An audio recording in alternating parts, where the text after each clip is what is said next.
Welcome to today's presentation of Hollow Knight Silksong. We've been looking forward to this game for a preposterously long time. The original Hollow Knight is one of our favorite video games anywhere. I think that is true of a lot of the people who are jumping right into the sequel on day one.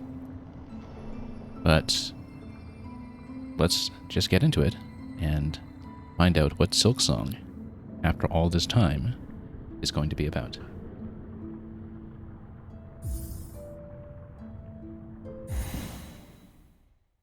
We're playing this on Nintendo Switch 2. And here we go. They see your beauty, so frail and fine. They see your peace, woven of fate and toil. They forget your heart, bound in slumber and servitude. When you wake, they shall see your truth. A beast, nature, bare to all. From Farloom's Folly by the conductor, Romano. Romano? We'll see.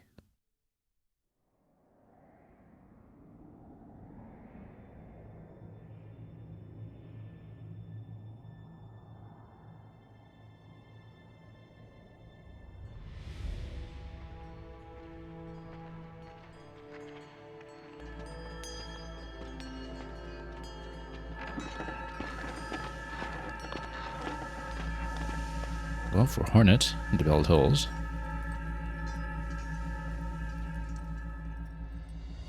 Captured and stripped of her needle.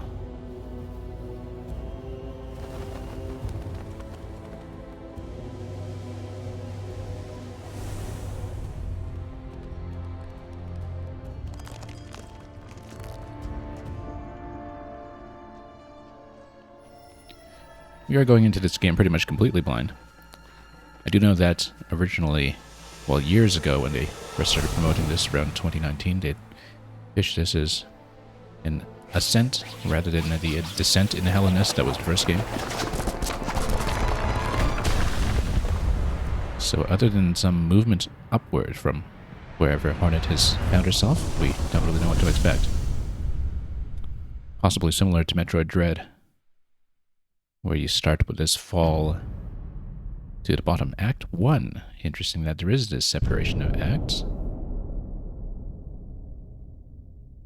Hopefully not in any way that gates off the map. You wouldn't think so anyway, but Act 1 in Farloom.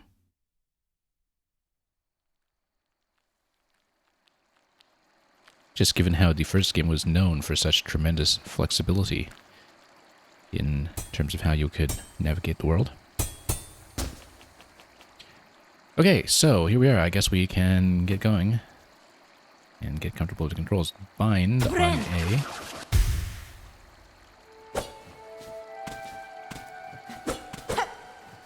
And hopefully the sound balance is okay. We can always rebalance the volume a little bit if the game sounds are a bit too loud. There actually is an option to turn off Hornet sounds if you so choose, but I think we'll keep them now that we don't need to face off against her as an opponent, a recurring opponent in the first game. And ally, of course. You see up above us here, I feel like we can probably return here and go up or see what is above the ceiling at some point later. But for now, oh, you know what? We found something already. Shell shards.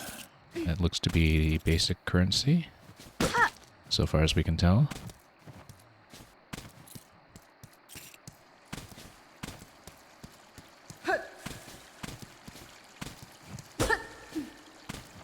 I've actually got my local volume turned way up, so hopefully I don't have the master volume too overpowering here on the stream itself, but we'll find out. Here's Moss Grotto. Oh, let's not, get nuked by the very first thing we see. Also, yeah, game by Team Cherry. Let's just get familiar with the controls a little bit.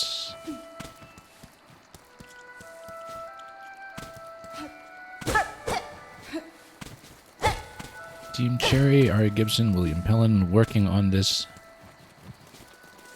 with Jack Vine this time for so long. In relative silence from the public, and of course, Christopher Larkin is back as the composer. Absolutely iconic score for the first game. Certainly one of the things that we're looking forward to is what we'll discover about this musically. Anyway, this looks like it's vibrating but not crumbling. Let's continue on and see if there's anything else we can break.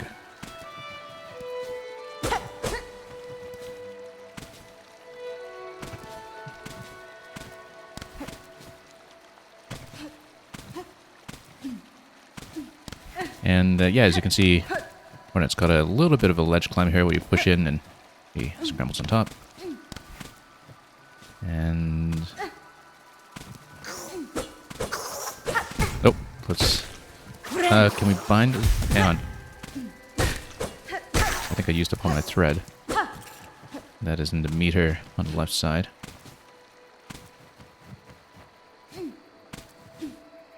The bind ability also very familiar from her original moveset as a boss.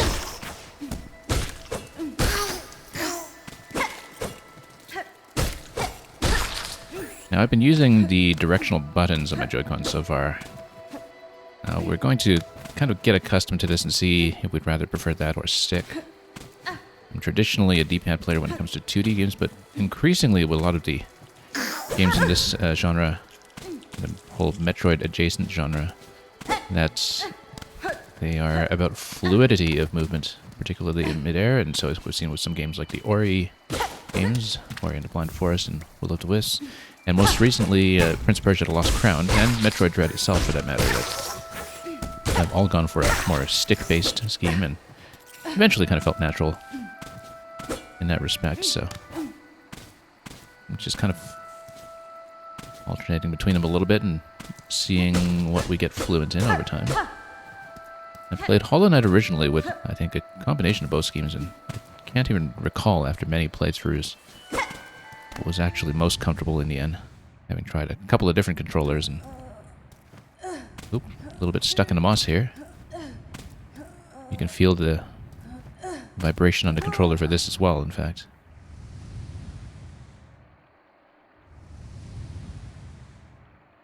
That's... yeah, she's kind of fully stuck.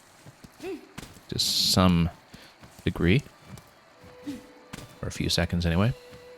Gotta watch our health here, since we don't have any replenishment yet. Okay, so there is some camera control.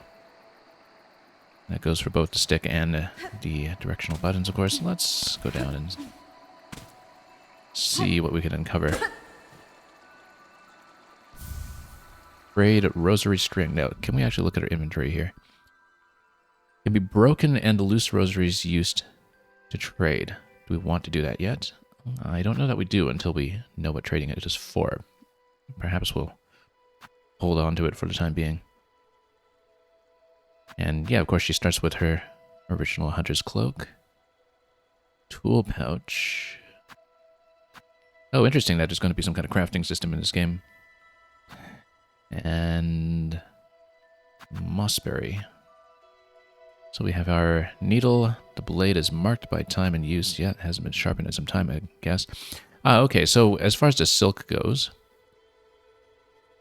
wounds can be healed and skills executed. Now, I don't know if we've been given that ability yet. I guess it's a more granular kind of resource. Well, similar to what you could use in the first game to bank up some health when you actually had a moment to stand aside. Anything still down here? Oh, I see. Yeah, so this returns to your original location. We don't have a map yet, obviously. And then these jumps are designed specifically to show the ledge climb. Yeah, you don't get any continuous wall climb out of that yet. Maybe that'll come later. Oh, whoops. Didn't mean to... I see. So if you use bind in a stationary position like that, then bind actually heals her up immediately. So we actually got all of the masks back up top, just from a single press. Okay, well, let's take a look again here.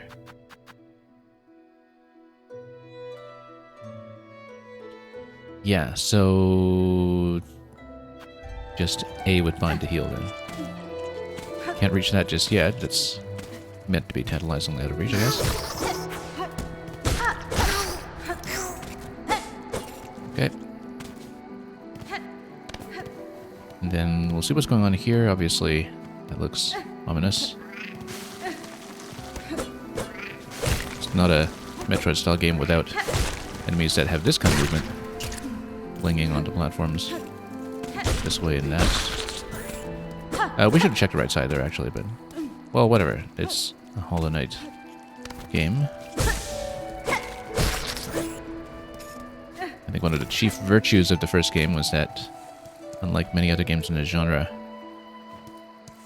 but very much like what Super Metroid did best, you wouldn't have, on the first discovery, this clear separation of main path and side path. You could just go anywhere, and every path would just be incredibly deep and far-reaching. Descriptivist, you're saying it's real, it's happening. Oh, yes, it is. And yet she's feeling either fatigued or stuck. Well, she's not stuck in a moss this time. I think this time she's really just weakened or worn down. We'll find out what that's all about. So right now my controls do nothing while she's in that animation. Here in the ruined chapel. Ah, here's a bench. So let's give it a sit. And yeah, we don't have a map to fill in yet, of course.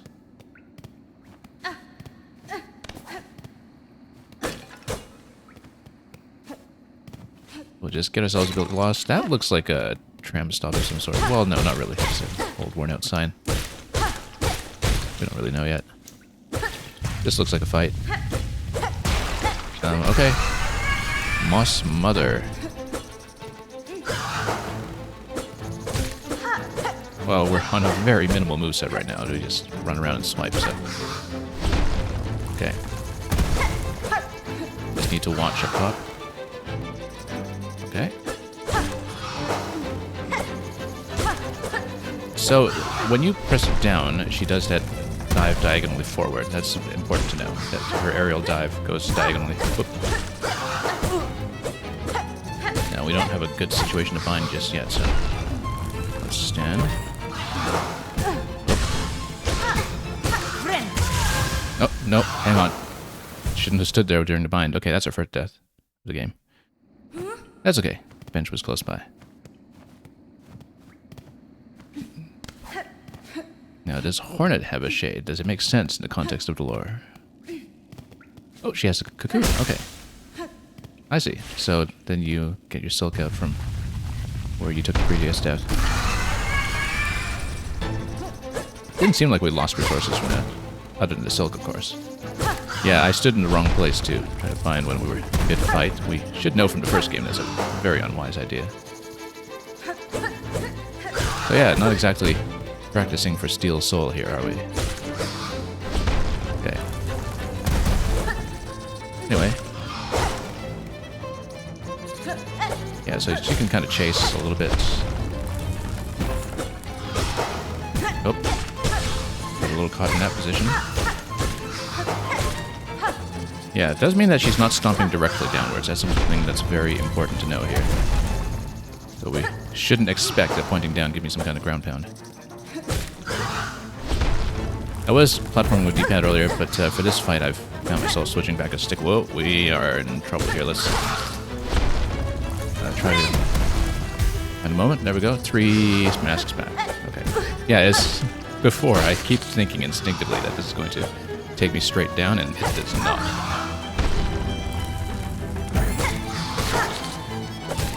Yeah. So we really have to get used to the diagonal movement here. The aerial. Down aerial. We don't have enough for the bind just yet, but now we do. There we go. Oh, missed. Yeah, so just have to read that 45-degree angle pretty well. I'm seeing that that's already part of the skill set here.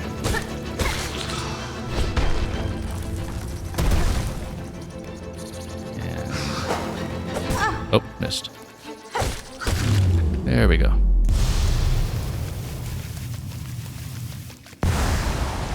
And yeah, descriptivist to shade absolutely doesn't make sense in the context of the lore. You're absolutely right. So I was kind of wondering what the respawn system would be like in this game. Okay, so this goes up. Do we want to do that yet? I mean, well, there's a lot we haven't explored down here. I guess we earned our way up, so let's see what this is all about.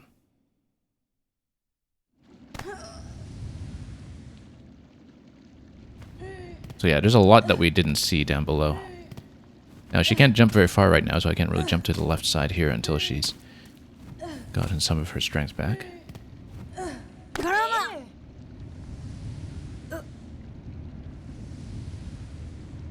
Well, that's a mysterious shadow to the right.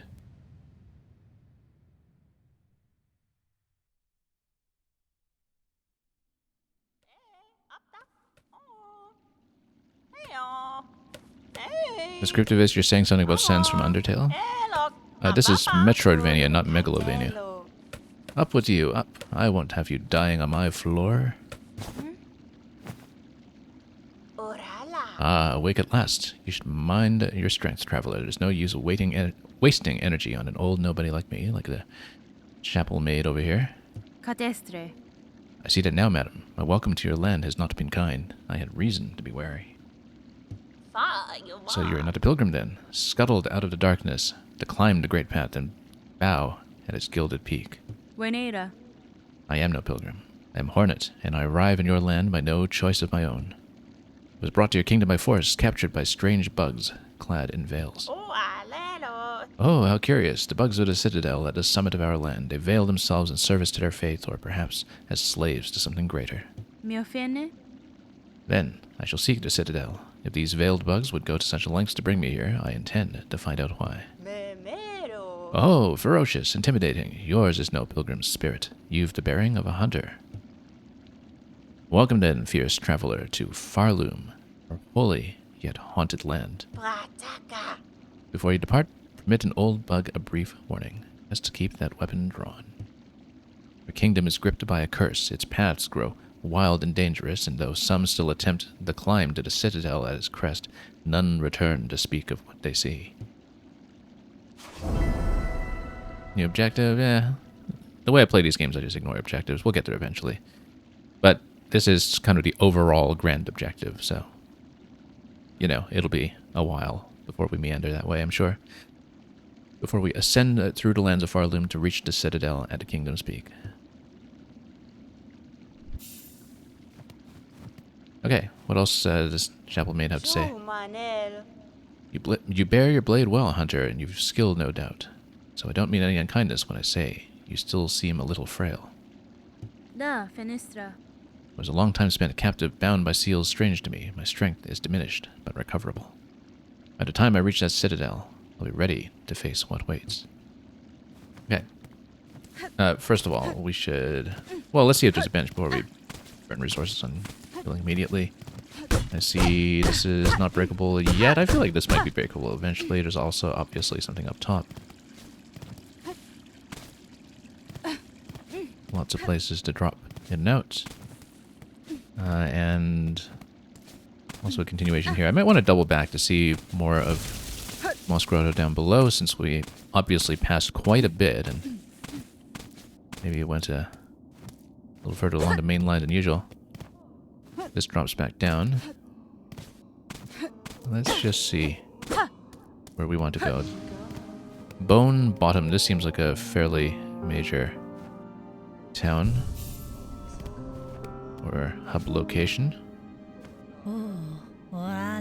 Here's the little pilgrim. A fellow pilgrim, are you? About to start your great journey to the holy citadel up top. Yanara. I am no pilgrim, sir, though it seems we will be traveling a similar path. Not a pilgrim. Well, it makes no difference, I suppose. We all must walk the roads up and up, though most of us will fall long before we see the grand gates. If you're wise, you'll stop here and rest a while before heading out into that dangerous world. Well, let's see who else is here. And I'll enter. This looks like it might be transportation eventually. Well, who knows?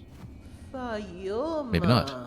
Oh, you've come to hide down here too, then. 'Tis a fearful world out there. If you can keep quiet, I don't mind you joining me. Megina fora. You've chosen a curious place to rest, ma'am. This pit of bells and a structure around it. They suggest a station for travel, though one long abandoned. Yeah, it looks very much like the fast travel stations in the first game in terms of how this was structured relative to the town, so I kind of suspected that might be the case. I mean, there's a bell right there for us to ring. Rumors in the camp say these bells run throughout the land, great veins of them forged by our ancient kin. And some even say bugs used to travel through them in gilded carriages, no less. Surely such fanciful travel would be a sin for us pilgrims. We must walk and climb and crawl using only our own meager claws. Only thus can we prove our devotion. Well, let's ring the bell. Nothing. Nothing yet.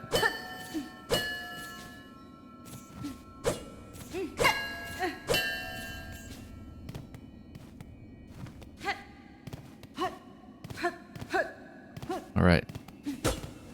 Well, I guess eventually when we open up the transportation network, yeah, as you can see, triple arrows here. That's what we'll be looking for. Before you embark, won't you stop and make trade with an old pilgrim? Heb over here. I see your wares, madam, though I fear I may have nothing worthy to offer in return. But worry not, if you lack fine goods to trade, we can barter still. In this devout land, we deal in the currency of faith. Ah, hence the rosaries we collected earlier, those finely carved beads of prayer. If you will only share some with me, I will trade you something fair. Okay, so we had to break apart the rosaries in order to do this, but let's take a look at what kind of selection we have to get a sense of the progression that we're in for. 06i, did my Wi-Fi get fixed? It wasn't the wireless, it was just the entire network, like the wide area network around here. We had a major regional outage earlier today, so obviously it is fixed or I would not be able to stream. But yeah, we lost internet for hours earlier today. Luckily, before I was able to come online anyway, and I had already downloaded the game by then. They say it will help you gather up rosaries on the road ahead, so yeah. We haven't really even looked into plugging any of this in yet. This is obviously for health. Craft metal. Skilled craftsman could fashion something nice out of it if you've got the knowledge.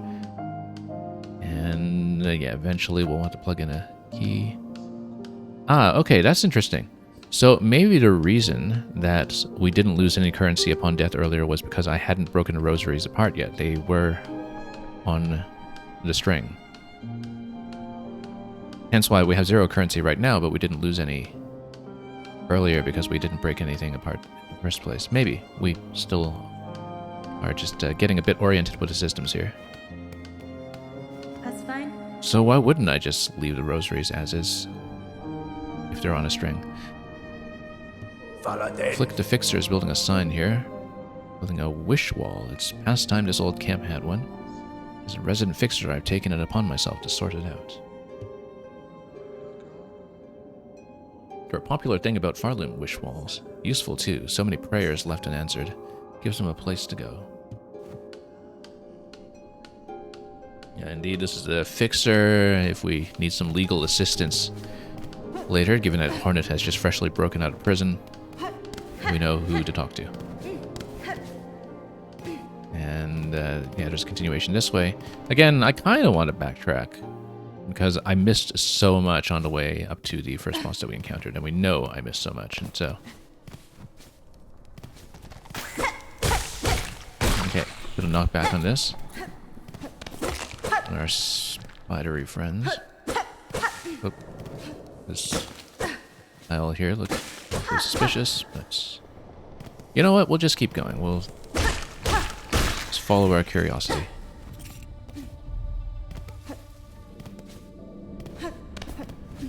Although main path is kind of up, so maybe we shouldn't be going up necessarily. If we want to be properly exploratory about it. The descriptive is, of course, will be given a reason to return later, given that... Whoa, this guy hits hard. That's okay. We hit harder.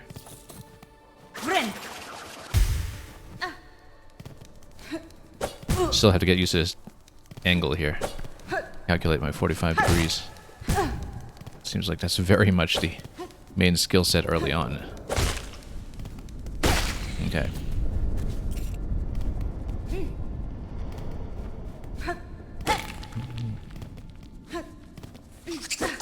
But yeah, I mean, you know, I like to be pretty exhaustive and breadth first when it comes to exploring maps like this, so see what we can do with that. Need a little bit more silk for the heal. I thought this was breakable. Like it. Oop, this looks like a fight. It's a fight, right? Okay, good. Got some silk. Let's go. Oh, just a mass fight at the moment, but we'll just work on our positioning a little bit. Something's coming out of the walls. Oh, getting ganged up on in the middle here. Let's not do that. Look at him bump around the ceiling like that. There we go. Yeah, I kind of need the fluidity of playing stick, I think. Especially given the 45-degree angle, it feels more natural if I'm playing stick than behind. Oh, this is perilous. We're probably going to die. Pretty far from that bench we saw in town. Whoa, totally whiffed on that one.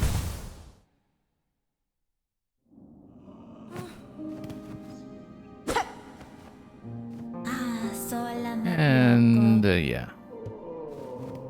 You know what? Let's go back. I think there's always a really interesting decision in these games. You know, do you go back to where you took your last death? Which was encouraged in the first game by the shade system. Or would you prefer to try a different way instead and just see more of the map? Well,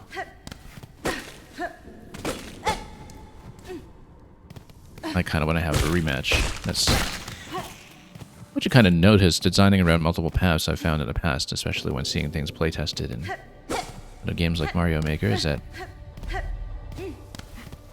people actually do want to return to get revenge on what seems familiar. Oh, yeah. Yeah, so you can kind of repeatedly combo into it as long as your movement takes into account that you have to reposition for that 45-degree angle once you bounce back.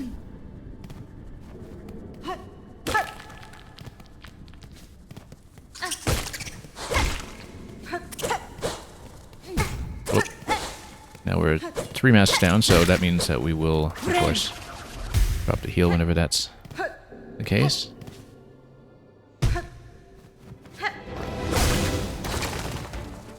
Break the cocoon. Oh, already kind of flubbing this. Quite badly, in fact. Wow. I'm the simplest of enemies. Oh, you see, just missing every time we do the dive. Yeah, I can already tell that's going to be the thing to get used to early on. Until we find ways to manipulate that further, of course. Whoa, jumping around. Okay, we're in danger. Once again. Amazing how much of an adjustment it is to not go straight down. You see, when Hornet was beating up the Knight in the first game, that was hard work. We're seeing that now. Took a great deal of training and finesse to get to the point of doing that. Oh, just missed. Oh! How is it that that's not stabbing? Maybe I'm accidentally canceling out of it or something. I might be, actually. Depending on movement here. Yeah, maybe we shouldn't be going for stick movement, because it could be that there's some imprecision to the way I'm exiting the dive. Because I was totally expecting to just stab into that guy, and instead that was detected as a hit against us. I mean, we'll get to practice on one of these imminently. One of the big ones. We'll learn their names eventually once we actually open up the Compendium for it. The Hornetpedia. Yeah, so one of these. So, what was it we were whiffing on these earlier? So, yeah, you gotta really commit to the downward movements. Okay, like that. Let's keep going. Still familiarizing ourselves with this, of course. And once the movement becomes a bit more dynamic as we expand our skill set, ensure that some of these initial hindrances will ease up on us a little bit. We better heal up now.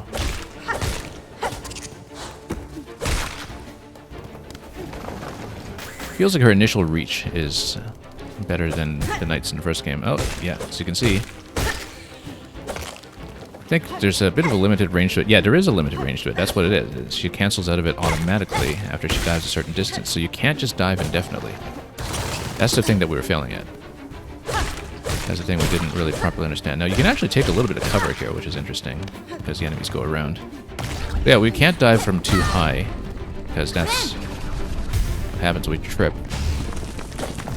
You have to kind of stay in close. We're going to take the diagonal every time. Yeah, if you do that, then you're okay. Then what else is coming out in this room? Surely there's more. Of course there's... Oh, down there.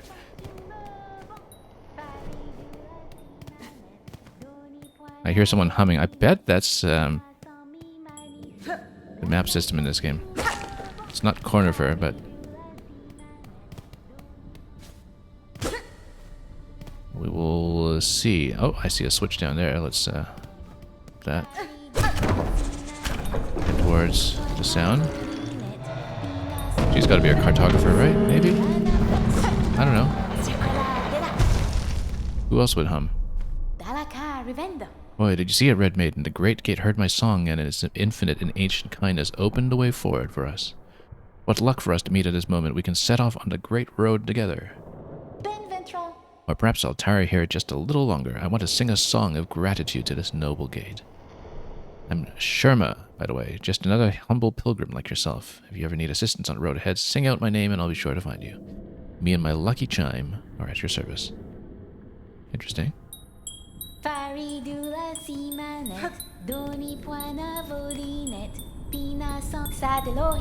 Gate, gate, gate. Nicest gate I've met. Gate, gate, gate. Greatest miracle yet. Ha ha ha.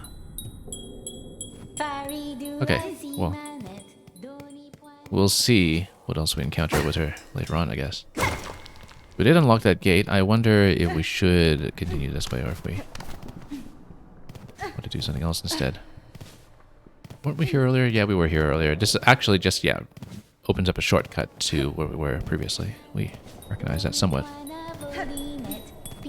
Yeah, it's just absolutely wonderful. What a lovely design. Even her hat kind of looks like a bell. Just a very... Well, oh, it's a symbol. She's wearing a symbol on her head. That's what it is.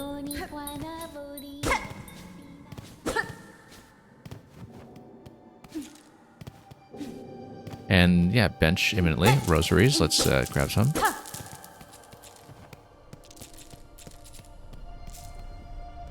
Descriptive is if a single NPC dies... in this game, you will be pissed. Well, I mean, you know, better prepare yourself mentally. You saw how the Traitor King went in the first game. Alright. Oh, look at that. That's interesting. Sure, let's inspect it. Insert rosaries. Yeah, let's see what this unfolds into. Does it give me a bench, or does it give me something else entirely? Or it gives me something else entirely. But, what is it? Oh, well, it is a bench, but, just a very straightforward one? Okay, that's fine. I'll take it. Looks like you can ring these. Right, because it was telling me earlier that the bench was this way. Pilgrim, you are blessed to walk the foundations of Farloom. Humble yourself before the shells of those who gave their lives to hold our kingdom's weight.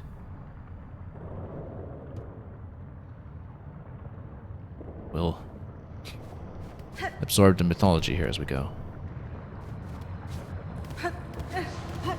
The marrow. Oh, standing a little bit too close here.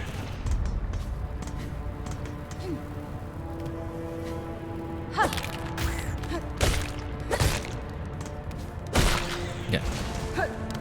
Getting accustomed to this particular movement style of hers. I wonder how difficult it will be to go back to the first game after some of Hornet's movement here. Can we cut this? Of course we can. And that gives me access up top.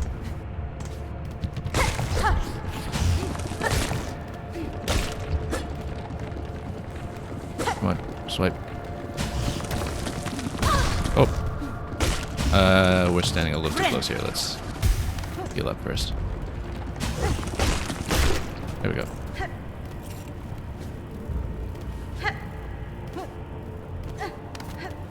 What awaits us over here? Just need to keep a bit of a distance and we're fine.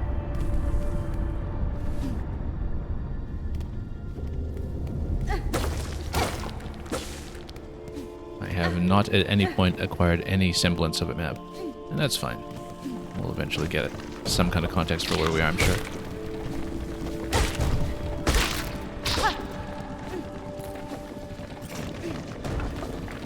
Just rely too much on spatial memory. Just learn to fight these safely. And yeah, passageway to the left. Obviously, there's something up top, though, that we may want to check first, given that this path might not be open indefinitely. Oh, they do respawn. These temporary platforms. But we will need to head back up. See that. Now, we did skip that path to the left that we saw. Maybe that was something significant. We might as well take a peek, just see what this is. Yeah, maybe we shouldn't have skipped this, given that it's something important that we can take. A shard pendant. New tool. Equip tools in the crest menu while resting at a bench. Okay, interesting. Let's take a look, actually. What is this? Crude trinket worn by collectors and crafters. Ah, okay. Boost your currency.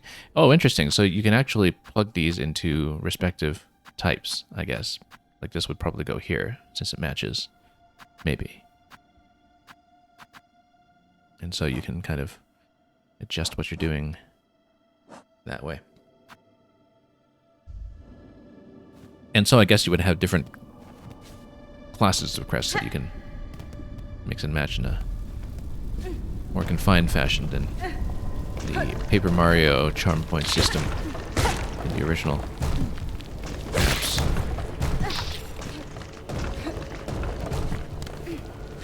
Probably missed all sorts of things now, though.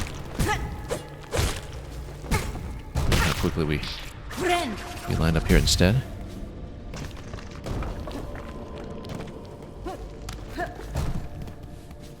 Something down below that we also didn't see, but, you know, let's check this first. This is shut until we release that switch up top.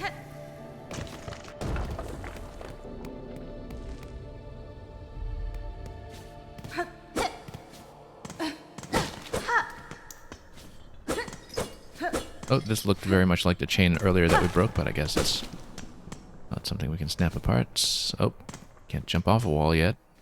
We can just climb over a ledge, but that's all there is available to us so far.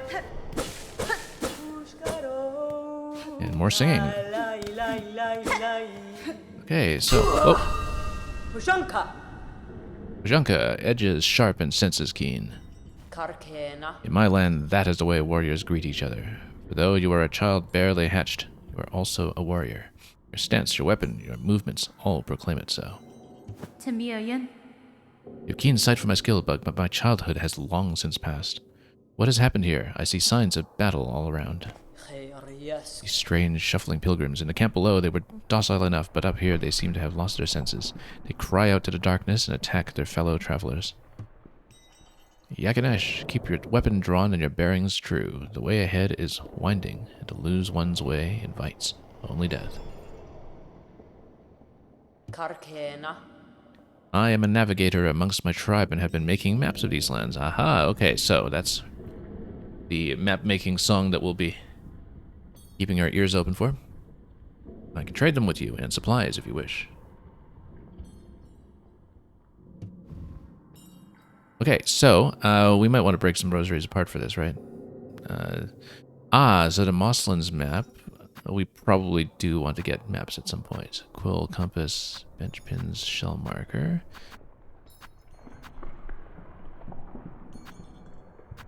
Yeah.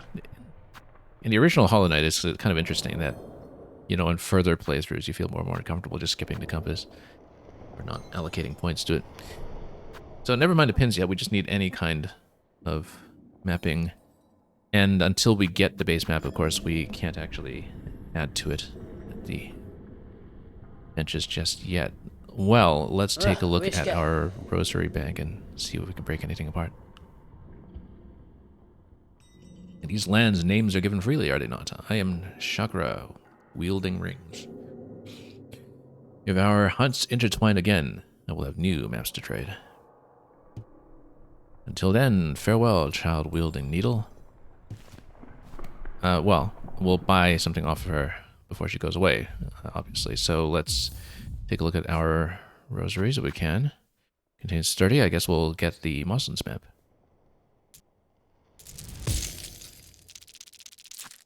I thought we'd collected more than that, but I guess we were wrong. Kadastama. Came deeper into Farloom in search of my mentor, the greatest of my tribe. I could not keep pace, though, and her trail grew cold. She will have traveled much farther by now, but if I keep moving and stay vigilant, I will reunite with her.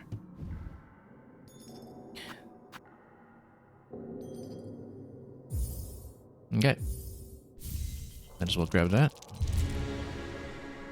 That's our first map. And that's not even of this area, right? Weren't we in the Marrow? Or I guess the color scheme kind of reverted back to the Muslins. We'll see.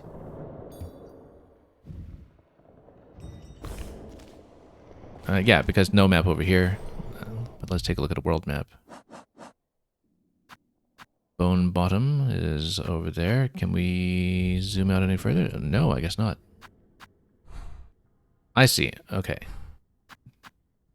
Because Bone Bottom is kind of the zone here. I see. So we saw a good chunk of that. Yeah, you can see our origin point down below. You've seen that I've traversed most of this thus far.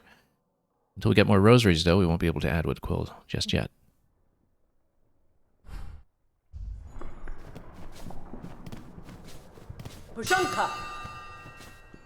Yeah, greetings to you too, fellow traveler.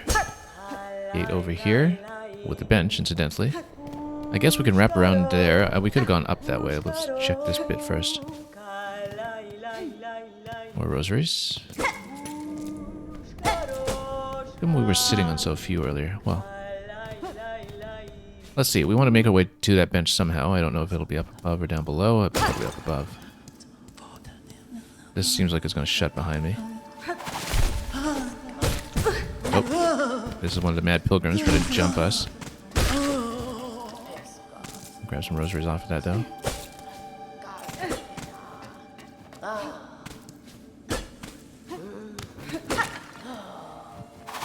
Oh, that one's also hostile.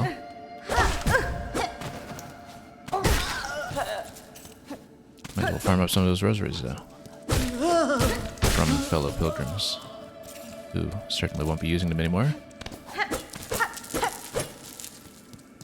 But yeah, if we can get back to mapping soon, that would be great. I don't know if Nakura is going to move the way that Cornifer did in the original game, though, where as the initial location, you just kind of need to shop elsewhere. We'll find out. We'll listen for the song.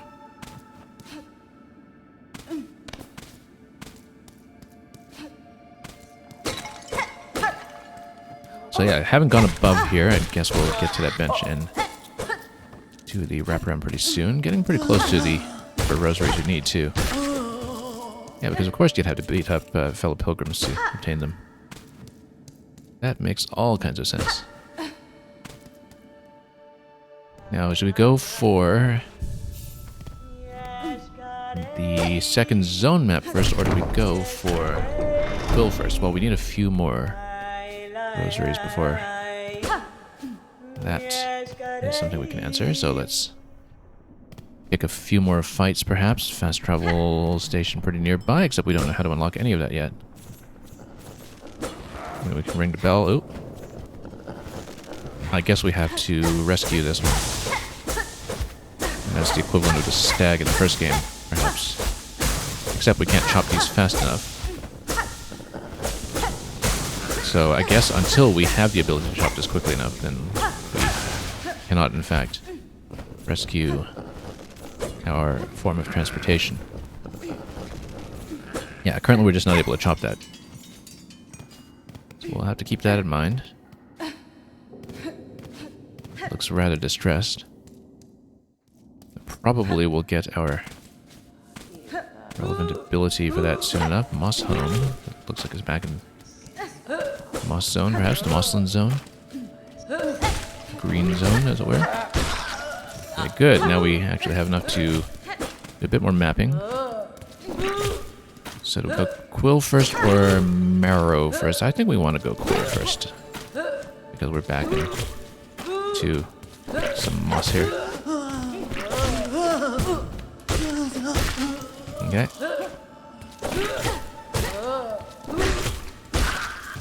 We'll just chase and chase. And probably unlock up top since that's attached to this bit down here. If we can actually make it up there. From this part.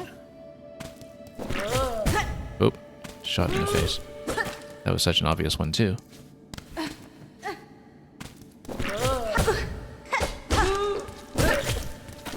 Let's heal up here first before we continue. Before this guy barfs at me some more. Really is barfing at me. Okay, that's fine. Good number of rosaries though for more mapping. Let's just try to collect a few more before we try to backtrack for cartographic purposes. Oh, more rosaries. There we go. Can we grab some of that? Just a little bit short. We did want to go for a full 100. Whoa, whoa, okay, that's a trap. That's quite a trap, in fact. Something up here. We do want to chop that. How can we even see that trap? Let's see. This looks like it's going to shut behind me too, maybe. Okay, collecting some of that. At this point, we should actually head back down for mapping, since it's the priority before we lose this by mistake. But maybe we should come over this room first, just to take a look.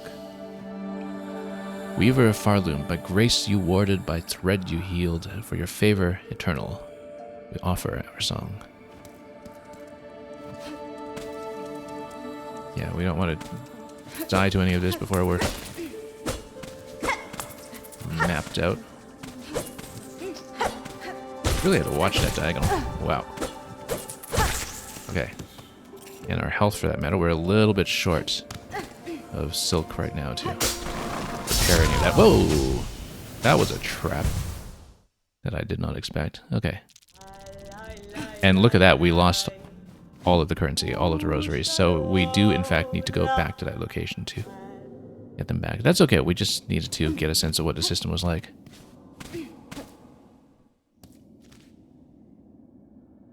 And yeah, you can get a sense of where we are, where the cocoon is located. Let's not die until then, so we can actually get some rosaries back.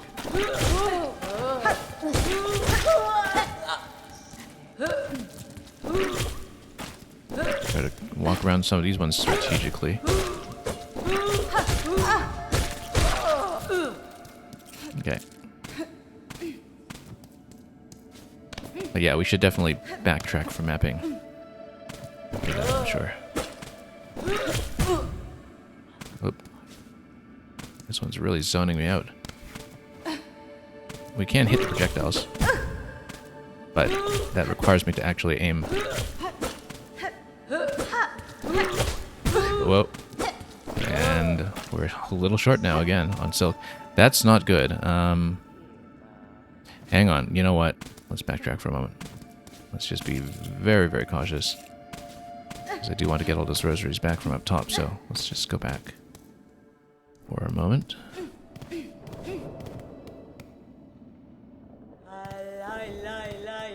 Grab that bench. And just try this again. A little more elegantly, perhaps.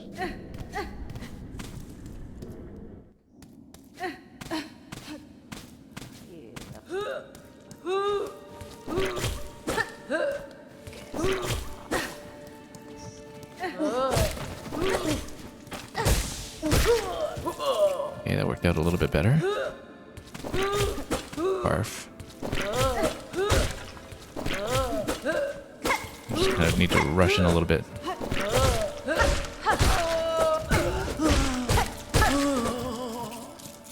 Slightly better. Still need to take care of this one up top, though.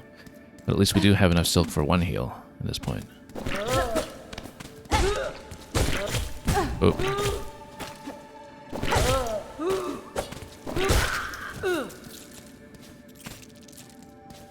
Okay, we'll continue upward. And try to be reunited with where we last dropped everything. Whoops. Oh, that's not where. That was a mistake. That's okay. We'll just go back up.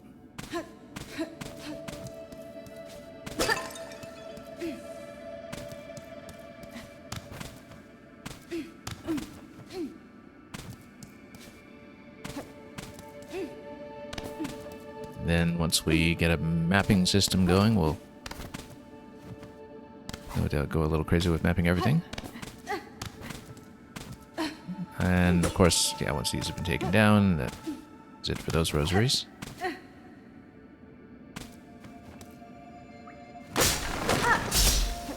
Yeah, so what was the tell for that? I didn't even see it really. Because I don't know what we stepped on. I guess it just comes up one time.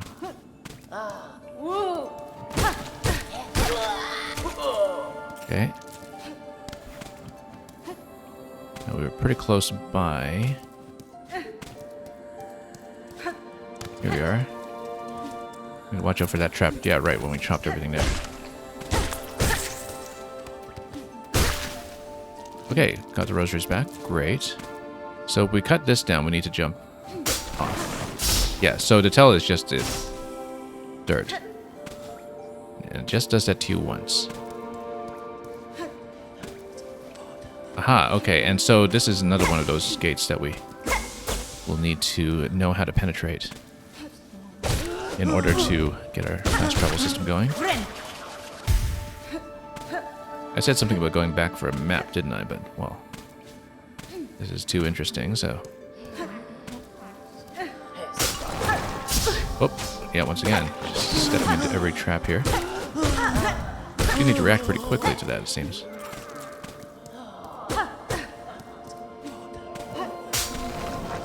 Yeah, so every time you cut one of those ropes, that's the trigger for the trap, I guess.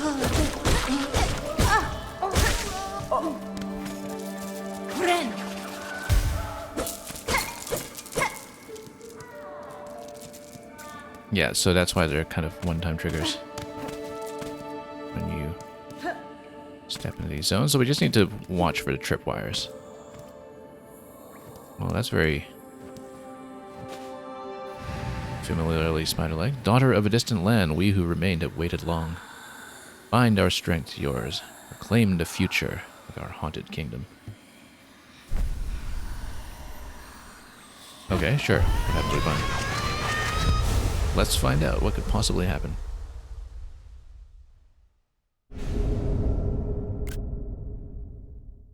Silk Spear. Attack by throwing the needle forward, silk will be expended. Okay.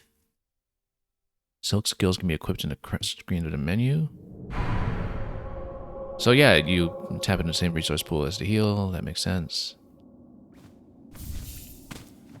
And so that's Found. Oh, I see, because then you can choose which skill is here. So, yeah, that's why you have different types of nodes for everything that you're plugging into Customize Hornet over time.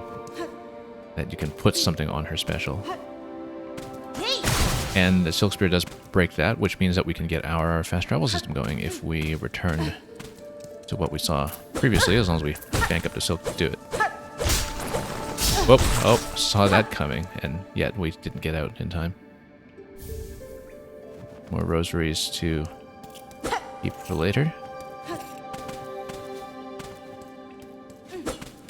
Yeah, we did see this from below earlier. Well, let's get back over, because we did see another point here that we could have broken.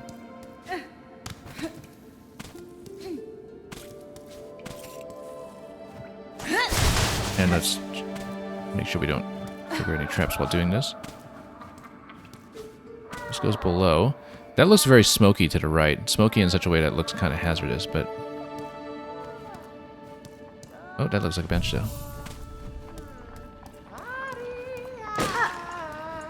Oh. Well, Moss Druid here is boiling and bubbling. Who is it? An intruder, terrible, to interrupt a humble druid as they work. Benny Frank. I meant an intrusion, druid. The sound of your laughter drew me to investigate. The settlement is built around an old structure of the Weavers. Do you know of them? They inhabit this land still.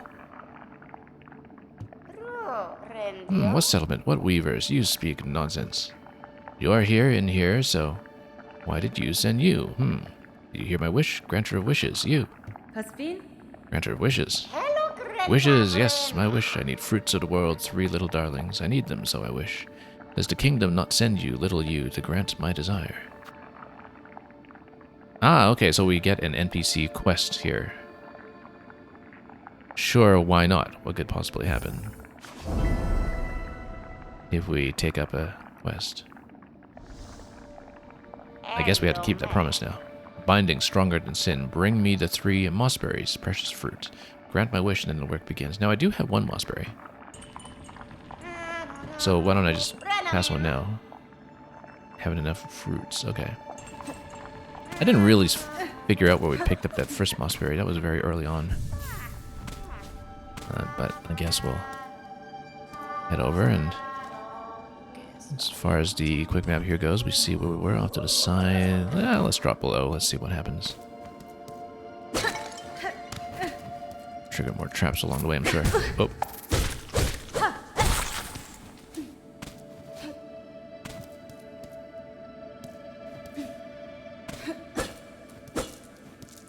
Okay, that's fine. And where are we now? Let's find out. Back down here. I see.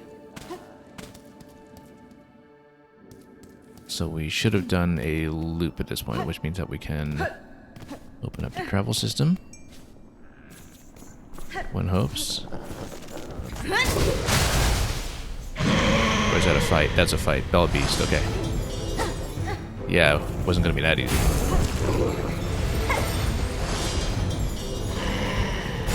Oh, wow, that's a jump. Whoa, okay, and we got nuked.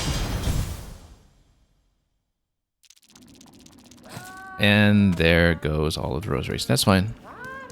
I guess we should have taken the bench that's a little bit closer. We should have actually gotten that map first. We really should have done that, but that's okay. Let's just go back down below and see what we can do about the Bell Beast.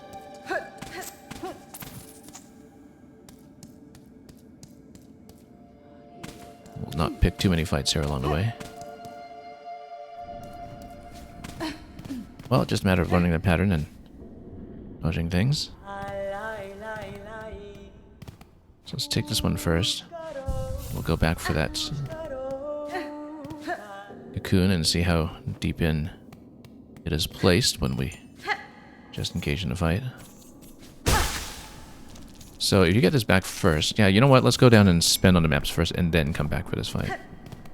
So we can get a mapping system in place.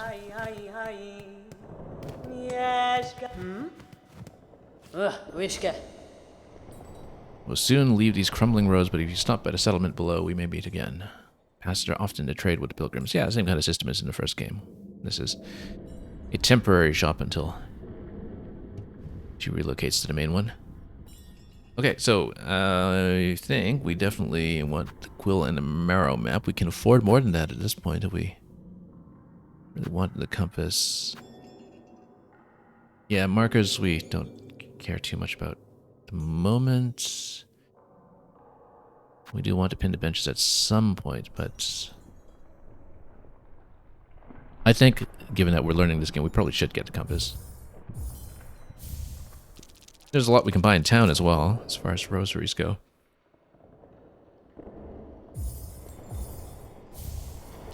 But we want maps. And yeah, we should plug in the compass. See what slot it takes. So, maps been updated quite a bit. Let's get to the bench. Oh, whoa. That was quite a drop. Very incautious.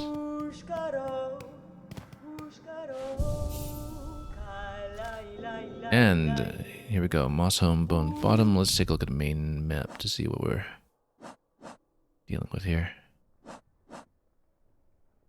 We actually did have enough rosaries to buy something additional. Not quite enough, though, for what we were looking at. So, Shard Pendant is here, Compass is here. So we'd have to trade between these two, right? Oh, we haven't plugged either of them in right now. Yeah, so you have to choose one or the other. We don't have something to spend shell shards on just yet. At the moment, let's go with Compass, I would say.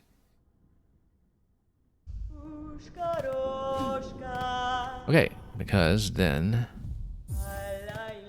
Hang on, let's take a look at that map. Yeah, okay, now we have a location for where we are in the Marrow, and we're kind of right at the crossing between zones right now. And I see that there's quite a lot to the left in Moss Grotto that we haven't taken a look at yet. Well, given that we can safely recover if we do lose to the boss, maybe we should try again. And if we're hitting a bit of a wall, we'll see what we can do on the left. And just, you know, reverting back to the earliest zone to cover a couple of the corners we missed.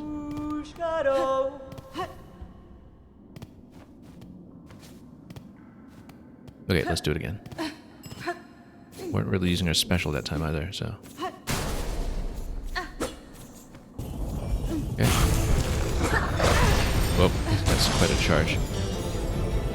It's pretty hard too. We just need to jump over, we just need to watch the pattern for it when it's coming over like this.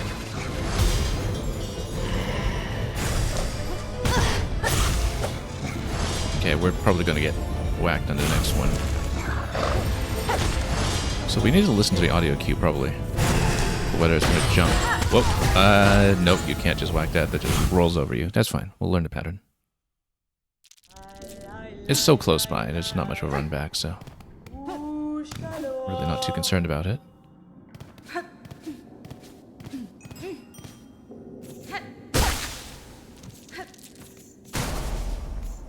So, might as well just learn it. Yeah, I have to listen to the cue. That seems like a jump. Now, if it's a jump, we should actually go under it. Whoa, getting into that situation already. Now, we couldn't really get away quickly enough, that's the thing, when it was burrowing beneath us like that. We'll learn it. This takes time. Might be an unnecessarily difficult gate at this point that we might be underpowered for, given our limited range of movement, but... yeah, so it is going to do the charge first.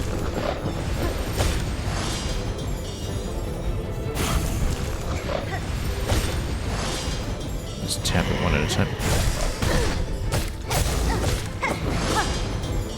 Okay. Let's jump over that.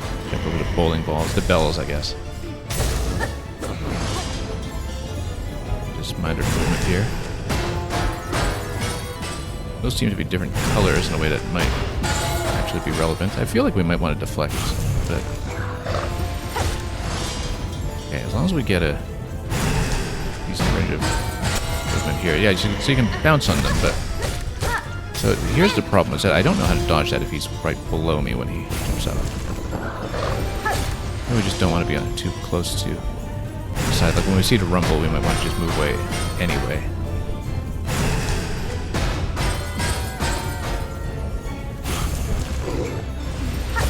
Okay, that's fine. Just one little stab at a time. Yeah, that's so close, but I didn't actually get hit that time.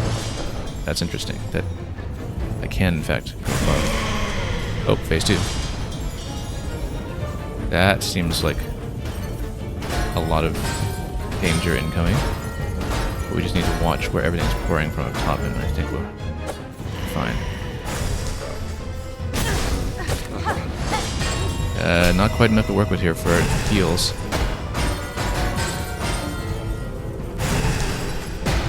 I bet you can stab him in that phase too, but we haven't been able to get a hit in. Not enough silk to work with.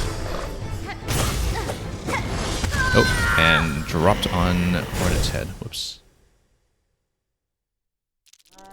That's okay. We just need to work on mitigating damage. Seems like we got pretty far along, though.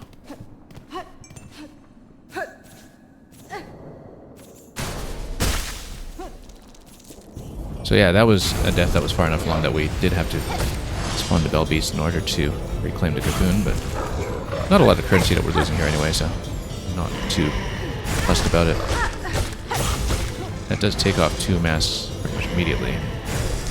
That is a concern. Once we're down by more, we'll definitely want to heal.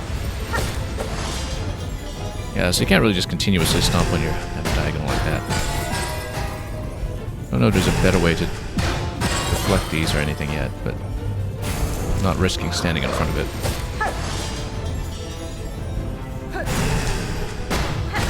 Oop. Just need to dodge, I think. It's okay, we did get to the next phase.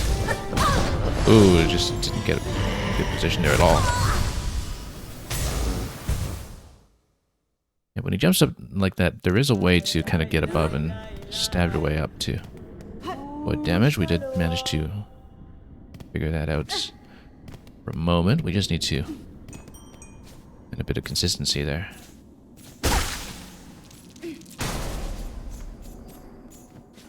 We'll try to take it down. We could just walk away and explore elsewhere, but who wants to do that?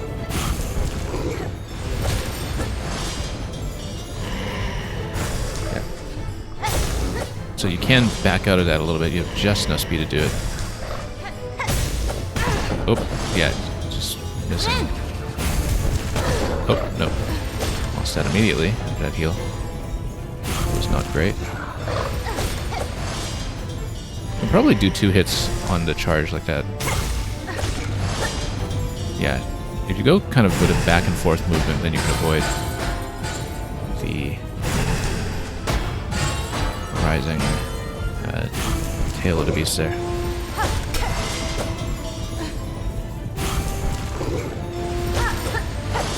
But it is possible to follow up. We just need to manipulate ourselves directionally a little bit better. Yeah, and just kind of get into the corner there to avoid... I need to get enough silk going here.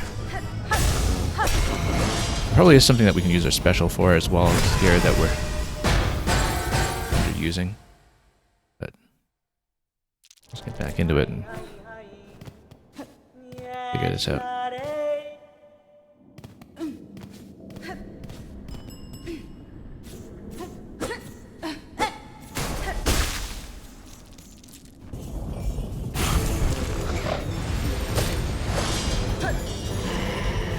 Okay. Nope, it landed right on top of me. Yeah, we needed to get into the corner and then do the double hit against it in those circumstances. Spawn it. Oh, okay. Well, when it's that close, we can't really approach. So yeah, you can do 2 hits per attack. Well, as long as you don't miss the way I did there.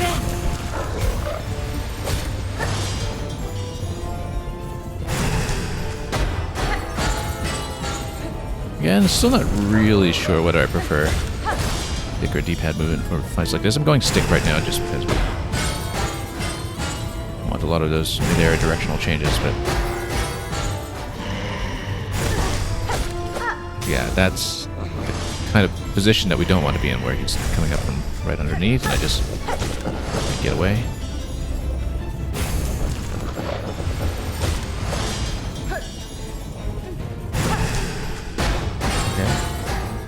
Need to get a few more hits in so we can get some silk going. Yeah, hitting the balls does nothing. Okay, there we go. That's exactly what we need to do. Just steadily chip away. And try not to get whacked every time. Phase 2.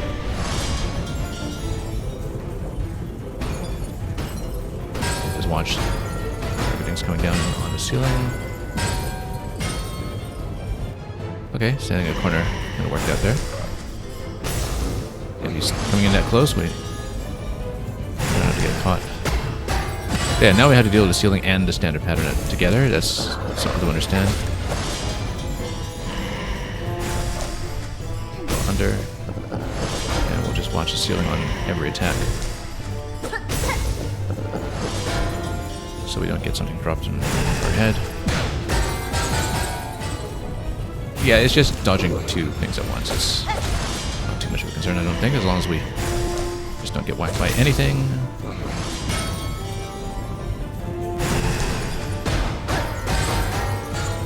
Feels pretty relaxed at this point. Obviously, it's pretty easy to whip if we're just cautious at any point or caught out of position. It looks very doable if this is as complex as it gets. Oh, whoa.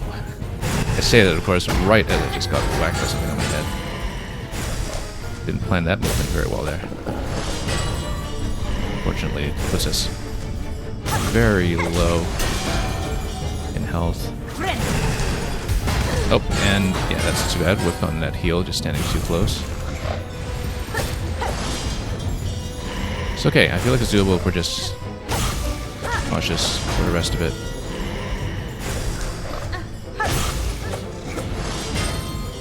Yeah, sometimes I'm not controlling well the direction that I want to go when I'm doing the diagonal dive, if we're trying to adjust on the fly. But doing that kind of double tap seems to be the best approach. There we go.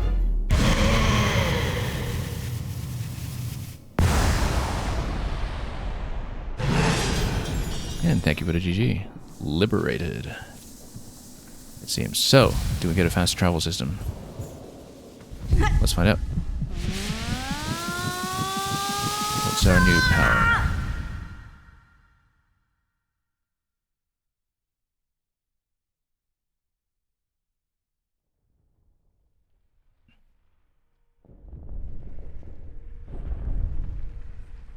Well, that's what we get for just diving into the unfamiliar.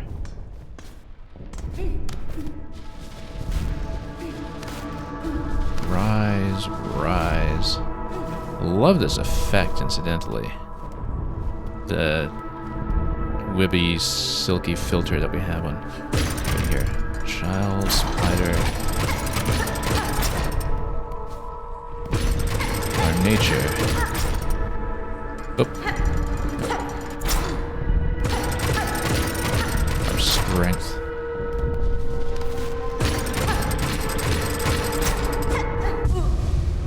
What do we have here?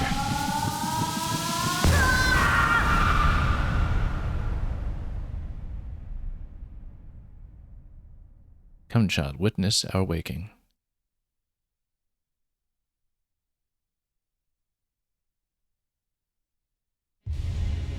Consumed a silk heart. Regained power to regenerate silk within one's shell. Interesting. Okay, so we'll figure out what that means.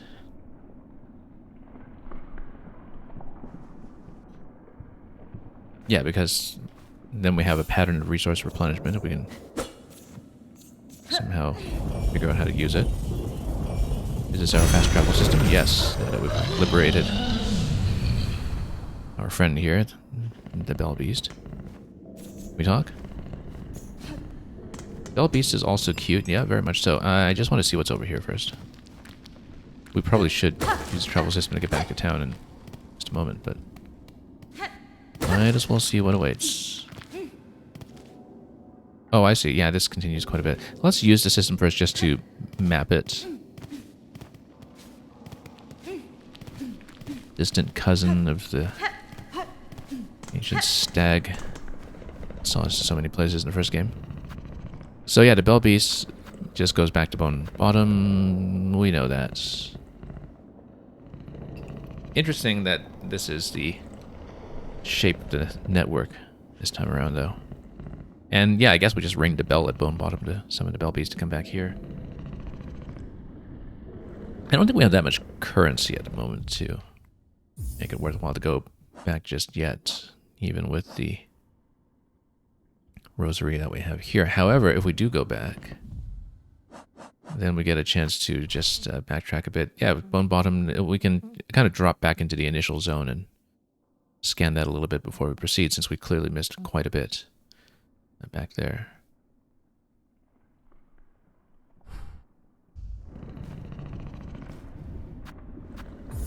Sure, let's see what the animation looks like, just out of curiosity.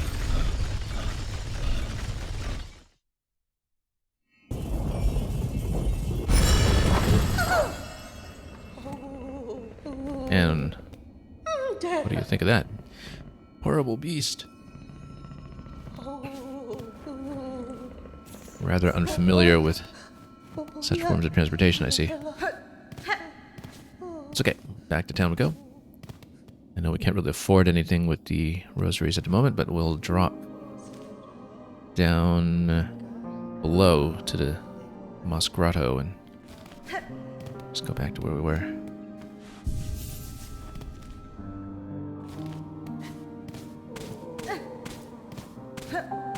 Yeah, because I know I missed a few different corners here and there on our first through here, so we'll just scan around here quickly and see. That looks rather fruity up top, like one of the fruits that we need, except we are totally out of reach of it. However, oh no. Speaking of which, did we get something I could plug in? No, not really. So what exactly did we acquire the power to do? Well, that looks like Mossberry up top. We just can't reach it at the moment. But we'll figure that out. Nope. So yeah, this is where we came up very early on. Yeah, it totally looks like one of the mossberries that we had to pick. We just don't have enough silk to activate our item just yet. Oh, wow, look at that fall. That was spectacular. You know what, we can probably reach from here. Not that it did very much for us. But we can, in fact, reach at this point, so let's... nope, can't reach the berry that way, I guess. Maybe you do need to bounce off with the enemy to do it. That's right. So, I know I didn't check this. Oh, that's all there was to it, I guess. There was another spiky section early on that I think I didn't really look at. We should really have looked down here before diving, but... yeah, this area here we didn't check.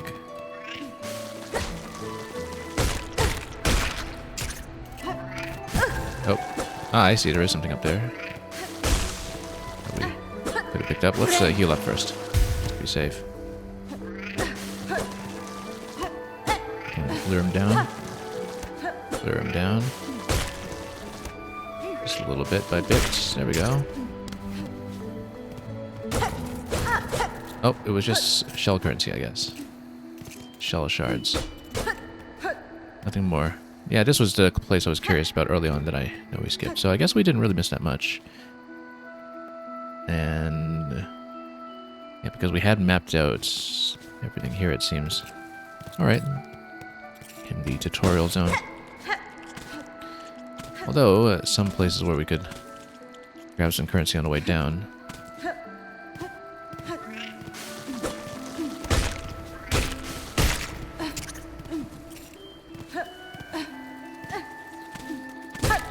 Yeah, because these are moss creatures and not pilgrims, we just get shards rather than rosaries. That makes perfect sense. Whoop. No, totally missed that. Let's collect.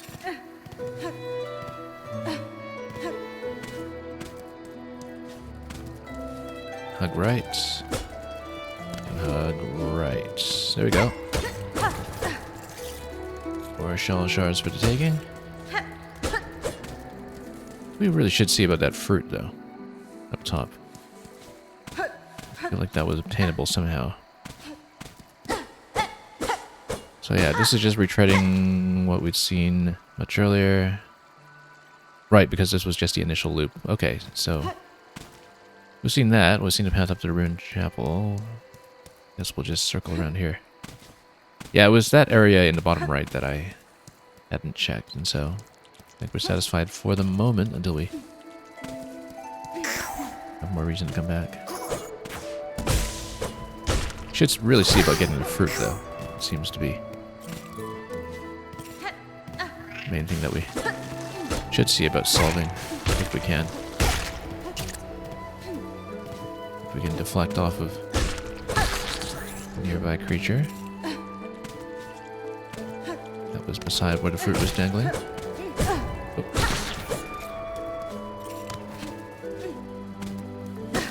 Do we actually ever see this? Oh yeah, that's just back to the exit.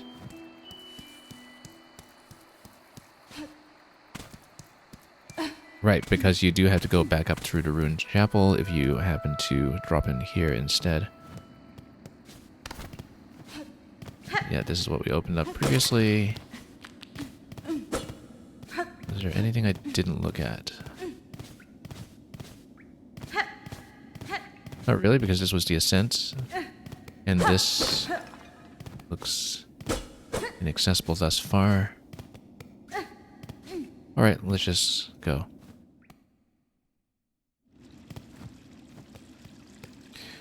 Down here, though, we haven't really been this way. Gonna cut through? No, you can only cut through the thick strands of silk. The thick webbing. Nesvir? What duty binds you to this old chapel, madam? The structure barely stands and I see no signs of congregation. Aye, gone, a lot of them fled and hidden, but I'm not leaving till I've set this place right. It's that citadel above, you see. Even now in Farloom's long decline to simple bugs, they're witless before it. Too grand, too majestic, too powerful. This building's state is a sad example of those who dare suggest another path.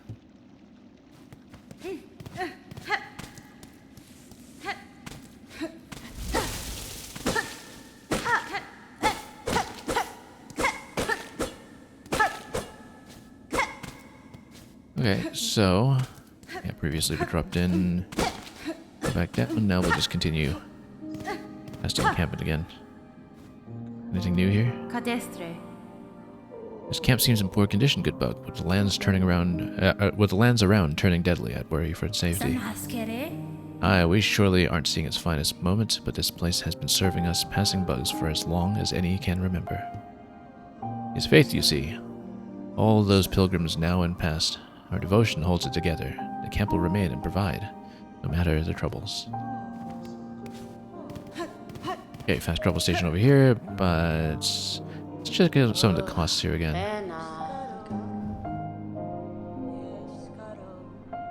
Yeah, so it does show with the icon what you would replace with that. That would replace the compass because that is its slot. And we'll hold off on any of that for the time being. No. Oh, I see. So you can improve the town this way. And that's what you can do with the shell shards. So we actually do have enough for that. Those mad, violent pilgrims who haunt the Great Path, we could use Make use of the shawls here in Bone Bottom. So yeah, this is like a quest board essentially. Mushka rather. I'm Mushka, humble stranger to this land and master of the flea caravan. I wish for aid that all fleas may travel safely together. So why don't we just do all of this? So that's what its shell shards do. Wish granted. Right, because this fellow was kind of constructing the wish board earlier. Wish promised. I mean, is there a disadvantage to just taking every quest?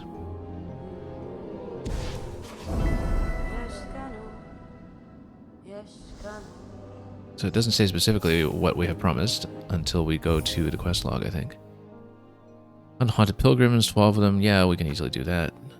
Speak to Flea Master Mushka of the Flea Caravan in Amaro. We'll probably be back into that neighborhood soon enough. So yeah, quite a lot up top that we can't reach yet. But once we get to the Marrow, and well, we can also kind of go to this top left area, the Bone Bottom zone. Let's hit the bench first. So I'm kind of deciding whether we want to continue to where we left off at the bench, or we can always take a closer look, because this is how it connected, in case we want to go perhaps to the left side of Mossholm. If we continue where we had fast travel earlier, though, that would kind of take us around that loop. Or if we could go left, then we could kind of go to that top left area as well. So either way, we should in fact take the station with the Bell Beast, the belly of the beast, the belly of the Bell Beast. Okay, Bell Beast, taking a little rest here. And he's awake.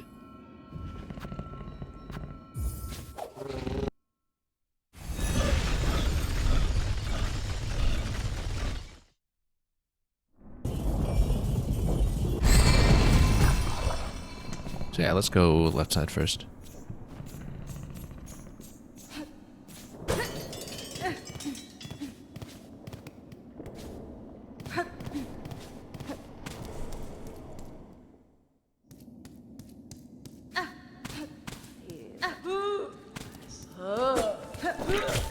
Right, this area here. So why was it that we didn't go left earlier? I was wondering if maybe there was something obstructing me there, or if we just didn't explore that path. But I guess we'll find out.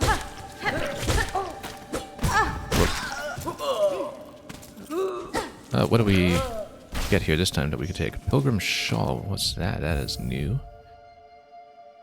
Torn, tattered, and repaired many times over. Possibly tradable, maybe. And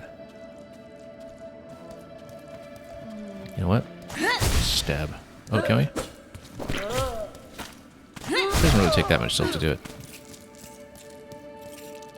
And then we can take more pilgrim shawls. Okay. Oh, right, because that's for the quest. Yeah, you take the shawls for the 12 pilgrim kills that you need. To get a string of rosaries in return.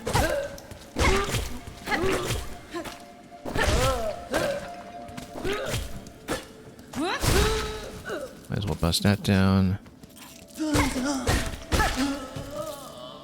And then grab some of this. Right, because we didn't go down below here earlier, did we? Well, might as well do that. Yeah, because we didn't proceed to the left. Now, we know that... Yeah, we had come here previously. Whoa. Taking too many risks. Way too many risks. We don't have enough silk to work with. I was going to see.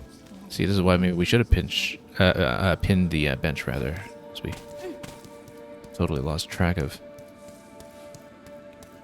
We could do something. Oh. How come that's... Working a little bit. There we go. Now we can heal up and bind.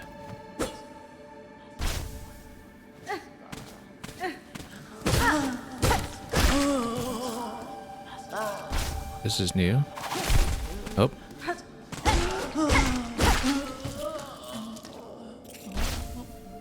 Nope, this is where we were previously.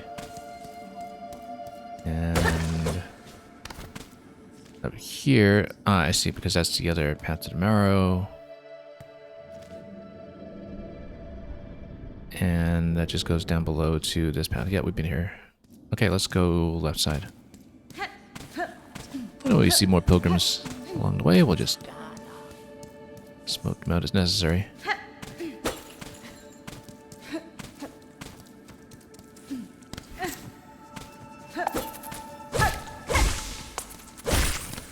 Just build up some silk in the meantime.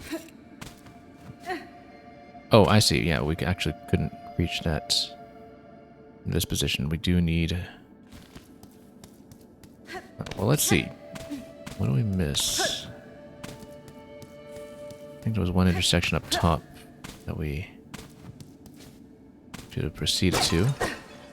It's alright. We'll just take this path. Kind of like we did much earlier.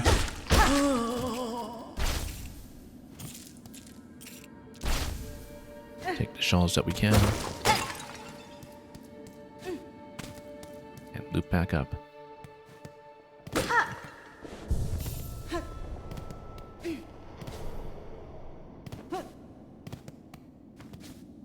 Zero Six Side, you're saying there's an achievement for beating the game in under 5 hours. I think that was true of the first game as well. I never got the speedrun achievement because I'm a temperamentally very slow player. Although I've always wanted to replay some more routes in Hollow Knight.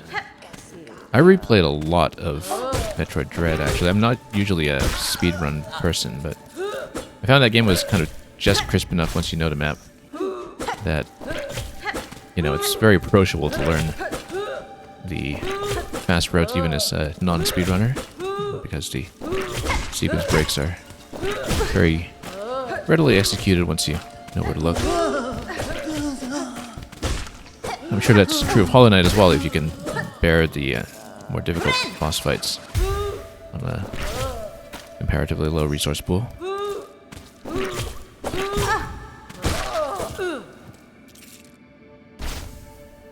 And Pilgrim Shawl is golden there. That's his wish updated. So now we've completed what we need for the objective. I guess we'll stop collecting them at this point. That looks like it's pointing to... Oh, back to town, I guess. Yeah, because this drops down below.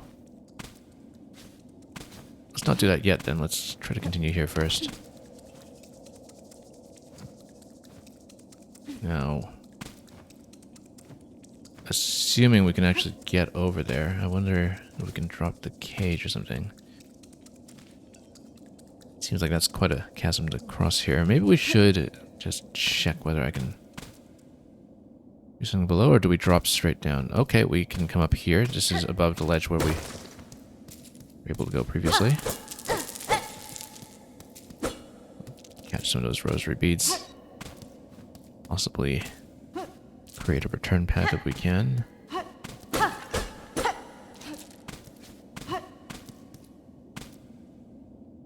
Yeah, what if we unchain this, can we? Ah, yes, we can. We can lower this.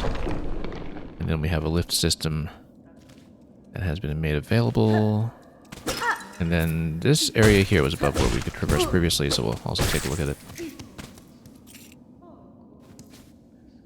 See what we can do up here. The upper level.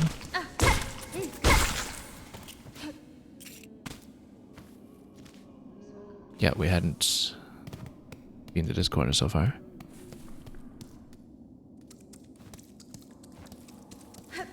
What awaits me here, we'll find out. Whoop. A little bit incautious again. Whoa. Oh, let's not die to this. There we go. Let's take a bit of a risk there to take it down before we get a chance. A quick heal. And there's a trap, and I saw the trap, and yet we totally flipped that. And then let's grab the rest of those rosary beads as well. I'd actually be able to collect something useful off this. Whoop. There we go. I have to react pretty quickly to those traps. It's easy to spring those without realizing it. Okay, that's a good amount of beads, though. Not enough to afford something useful just yet, but we'll get there.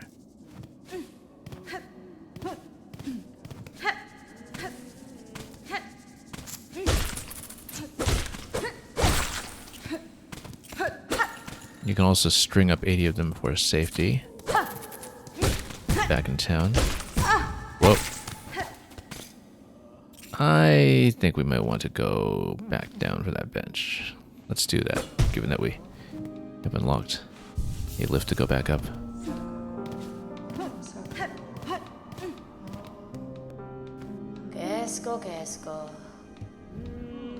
We don't have a cartographer here. So we might as well pick up the craft metal in case we run into whoever's going to use it.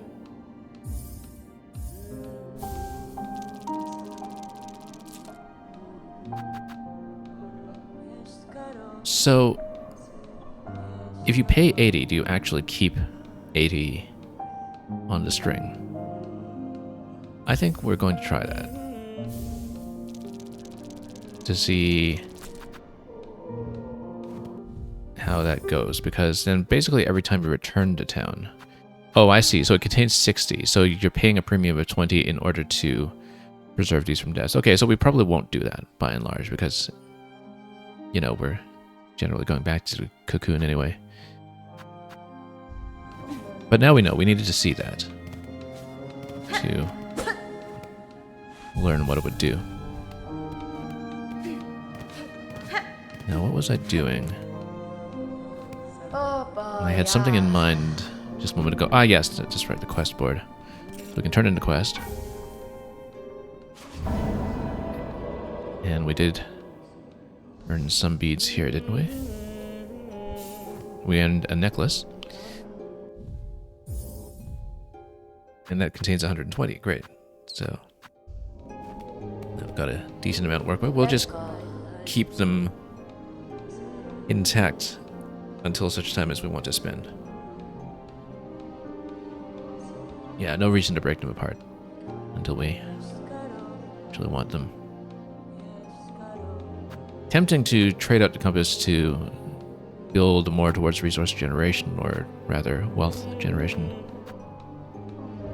But we're so early on in the game that maybe we do want the compass for the time being until we get a better sense of where we're going. So I don't know if we could actually do that top-middle crossing that we saw just now. It felt like it was maybe slightly out of reach. But what we can do is... Well, first of all, take a look at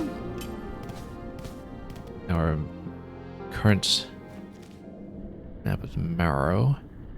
I think we should continue past the Bell Beast at this point.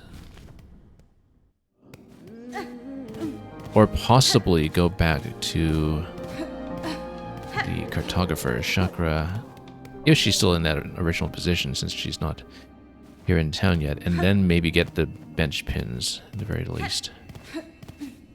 Because that's one pin that is actually potentially very useful.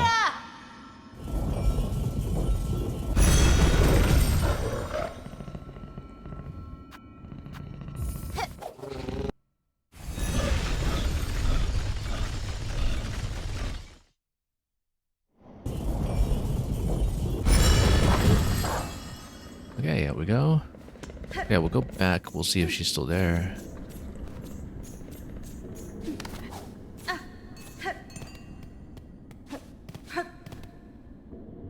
We'll know by the song.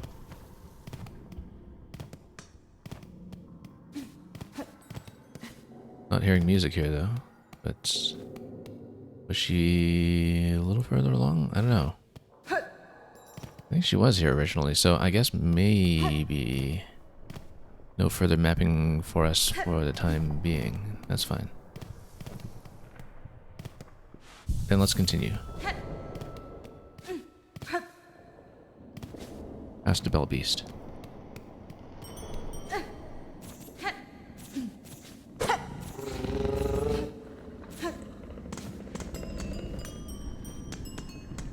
Yeah, the bell beast makes quite a noticeable rumble vibration on the controller with that purr.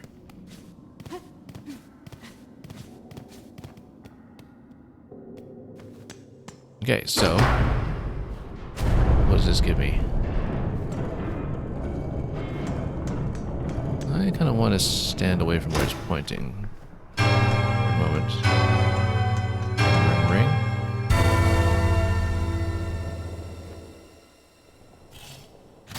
Okay, that is bench. That unlocks next area.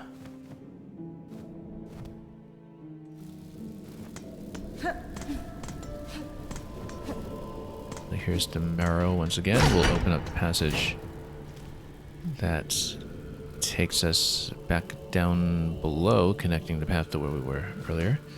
That actually makes me wonder what the path that is currently to the right of us here, since it looks like it's maybe not going to extend that far. Or is it? Oh, more traps. This time from the ceiling. Whoa, that's something that we would probably want to hit at range for the most part. I just saw that was pretty crumbly there, so we'll just stand back. Looks like there's something to take over here. More rosaries. That's fine.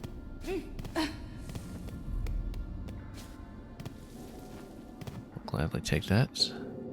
Whoa, that was quite a fall. We really do need to watch out for stuff like that.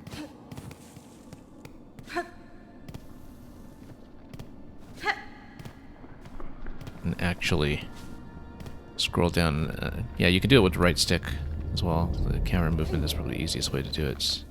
Some signage over here. That's interesting. NPCs. Well, you know what? Let's take the bench first. Good Eshna, stranger. You are looking a little tired, is it? Unhealthy? You can rest with us here. Wish is nice and dark, and warmth from below brings good health. Still, you should make care not to stay much long. You are not flea, after all. Okay, yeah, these are the fleas that I was looking for. That was part of the quest as well. So let's talk to all of them, see who we needed to speak to. Dodeshna, I am saying welcome to our caravan, stranger. You are a very funny, very strange flea, isn't it? No fur at all, and your wings fall off. Har har har har is just jest, of course. Us fleas are famous for giving jokes. Aha, aha, a native of these fiery lowlands approaches. Have no fear, my friend. We fleas are but humble travelers. Well met, sir. Though like you, I am not of these lands. I am merely journeying through. Oh, a kindred spirit. It's good luck for wanderers to meet on an unfamiliar path. And now that we have met, know that I am Flea Master Mushka, leader of this caravan. Exactly who we were looking for. Our own journey has barely begun, but you are most welcome to tarry here a while, stranger. Where ways are dark and winding, good bugs must stay close together. Okay, can we pop up here? Not really. We did find them, but we need to do something for them. Need to say so. We took your request from the Wishwall in the Pilgrim Camp. The time has come for us fleas to find each other and travel together as has happened through generations before. Many fleas of this kingdom should be flocking to our caravan, but times have become dangerous. You feel it too, yes, our poor cousins out there in hiding. Do I understand you rightly, stranger? You will help find the poor lost fleas, truly. Traveling these lands for my own reasons, Flea Master. However, if I happen upon any fleas in my travels, I will aid them as best as I can. I can ask for nothing more. They must all be hiding or stuck in dangerous places, but if you rouse them, they are sure to find a way here to us. May the kingdom bless your travels and keep you safe, stranger. You are welcome to rest here with us whenever the roads bring you back. So this must be the grub equivalent in this game. That's instead of collecting the grubs for the grub father, you collect the fleas for the flea circus. The flea caravan, rather. That's how I'm understanding it. Not that we found any so far, but we'll get there, I'm sure. Down below, this connects to a path that we've seen earlier, possibly something we can open up.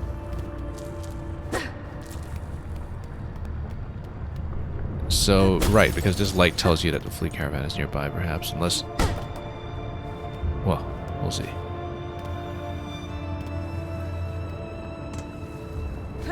Okay, so this takes us back down below, but we probably wanted to continue up top through the loop. Prioritize that. So let's head back up.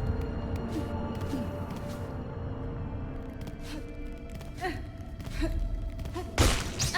guess the logic behind that is that because we took care of the Bell Beast, that naturally we should try to continue that way.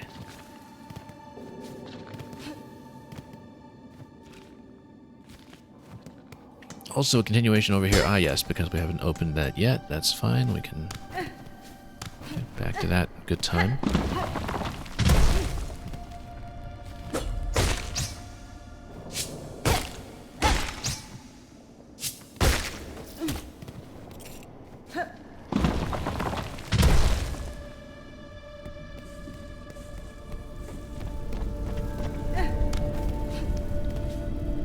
And then we'll just head on up again like we did on the way here, and the adventure continues. Okay. Oh, totally missed that. But so did he, so.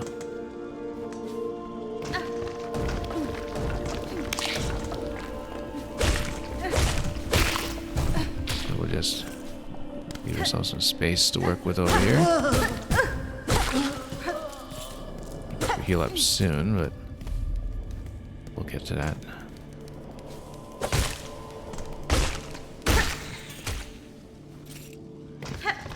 Limited field of vision here that we need to watch out for.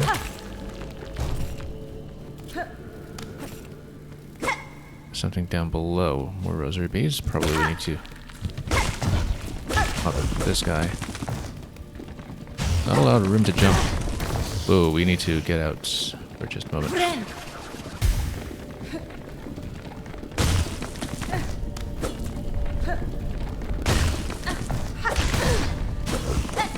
Whoop, nope. Missed. I was trying to turn around there. And that was not performed very fluently. Let's get back up and reclaim our resources and try again. Yeah, pretty claustrophobic there. No room really to jump around that one a bit. You kind of have to back out and go back and forth. It's okay. We know that now.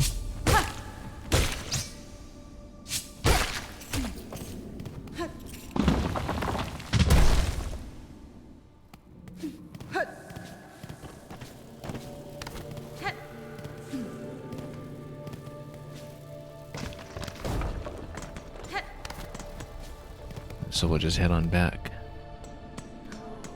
for a rematch. Oh, yeah, again, it's just... Need to work on that accuracy with a dive. We cannot dive from too far away. Again, that's the mistake we've been making throughout, is that it does kind of cancel itself. Also, if you let go... Actually, no, it always just covers about the same distance, I think. Whether you do a short tap or a long tap. There is that maximum distance to it. And we do need to gauge that a lot more accurately than we've been doing. Okay. Luckily this is placed up here. It's an easy reach.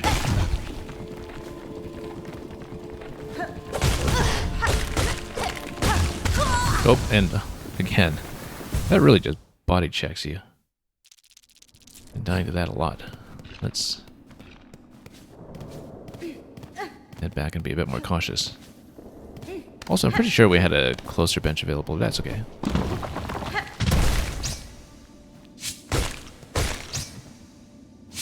We'll just get back up there and do well enough to not worry about the respawning, I hope.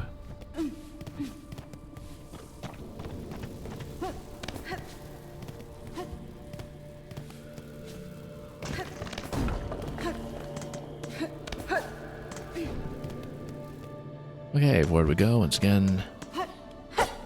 Yeah, again, just diving from way too far away. I've made that mistake every single time at this point. That we do not just have a dive of infinite length there to work with.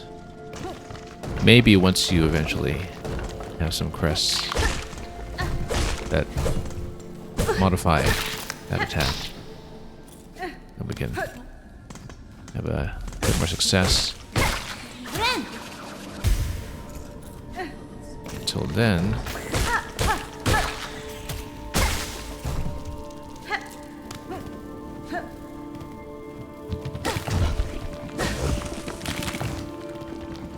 yeah, we actually don't want to dive in after. Whoa! So again, he just body checks you.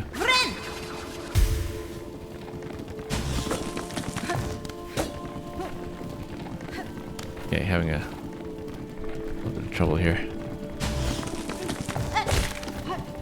Yeah, that bounce back on it is probably how we want to do it. And there we go, finally. Way too close, though. Much too close for comfort. Didn't really get us anything here, too. Alright, we'll need to heal up. We find an enemy to tap for some silk, perhaps. Carefully. Not reading that 45-degree angle very well at all over here.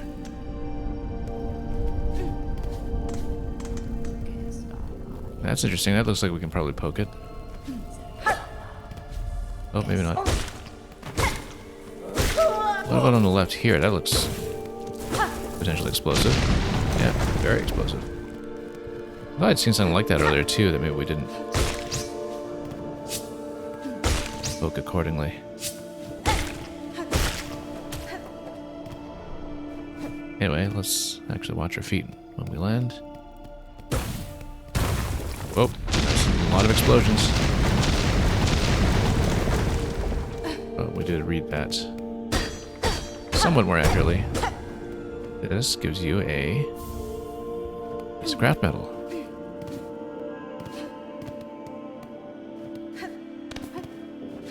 Well, we'll eventually find the craftsman for it. Red Nye, welcome. Hope you've been doing well. I don't know if you've looked into this yet yourself. Okay, nothing to tap over there. It does have a bit of collision to it, though. Oh, let's go up. Yeah, you love the title that we put in here.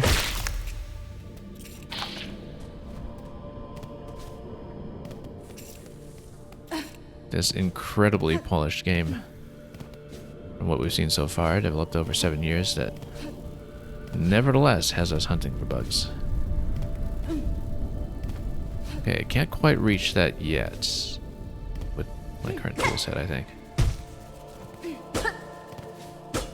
Although, like maybe you kind of do a little stall from tapping the wall or something. Well, we'll see. That was clearly going to be something. Oh, that was a charge attack than expected. Yeah, you'll be playing this tomorrow, Red Knight, but you wanted to pop in and say hi. Yeah, welcome. And we're very early so far. We're not really spoiling anything at all that you won't see within the first session that you put into this. So. Okay, so you can go down to try to complete that loop down below, or we'll proceed right, perhaps. Let's go right. This looks ominous.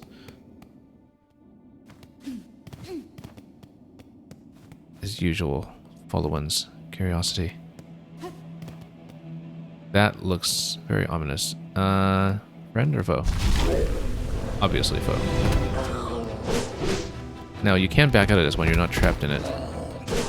So let's just calculate here for a moment. Oh, yeah. Okay.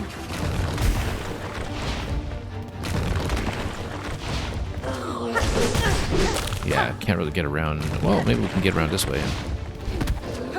Oh, this is gated off. So the exit is gated.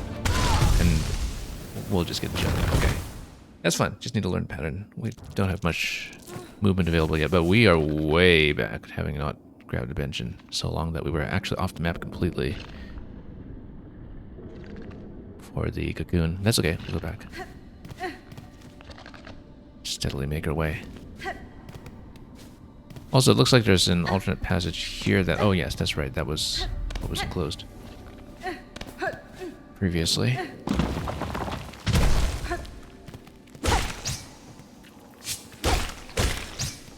And this was just what went down to the rosary beads we collected. So let's go back where we were. We're a little deep in that boss fight, so I don't know if we can actually recover the cocoon and go. But, oh yes we can, because it doesn't gate you off on the left, as long as we have an escape route.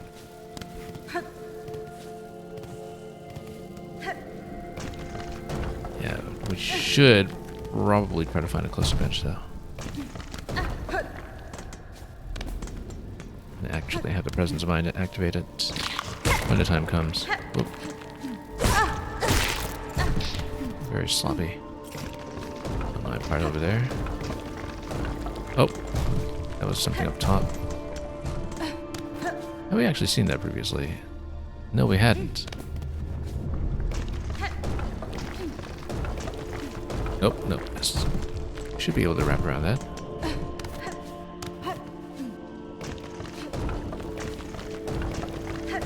There we go.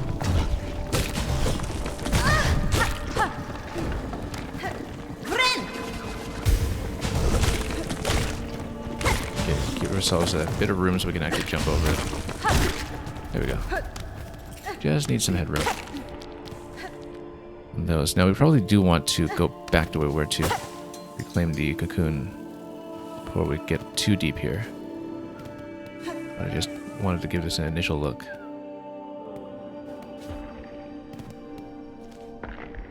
Yeah, still we are kind of off the map. This looks like it's something though. The air, the water everywhere. Inside their shells, twisted inside the guts. Tightest around heart, pulsing rhythms, sick, alive, dead, something worse. Deeper. Must look deeper.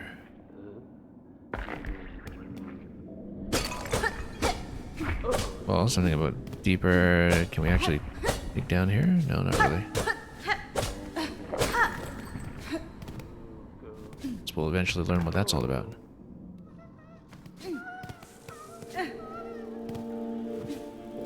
Hear somebody being a little weepy here.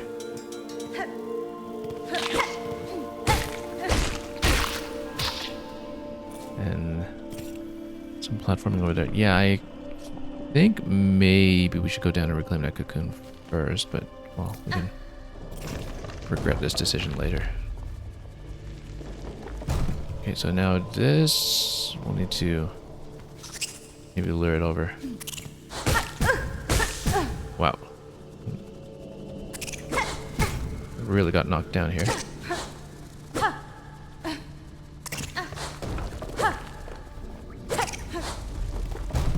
Come on.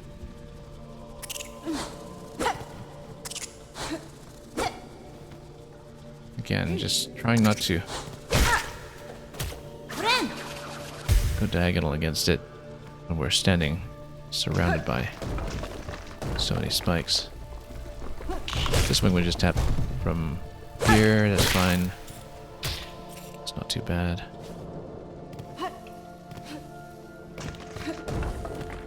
Yeah, this will obviously get some headroom to get around.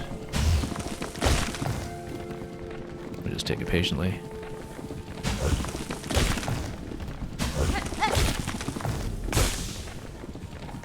Build up some silk. In the meantime, there we go. Lose track of where we dropped that cocoon earlier, since we're exploring so far afield.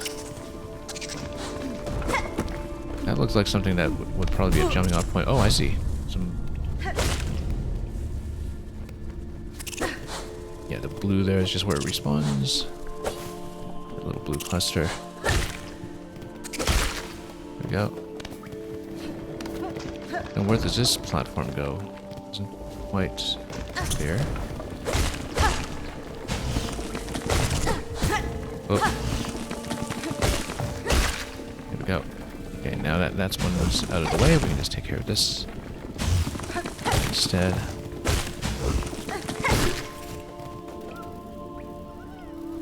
Let's look back down below. We're still hearing the sound of some nearby character right here. Okay. I guess. Can we rescue them? Oh yeah, that's one of the fleas. Okay, that's the first of the fleas that we found. So that's the cue for the fleas, and that's the audio cue that we need to listen for. Well, now we know that. Still new to us. And then, did we step to the right here earlier? Yeah, we did. So let's go down below. Any rewards for freeing the fleas? I don't know. That's literally the first one that we've seen so far. It seems like it's the equivalent of the grubs in the first game. I mean, you know, assuming that the flea master doesn't just devour all of his fellow fleas at the end or something mildly concerning like that.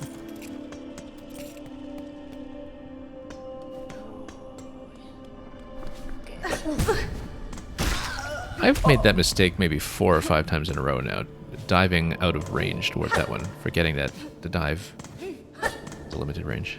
I keep making that exact mistake. Just a tap.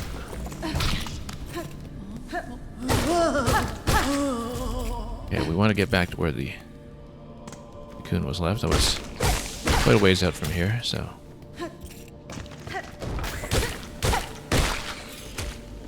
really need to fight the one down below. But we will wrap around. Just try to get back to where we were for that big fight.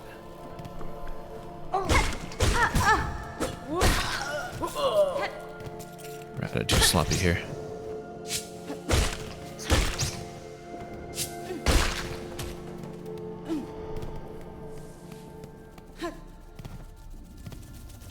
Where even was that?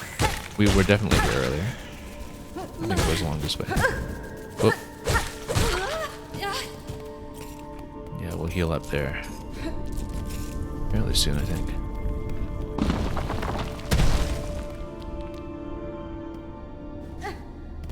Right, it was this area to the right here.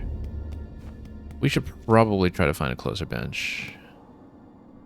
If one is at all nearby.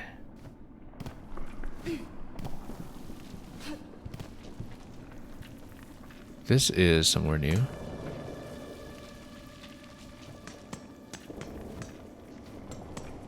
I mean, we can check that. I feel like we might want to make a grab for the cocoon first, but again, it's a long walk back. On the other hand, we know that we can exit out the left side in this room if we somehow fail.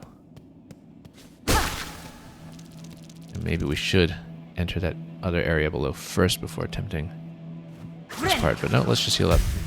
It's just that this guy's got such a wide swipe.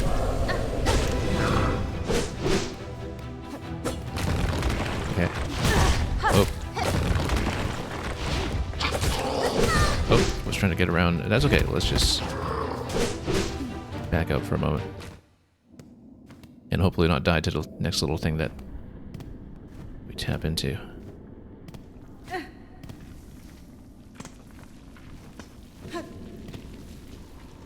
Just seeing what's here. A lot of flimsy platforms down below. I'm gonna get the sense that this might be close to some kind of rest stop, perhaps, though. Ah, no, that's an entirely different room down there. We should actually maybe check that previous location first. Yeah, this is gonna be possibly hazardous. Let's check this first.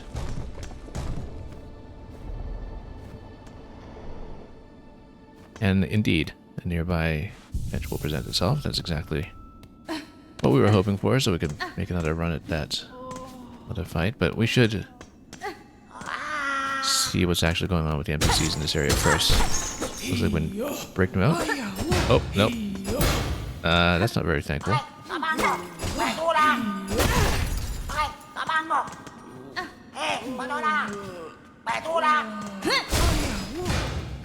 Feels like they're calling for me to help them escape, but...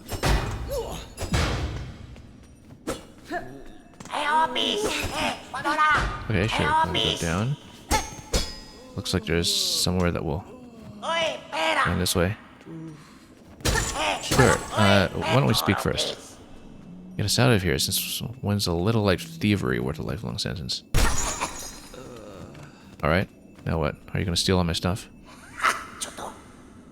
Grindle here. Free at last, locked up in here much too long we was. Nasty place to keep a poor little snitch bug like Grindle. Oh, you're smelling fancy. You got some pockets under your cloak? I didn't waste some goodies for us to pilfer? Da, Fenestra. Beware your greed, thief. You'd be dead before your claw reached my cloak. Oh, never mind then, bully. Plenty of tasties lying around for us down here. We smells them.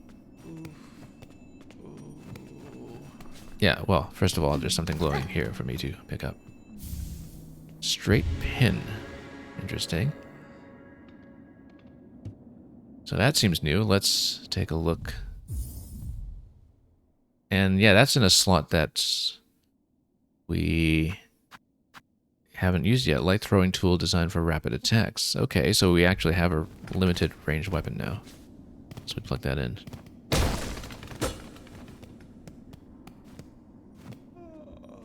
And yeah, indeed, the cast of characters as with the first Hollow Knight is incredibly cute and lovable in their own way, especially the ones who are most vicious.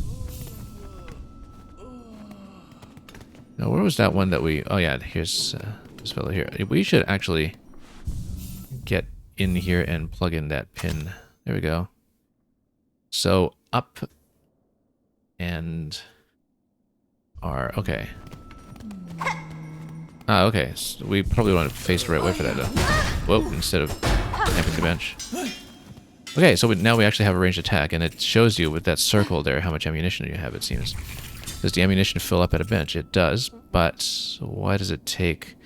Ah, okay, it actually takes a little bit of currency away to refill when you rest at a bench. Alright, so we'll need to keep that in mind. I feel like these are not alive anymore, these husks over here. Yeah, it uses quite a bit of the shards, you're saying, 06i. It does, and so we should be cautious about that, but it seems like some fights we do want to take cautiously at range, so...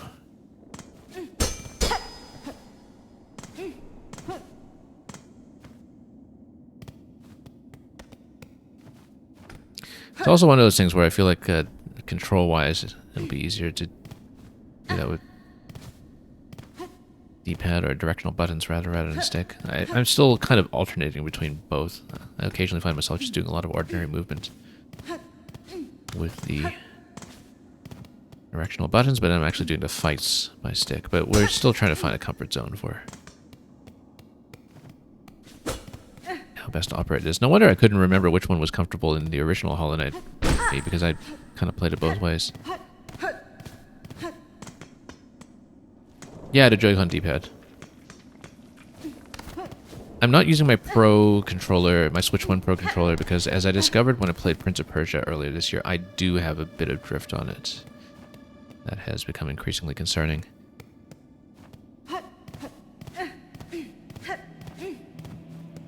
And it was definitely causing problems for Prince of Persia when I played it. Oh, got whacked already. So we don't want to burn too many resources, perhaps. Oh, missing repeatedly. Let's give ourselves a bit more headroom here. Oh, so you can kind of parry into it a little bit. But wow, he just whacks me completely. Let's get out for a moment. I guess if we take the bench, we would lose some shell shards on the currency here, but whoa. Oh, and look at that. Was not watching. And yeah, the rumble effect is very noticeable. I mean, it was kind of like that with the first game as well, though, in the Switch version. Rumble is essentially created with sound files anyway, so you usually see a bit of a one-to-one mapping between sound effects and rumble effects. And whoops.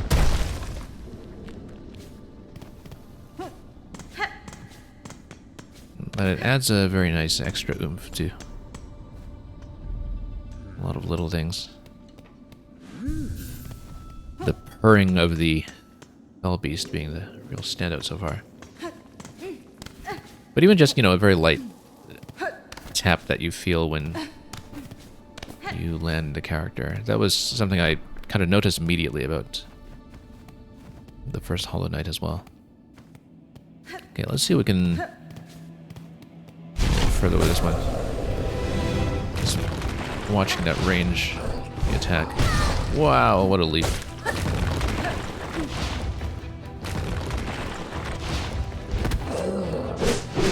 Double swipe. Yeah, we just need to watch the tells here.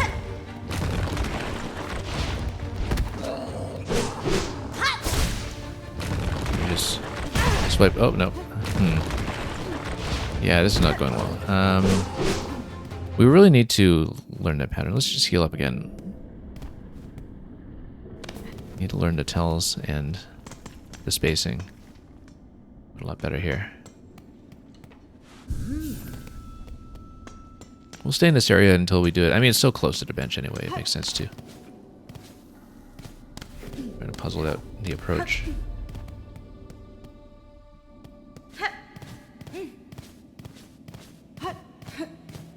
As long as we dodge while that got trapped.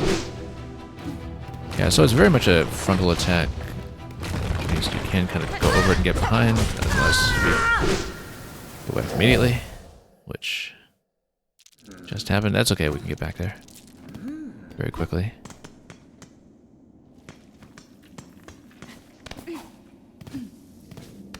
Still just learning, so one expects a certain initial degree of pain.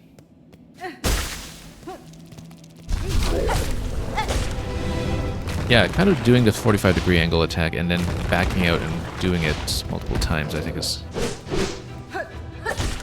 part of the Hornet skill set that we need to get into here, like being able to do a double attack with dive. Okay.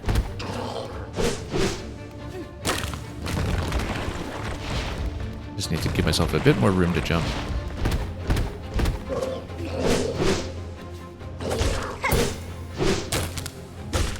Okay, then we'll just space ourselves a little bit better here. We do have a bit of wiggle room for a heal. Oh, yeah, the jump is the thing that is a real problem right now. Okay, now, unfortunately, we're still way too close for that. And that's it. So we're doing well. Stood in a bad place for the heal. We really did need to get somewhere a little safer.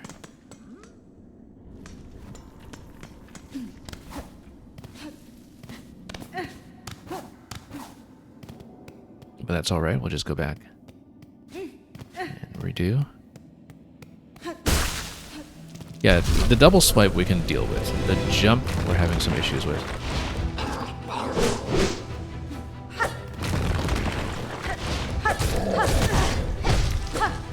Okay.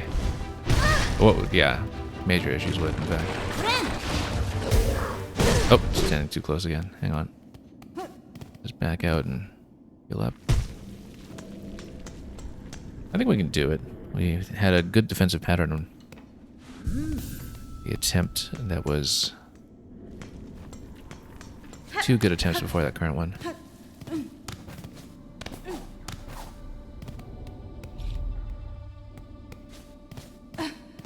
We'll see. It's not even a named boss or anything. It's just a strong enemy that we'll probably see lots of as we proceed. Oh, I knocked down really quickly that time. Hang on. So yeah, we need to figure out how to tell the difference between the double swipe and a jump when he unburrows. That's something I'm trying to pay a little more attention to.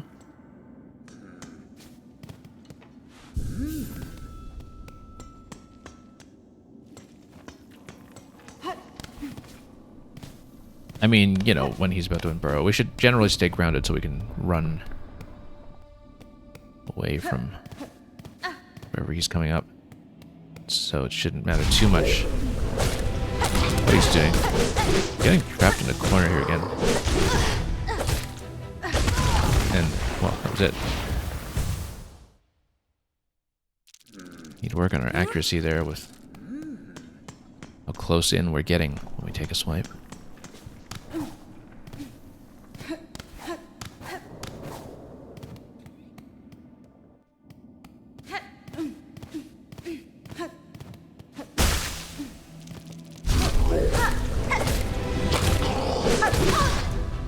Okay.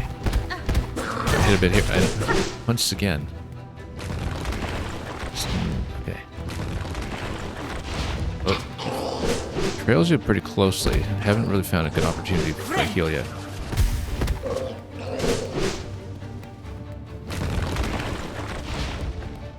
Now, if he's down below in that section, then he can't really do the jump. Well, he can do a jump this way, though. But if he's kind of down below here, then he can't leap too much, it seems. Okay. Oh, no. Didn't walk out of there quickly enough. Yeah, it feels like we need some swifter movement before we are going to get past this comfortably, but we'll try to figure out a few things about it.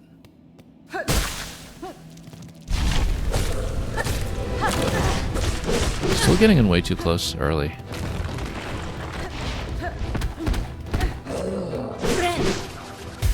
Okay, when he's taking a swipe, that's our chance to heal.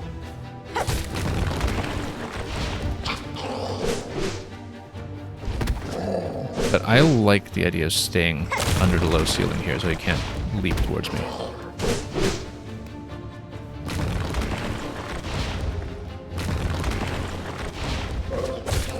Oh, except he's still going to slap me that way.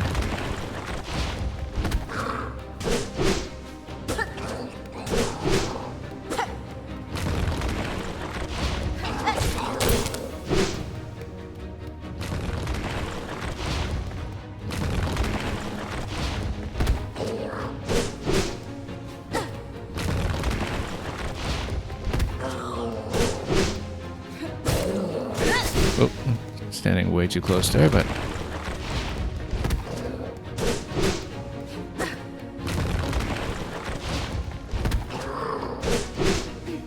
yeah, to dash forward, it's like a forward swipe, downward swipe rather.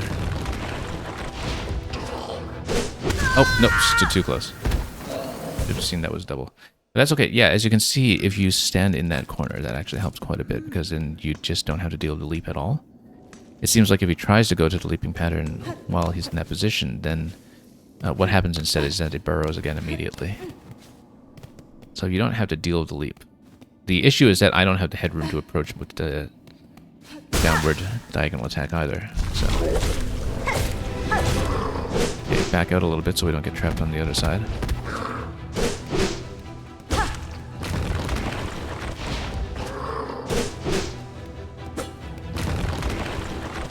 Stand barely out of range. Oh, nope, hang on. Oh, that was an accidental tap on the R there. Pretty special.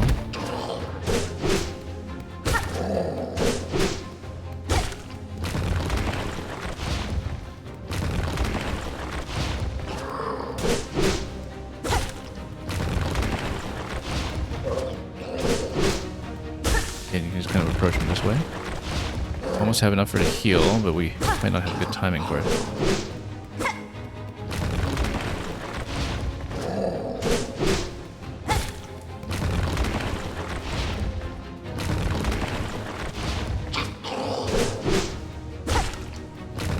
Just take it patiently.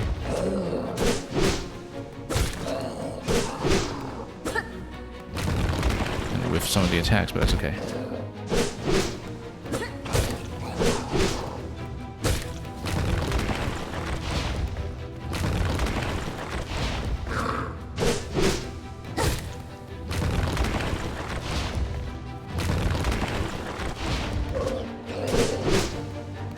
Okay.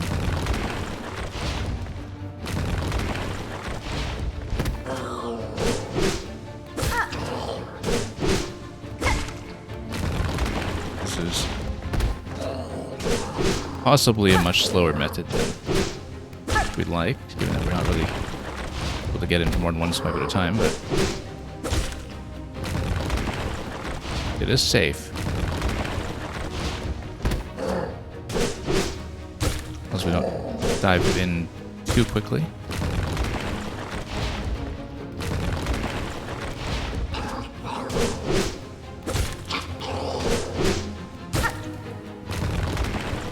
Pattern doesn't seem to be getting more complex, at least.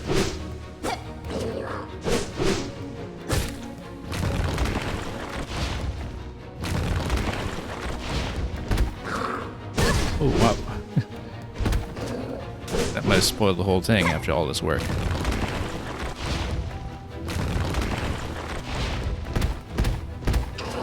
Okay, we're way out in the open now. That's not good.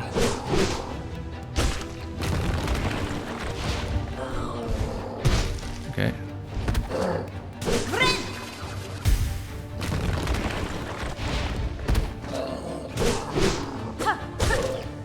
Oh, too close.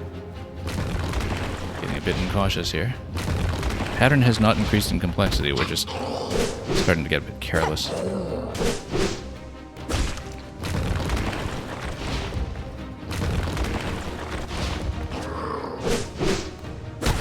There we go. Okay, that was tricky, but we made it. So, what's he concealing? Well, cash first of all. Very useful. The shell fragments here that we need for ammunition. And no map available in this section, incidentally, so we'll see what this is about. Now, I don't think we can actually... Oh, you can collide off it. Okay, so you can bounce off of these. We should have noticed that earlier, in fact, when we saw those. That you can actually just aim accurately off those, and then we're in Hunter's March. That's new. This is also new. Don't know if we have to fight the same Guardian to get over here afterwards, but I guess we'll find out soon enough. So yeah, okay. That's actually going to be tricky, I think. We might die pretty quickly. Oh, yeah, pretty quickly here, so... Who knows, maybe we need to fight him again. But we did open the gate behind, so maybe we can pass over there before too long. No, that's why we don't have a map for that section. It's because all of that belongs to the Hunter's March section, and we have yet to buy the general map for that area. But I like that we are allowed to pass through. Now, you don't need to fight the guard the second time. That's also important to know. That means we can get back there. Now to... Oh, whoops. Totally whiffed this. And this. Yeah, in general, we want to kind of approach a little bit closer before we do the thrust.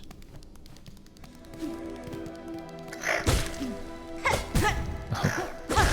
Goes for attacking into this, too. Nope. Okay, I need to switch back to... directional buttons for this part, maybe? I don't know. Oh, and we missed a cocoon completely. I didn't even reach it because it was up high. So, whatever currency we were banking there, well, there goes that.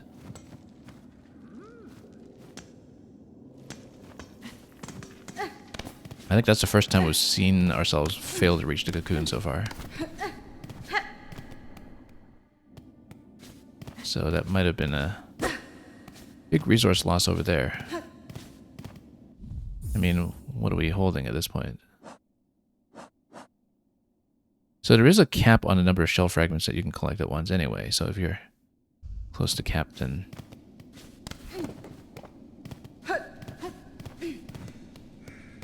It's, makes sense to be spending on some ammunition.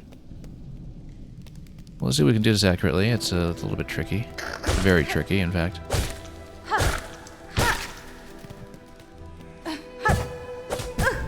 Oh, you have to... Nope. Okay. The cocoons are so high, too. Nope, I'm trying to steer and go backwards after the second bounce, and I'm just failing to do it. There we go. That's how to do it. Now let's heal up. Yeah, that's a platforming requirement in this game, this particular kind of obstacle. Oh, yeah, being able to pull back directionally is going to be pretty important here. Okay. Yeah, you do need to be pretty exact about this, I think. Yeah, you kind of have to go D-pad diagonal for this, maybe. This is the one segment I've seen so far that makes me think that, okay, maybe I need to switch controllers and have a real D-pad, because otherwise these could get pretty tough.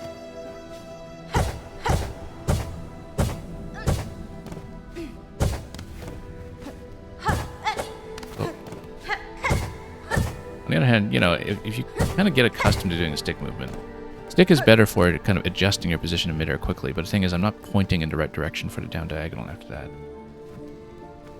060, you're saying it turns automatically on stick if you go for about an 80-degree angle. Yeah, I don't have that line control.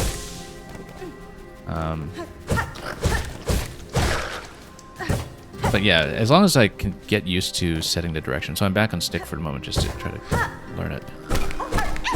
Oh, that's free. Okay, great.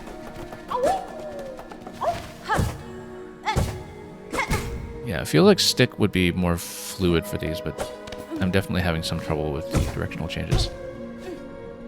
Kind of reminds me of how I originally played Celeste on Joy-Con sticks. Because with Celeste, it was one of those trade-offs where, you know, I was having a lot of deaths to diagonals that I didn't want, but on the other hand, it was much easier to do the quick, snappy mid-air directional changes.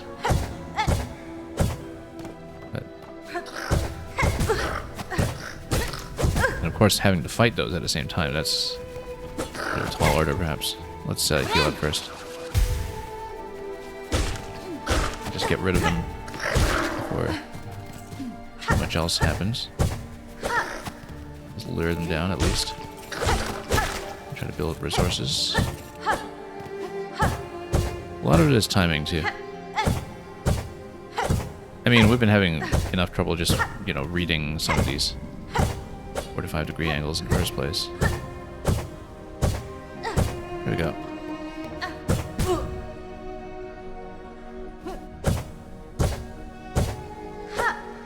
Seems like a very advanced version of some of the ground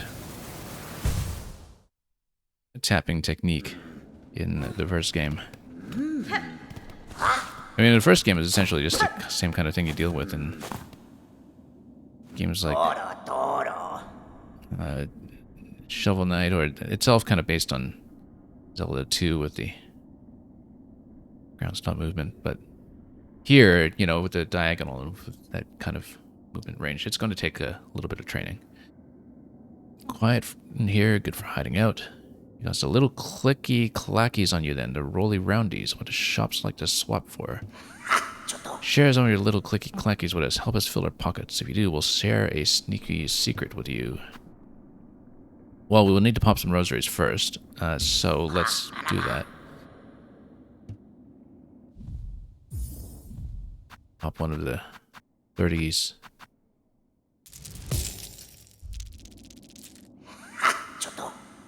And let's see what happens when we pay him. Into Grindle's pockets they go, and for you, a secret to remember us by. Beneath here and further on the burly bellheads of a big, hot, gleaming hive, full of all sorts of tasty snitchables. But there's this big gate they got down in his belly, shut tight, locked up. If you could wriggle through, you'd get your claws on all kinds of goodies. Interesting. Oh, and he actually has even more hints later. You know, since we're likely as not going to lose our currency to the platforming section, let's just pay for one more. Secret to remember, spy, you know where all them dreary raggedies are camping, back near the old chapel. Well, beyond that chapel is a dirty great grave. Not much in there but husks, right? But my sniffer tells me there's something worth the trouble buried down at the bottom. Okay, we might not remember all that, but that's why we keep a recording, as a guess. And then we'll see what we can do to earn back those rosaries.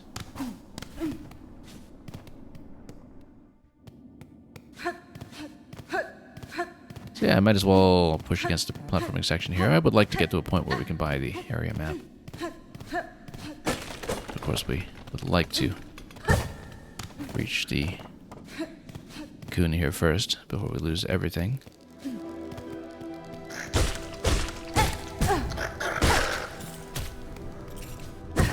Oh, whoops. It's very tricky. We're getting used to it. Slowly. Oh, should have saved that for the next point of damage. That's okay. Let's build up some silver.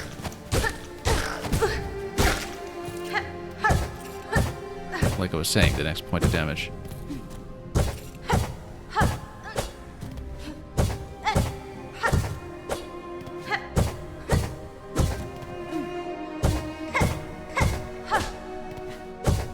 Yeah, definitely having a few issues with my stick control here, I guess, maybe. Some lack of practice. Okay, might as well try to lure this one down first. And of course the cocoons just have to be up high, so you have to succeed in that challenge before you have a chance to reclaim your dignity.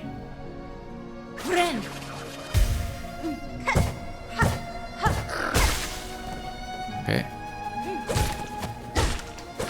4 taps for these ones. We should count properly. This time, whoop. Okay, we do have enough for 1 heal.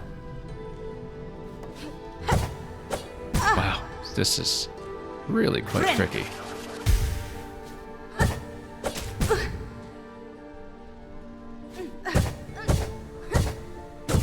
So we need to go against a wall there and then back out of it to do a turnaround on top one. This is really not easy. There we go.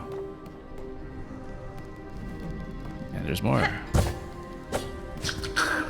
Whoop.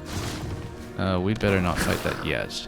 Until we know what we're doing.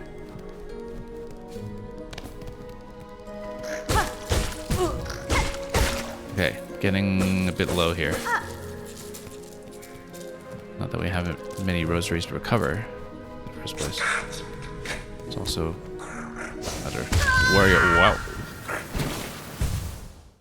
What a swipe. Well, let's see if we can actually make it back there past the platforming section. We don't necessarily need to go for revenge there. I mean, given that we're not dropping that many rosaries there to begin with, but may as well take a look.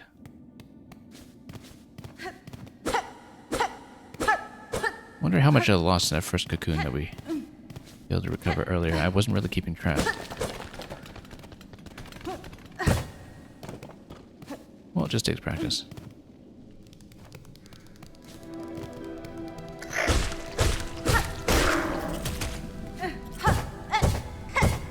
You see? There we go. Got that one first try now.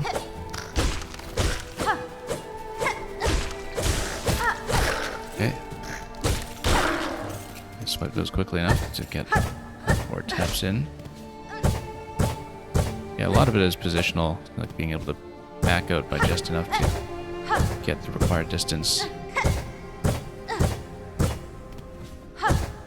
Also, sometimes we're doing a forward swipe by mistake. And rotating the stick. There we go. Yeah, this side we've been to previously, but because that's where we put the flea.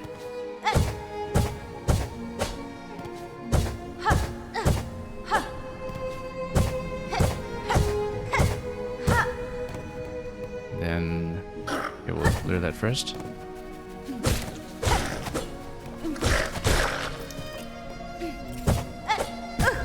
Just missing that one entirely again. Whoop. Can't believe how difficult this is. Well, let's see. We just need to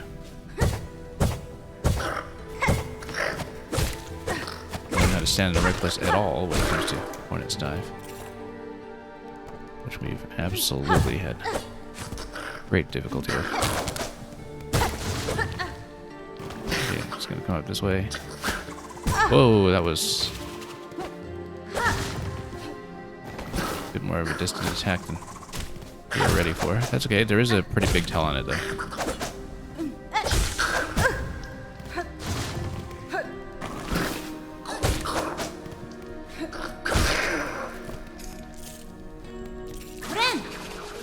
Heal up. Now, there was the one up top that did a big charging attack. We can probably dodge that once we...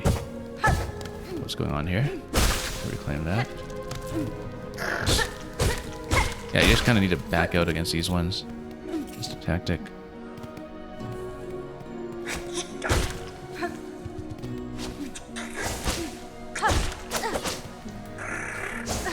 Okay, yeah. It's a big charge up animation. That guy. Ooh, yikes. Better heal up while we have a chance.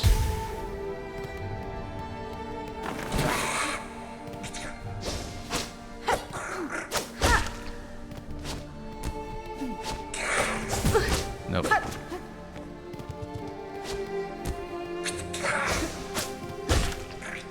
Okay, knock him down there. I think we should actually try to go for the kill here almost unnecessarily. Well, that's okay. We'll just continue.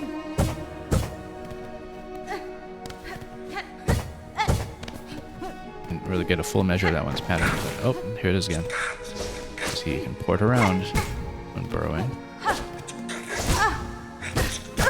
Okay, that's way too dangerous now. You know what? Let's get over here first. What just happened? Got rosary necklace, that's fine. We should take that and keep it. Whoa, and then what a snipe. Stepped right beside it.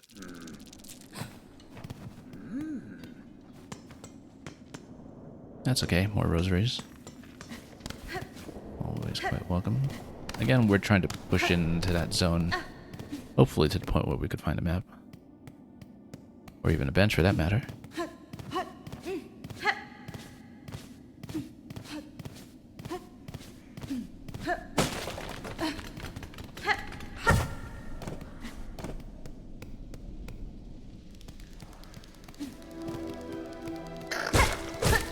Yeah, back out of these ones. Okay, starting to do the adjustments here a little bit better.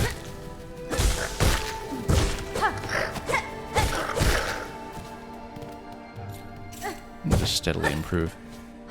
Actually being able to fight these ones. Of course, the further in we get without a bench, the trickier it will be to get back to the cocoon at all, so be pretty cautious here. Especially in locations like that.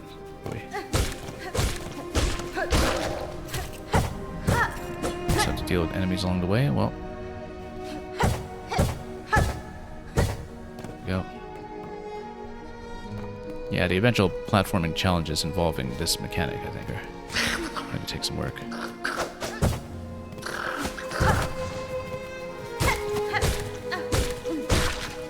If you back up and give those ones some space, then you can kind of get through. Okay, might as well just tap this right here. Recover some.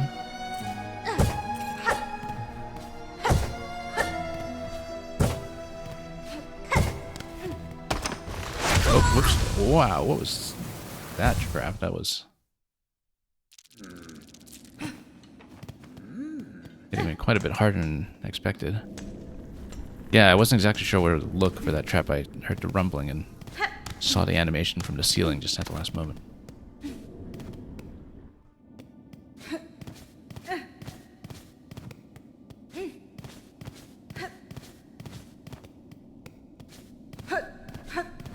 Yeah, this far in, we're still on a pretty basic suite of movement.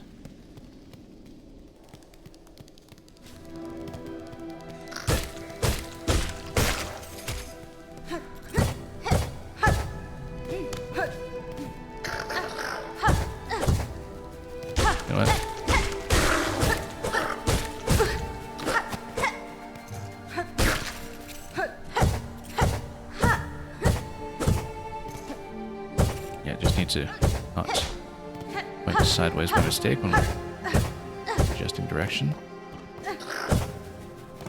I'm sure this will eventually become second nature. Because we have to do lots of platforming with it. And learn the positioning trick a little more reliably. There we go. Again, we'll just go forward past this section too. Totally with that.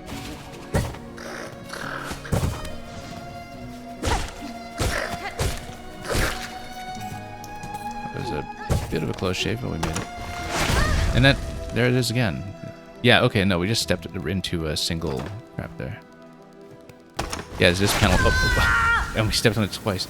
Okay, yeah, no, because it's actually a floor panel. I was accustomed to the traps that we saw before that were based on breaking a string. And we didn't even claim the cocoon. We lost the cocoon entirely that time, so that's too bad. Didn't pick up too much into it, at least. When it came to the rosary beads. I don't think we were sitting on that many. Yeah, so I stepped on the switch a second time and triggered it when we had already been swiped by it once. Because I was thinking back to how the earlier traps we had seen that were based on tripwires. Well, being tripwires, those were just single use, but this one, if you step on the panel at all, which is pretty difficult to see on the floor there. It is visible, it's just very difficult to see coming if you're not really looking at it.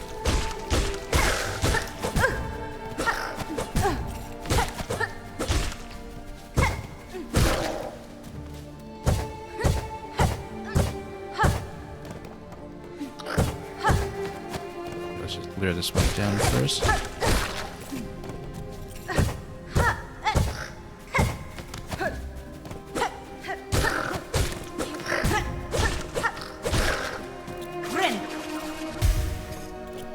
We were picking up the shell fragments at least, not that we're using them very much at the moment. Let's go down actually, because we want to continue this way. This time let's be careful with that trap. There's this panel in the middle here, so we just jump over it. Oh, and of course we just knock all the way down. Okay, need to get that cocoon safely if we can. And we're just about to die here. Do we have just enough for the heal? We can head up top. There is... if we... Oh, here that is. Jump over. Maybe we can make it. That seems like a bit of a long jump, though. Maybe not. Let's see, we would have to go up this way now. Why would we go up there, then? Why don't we just pass through, then? Because... no map yet, anyhow. Seems like that's a little bit out of reach. Funny how equivalent this feels to your first run through the fungal section of the original Hollow Knight. Now we're so far away from any kind of bench.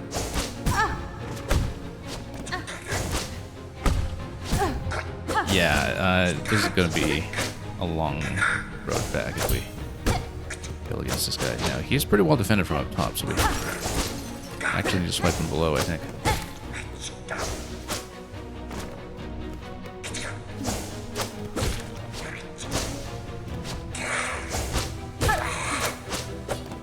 So yeah, because it's protected, so... Oh, no, failed to dodge.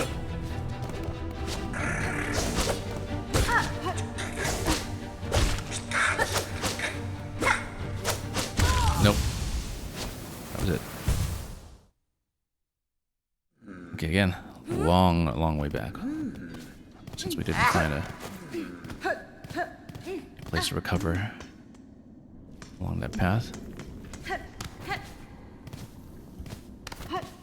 That's okay, we'll go for it.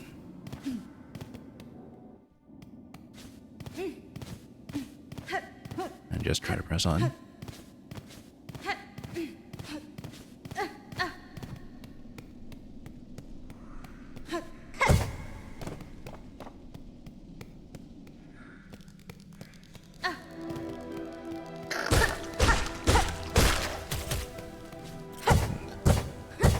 We're getting a little better at this part at least. Sure. Bit of repetition for fluency's sake.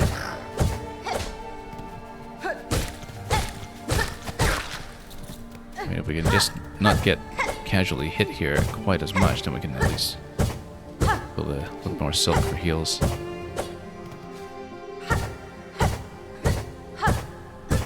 Yep.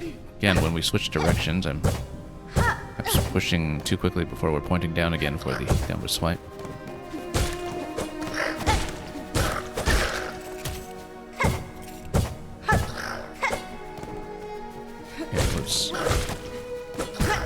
Here.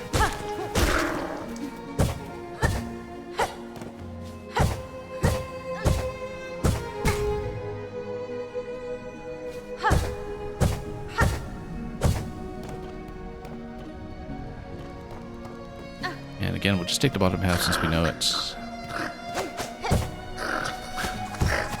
Oh, wow, that was... Not an attack I was expecting.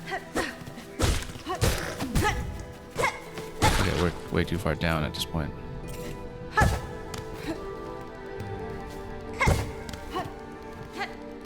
Jump over the trap.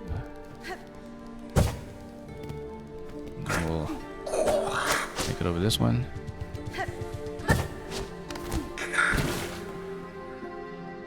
Pop the cocoon soon if we can. Well, I mean, first we have to make it over this part. And we're not going to make it over that part. Okay, so we won't even make it back.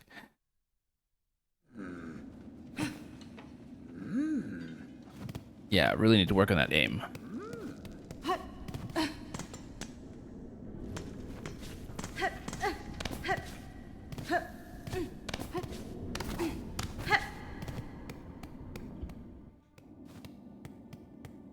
Well, that's alright. I'm sure we'll master this in due course. Not too fussed about the currency right now since we have most of our rosaries in beads and necklaces anyway, so... And we're not really farming rosaries off any of these, so it's not like we've been losing very much. Since it's just self-fragments off these enemies, and we do keep those. Kind of interesting that you have the two different currencies now, with two different kinds of persistence and recovery. The limitation with the shell fragments, of course, is that they are capped.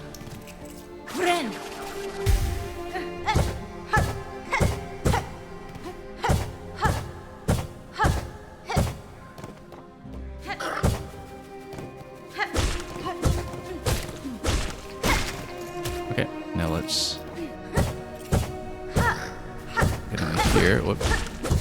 And of course, we just knocked all the way down. Whoop, all the way down, like we were saying. Very sloppy.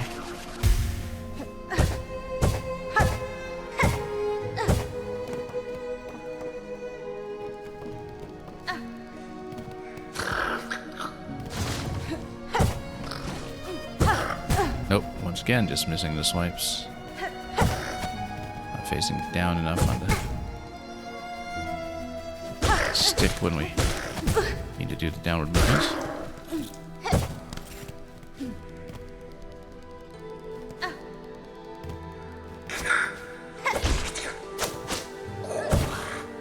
Okay, that was kind of too close for comfort. That was also too close to comfort, but that's okay. We at least got a bit of silk back there for the heal. Now, over here, though, if we want to do this fight, we'll need to proceed pretty cautiously. So yeah, the helmet seems pretty defensive, which means we need to swipe from down below. We just go up to go around this way. Oh, this little parry and interception over there. That's actually very satisfying Alright, if you do it perfectly.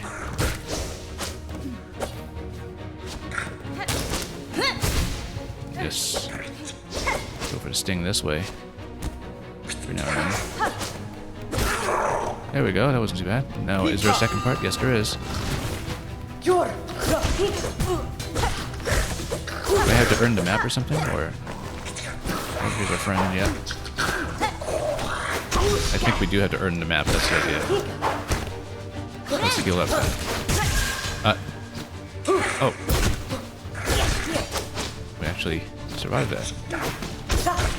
Okay. And then we got sniped anyway. But that's okay, at least we know how to get the map in this zone now. That is, in fact, where we want to go.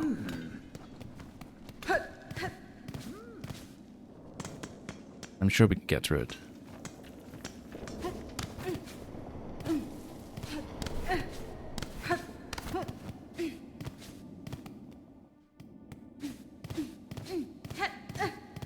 It was very satisfying to see the NPCs actively on your side. There probably isn't much of a speed benefit to this, hopping all the way, but one taps buttons compulsively sometimes when in a hurry to get back to where we were.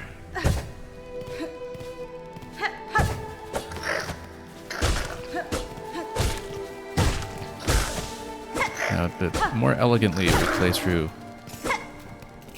this early stuff in this climb, the more silk that we can build in advance to have a bit more of a safety margin.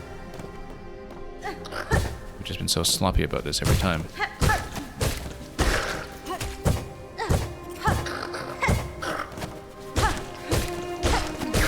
There we go. Oh. And there we don't.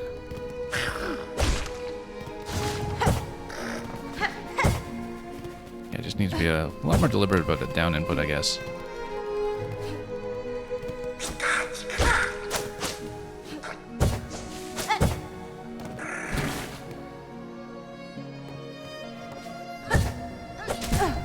Nope. Got trouble here once again. Just need to go at the right time. Now, do we go to phase 1 or phase 2? Phase 1 before.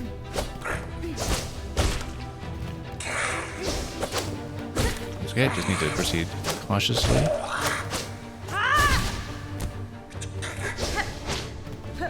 Risk that instead of the heal.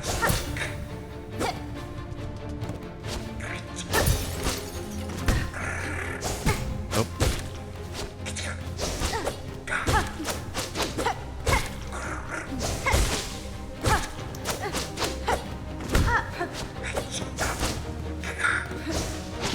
Oh. Okay, let's heal up before the next phase. That wasn't too bad, actually. I don't get too confused with all the animations going on here. Okay. Luckily, our friend Chakra here is battle tested. Need to watch the diagonal projectiles here. Well, we watch the projectile pattern, we're fine, but then we have more. Okay, we can have a heal with Vine over here.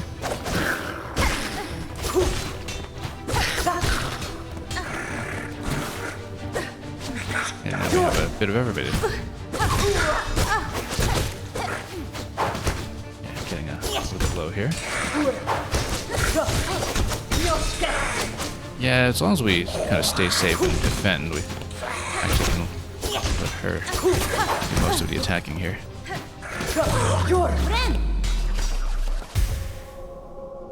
Okay, what a team. Can I have a map? It's a battle well fought. Child wielding needle, your master would be proud of you. One who trained me long ago, I never called her master. But as she would be proud of what has become of me, I cannot say.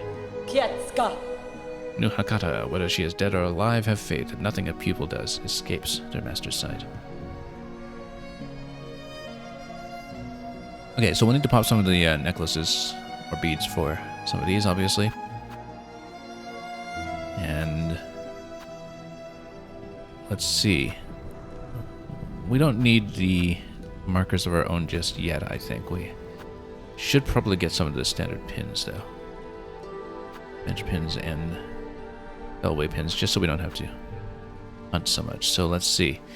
It'll be 190 that we need to pop. Alright, let's do it. 120 over here, 180.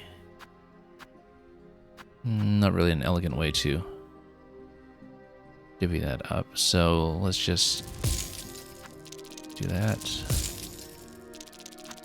And we'll go over by just a little bit. Peter nodded. Your charts and tools show fine skill, Chakra. I've met a few who'd match your talent. Cartography, Piccolo. It is a craft skill common amongst my tribe, most important to keep one's mind sharp, when on a journey.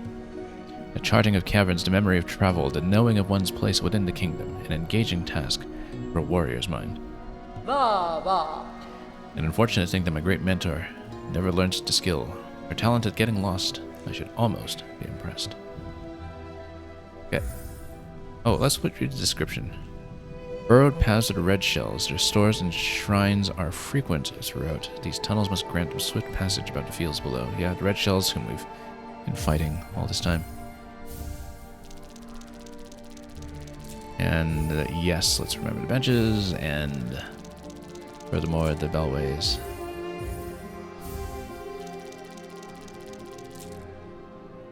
Okay, we don't need the other markers yet, I think. We'll see how we're doing for the time being. Yeah, this is pretty straightforward here.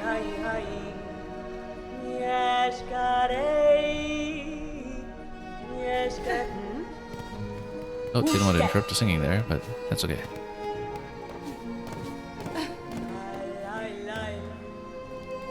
So seemingly straightforward here, but with a couple of different locations to traverse. Whoops, that's rather too dangerous.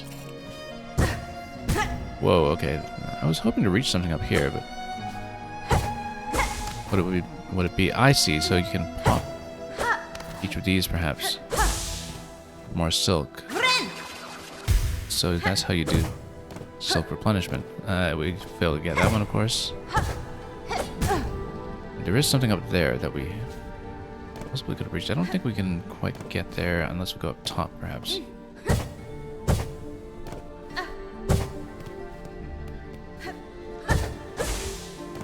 Oh, oops, fell down once again.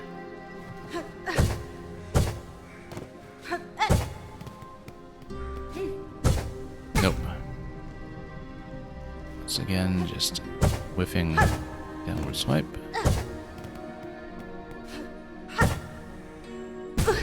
Not quite. I don't think we can quite reach that.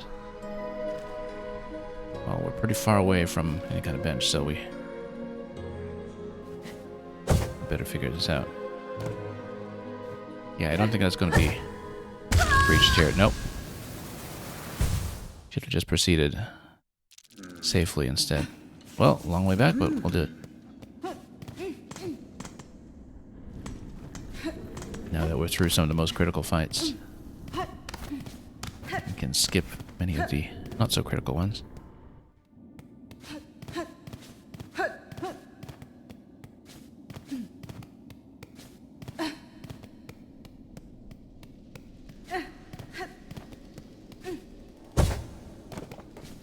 And we'll just continue to explore.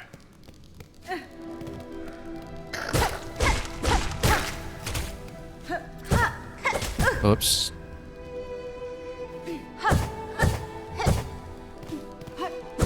Yeah, really need to work on our aim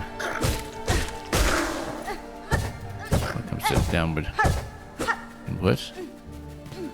We can see there, just too many torch slashes sometimes when we are trying to point down, but are also trying to adjust direction.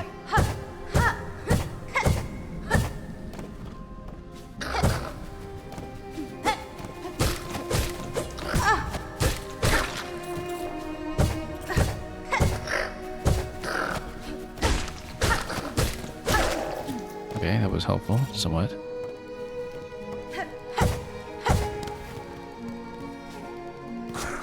Yeah, we'll just bypass this one. We've been here previously. Oh yeah, that's where it died to exactly this location before when dropping right on top of that guy.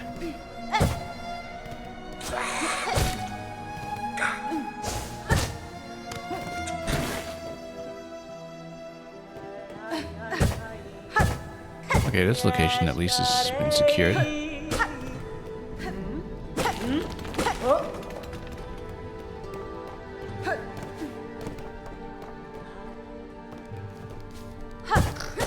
Oh, nope. I'm terribly alarmed by being blocked off over here. Of course, we can, as I discovered, actually attempt to replenish silk. There we go. Got 1 point of healing for when we need it. We should probably go to the cocoon, of course.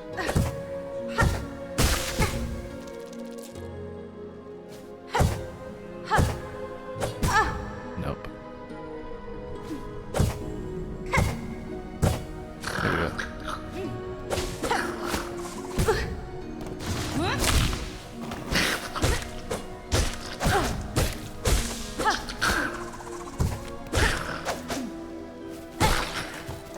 Okay, routed too close there. We did make it.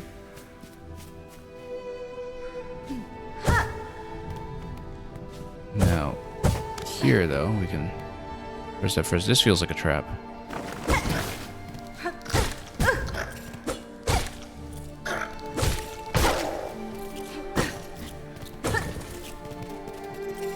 Not a trap? Okay.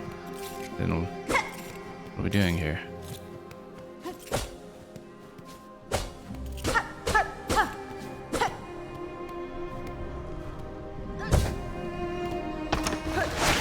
Oh. That was a trap. Okay.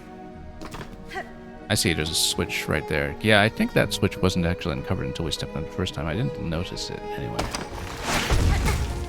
Oh.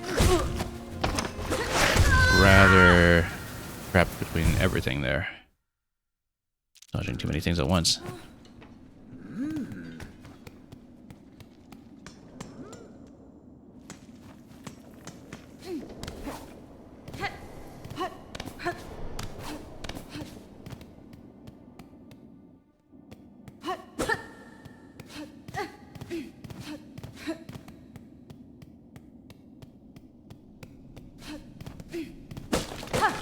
That's okay, we'll steadily make our way back.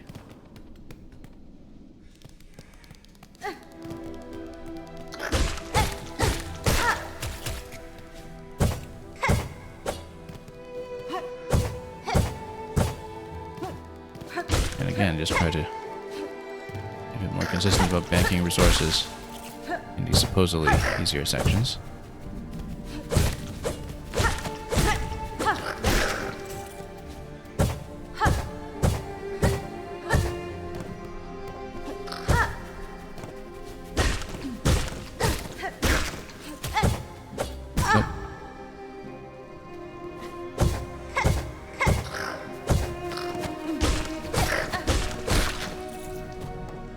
Now we've capped out the shells at 400 at this point. We just haven't gone back over this stuff so many times. At some point we should actually go back to town to see if we can donate more of these and pay into some more civic redevelopment. I'm sure you can probably raise the cap at some point. Oh, I knew that was coming, and yet we stepped on that thing so many times.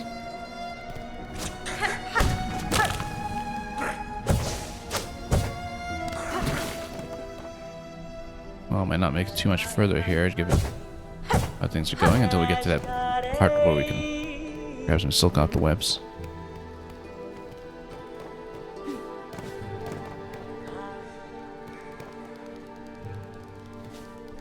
It's up here this way. As long as we land a little bit more elegantly. There we go.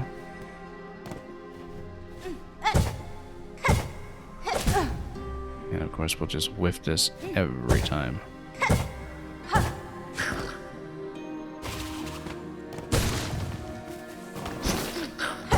Oh, we'll just bypass this. Yeah, there was a massive trap there. That's okay. We'll just watch our step. And heal up. So yeah, lots of things to step on here that will... Right, another one over there. Wow, there were several consecutively, it seems. I thought I'd skipped that trap. I thought we jumped over the switch, but I guess we tripped something else.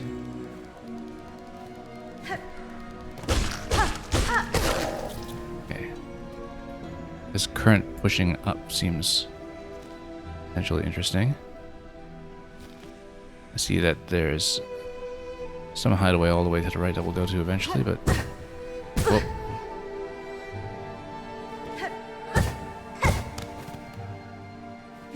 So what exactly is the air current here? Can we actually ride it? No, we can't. I guess we don't have a certain power that we might need in order to do that. Like, sailcloth equivalent or something to that effect. Now, how close are we to some kind of point of safety here? Pretty far away by the looks of it. Oh, whoa. Couldn't reach. Interesting. Thought it would be able to.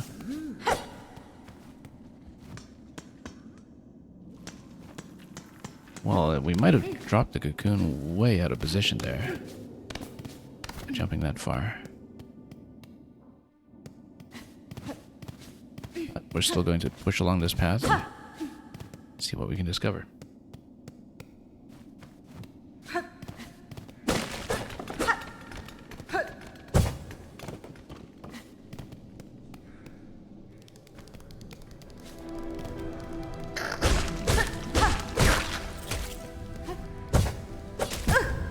Not quite.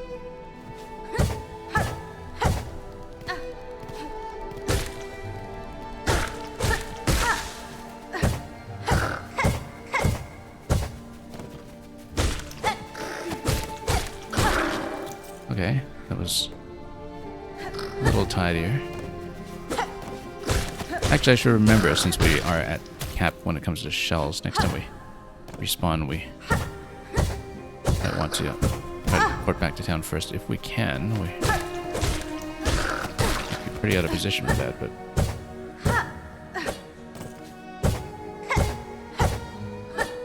Nope, I'm in trouble still with directional adjustment here.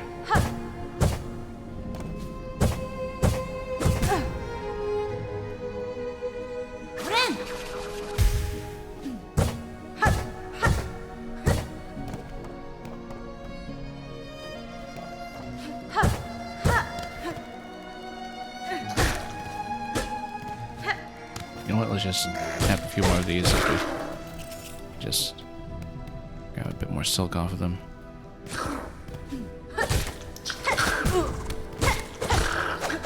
Yeah, let's just skip that one.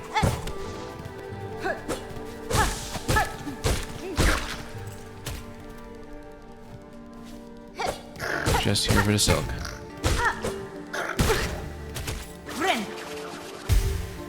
Taking too much damage in the meantime.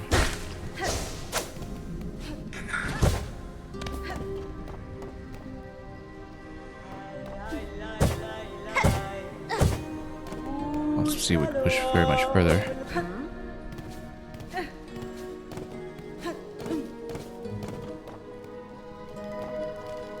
Okay, some ways to go before we get to our last known cocoon location. Whoops.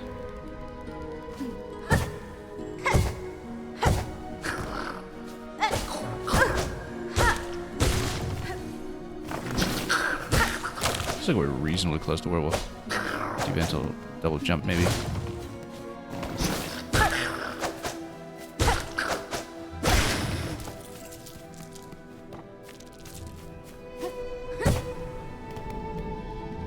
Okay, now we need to watch out for all these switches here. There's so many of them.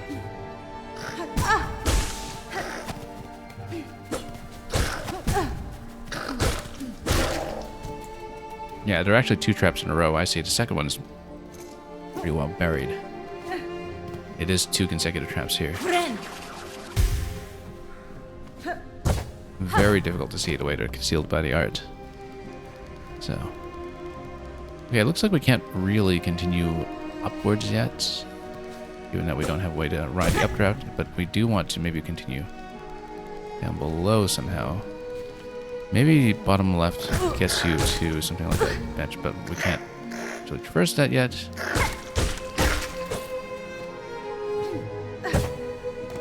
There we go. Bench or not? Gate, that's fine. Gate is good, perhaps. Well, we don't have to step in anything too critical here. Those are guarding everything here. I feel like we don't want to enter that one yet. We'll probably die. Let's check a few locations here first. Maybe try to get a bit of health back. No map in this section, so that's another zone entirely that we haven't reached just yet. We should, having opened this gate, try to push forward a little bit. Seemed like there was one jump that was way out of reach here, though.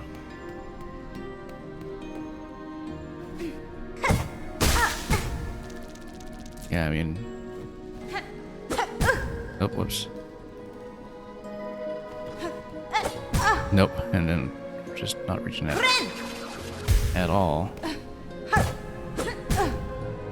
I feel like we need to dive out of this like that. Yeah, we need the second dive in order to find it.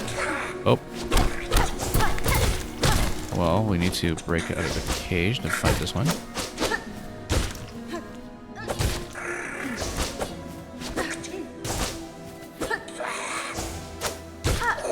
Pretty complex movement on seemingly standard enemies. Then we push them like that, and okay, that's one way to do it. Doing with environmental damage, if we step into a trap. No, we do need to make it over. I feel like we'll probably, by reaching the end segment here, get whatever power it is we need to ride the updrafts.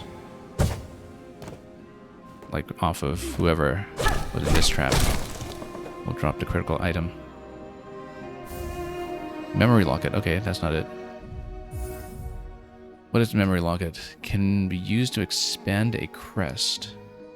Expand crest in the crest pane of the menu, huh? Oh, I see. So maybe we would be able to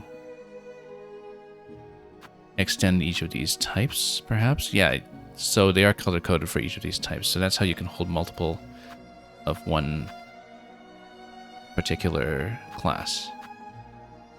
In case we want to, for instance, get the one that has additional rosaries later. Well, I think we should hold off on this until we actually know what we want to use it on. But again, we can't ride the updrafts yet, so this is kind of immaterial. I think in that case we do in fact have to go to that extra zone on the bottom left. Yeah, no, because that's going to be a dead end here, so... Yeah, we don't have whatever we need to ride that yet. That's clearly some major movement power-up. And, of course, now we're just about to die.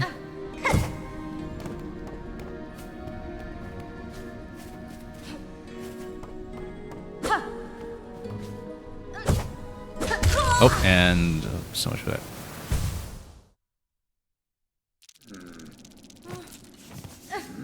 That's okay. Long way back, but we'll continue exploring in that sector. We just need to get there with a much better resource pool than what we've been keeping. However, I did say something about wanting to return to town so we can do something about the shell fragments that are currently capped. It is a bit of a ways back, though. We could complete the loop down below. We could also head back to the station that is on the left before we proceed. That might be the best way to do it. That is a bit of a long ways back in itself, though. But we have all these markers on the map for a reason. I think we should see if we can spend those shells in the town and then back in Bone Bottom.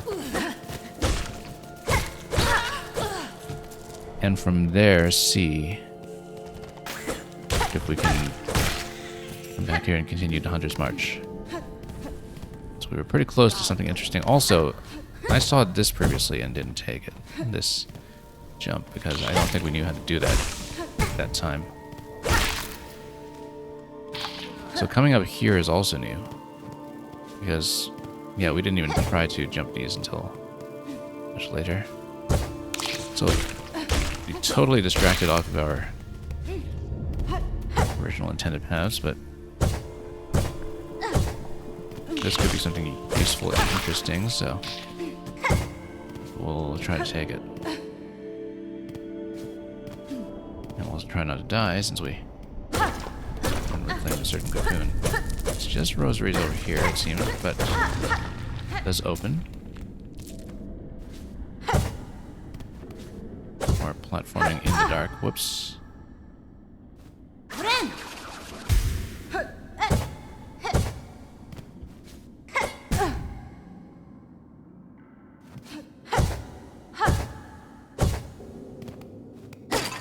And, well, we're pretty far along over here.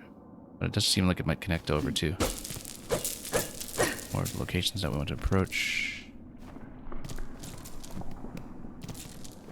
And we got major treasure over here, it seems.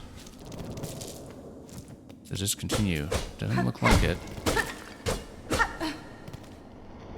Well, that's okay. More for us to lose when we fail to hit the cocoon again. But let's see what we can spend it on. Yeah, it looks like we're going to have to map out this section next time we hit a bench. And that's perfectly fine.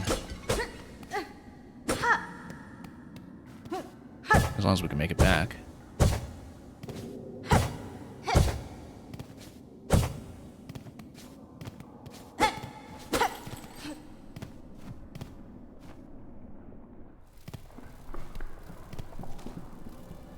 Okay, so there was a top right exit over here. So no, we want to go back to the station and spend shells back in town. That was the intention.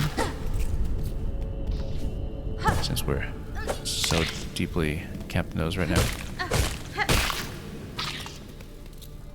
Which means we can head back down. And the way is more or less clear over here, so.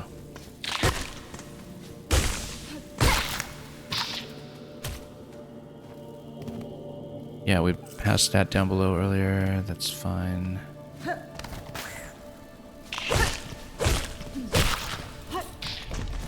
We done some of this? Yeah, we kind of did.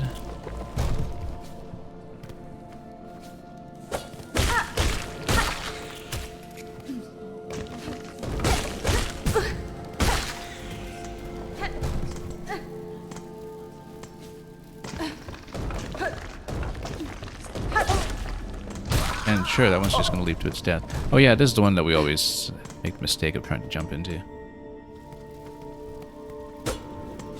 Okay, so yes, let's just continue to the station. And after we see whether we can meaningfully spend some shells.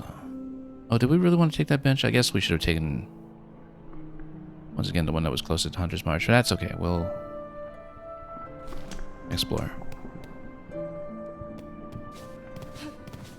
Might not be the best idea to take that bench when it's so far away, but that's okay. We'll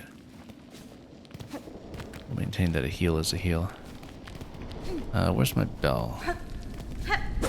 We're summoning our friend. Also, this looks like it's kind of rumbling down here.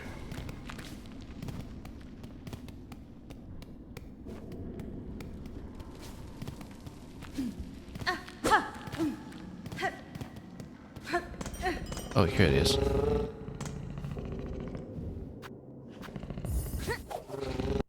Haven't been down here in a while.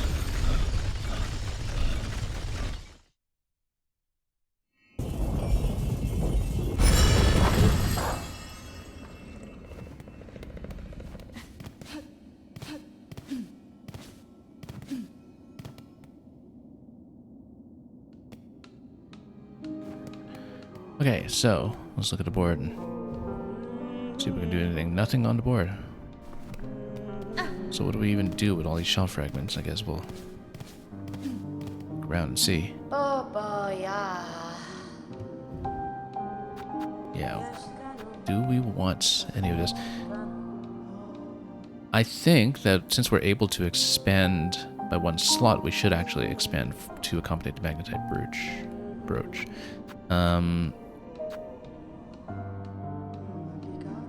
Yeah, eventually we'll think about that key, but we don't need very much to open up for magnetite. And we can have that in conjunction with the compass.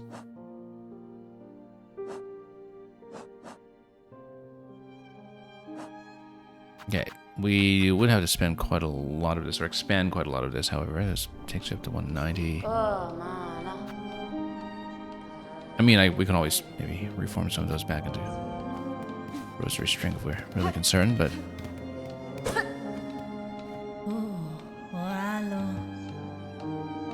Tells of a safe place just above here where the moss paints the stones green. There's an old village. Bit of a holy place, apparently, well protected. I visited the settlement you speak of. It was built around a burial spire, a corpse home to an ancient weaver. It's hardly safe, though. The terrain is treacherous and predators prowl its commons. Advise you avoid that place. Oh, I see, of course. Nowhere is really free of danger, is it? That's just a way for us pilgrims.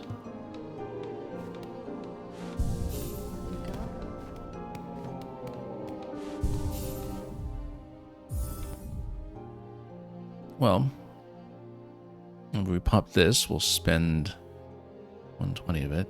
It's a bit risky to do it, but it could pay off in the long run.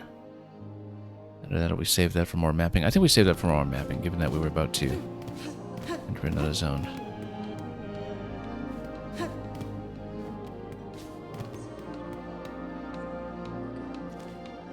But then there's nothing to spend the shells on. I mean, we can keep looking around here. Yeah, because the shell fragments have just been kept for some time. I mean, I guess the thing that you spend them on is if you actually use your projectile weapon. That's something that we've been underusing.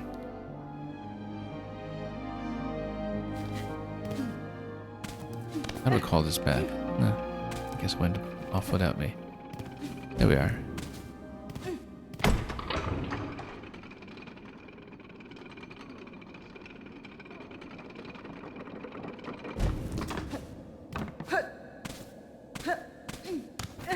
Yeah, this is the area we previously talked about. Well, I mean, we hadn't really checked the left side here just yet. Oh.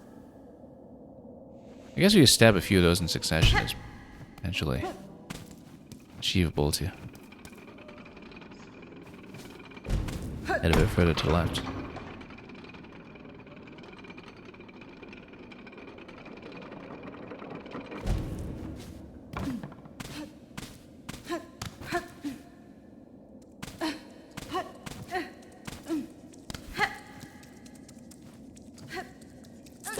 Oh, and of course it just moved out of the way at the last moment. Okay, maybe not that difficult to do, or not that easy to do accurately, after all.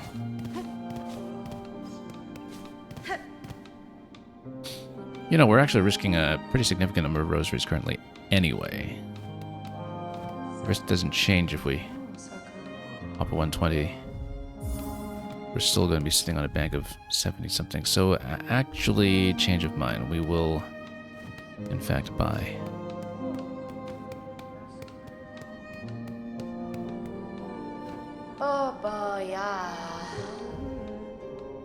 Oh, right. We need to pump that first.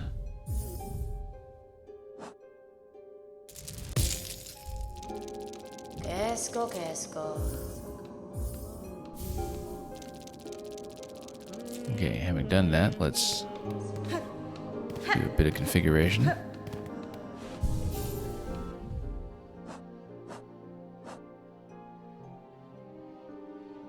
And where were we? Let's see. Right, because we want to expand This one. And we use the second slot here. Any loose speeds will be pulled towards the Weaver. Okay, so it's to prevent some of the scattering. Yeah, maybe that's only marginally helpful for the time being, but I'm sure we'll appreciate having it as play goes on.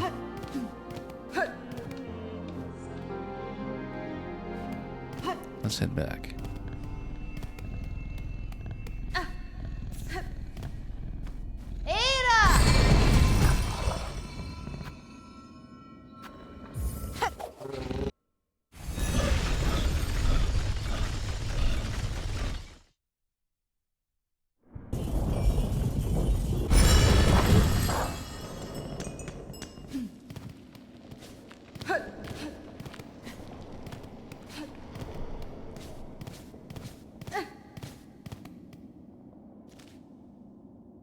Okay, so we had gone above previously, very briefly.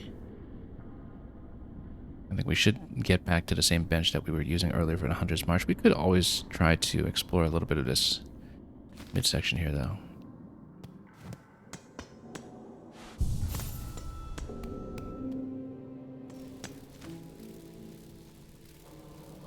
And see what we could do about the conspicuously unexplored area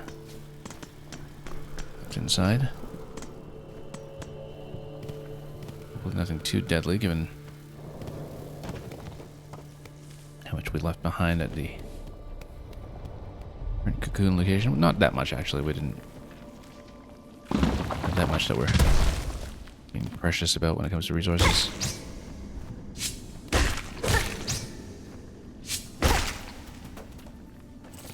If we go down and to the right. Oh, whoops, wow. I saw that coming too. In theory. Let's get pretty close to a bench.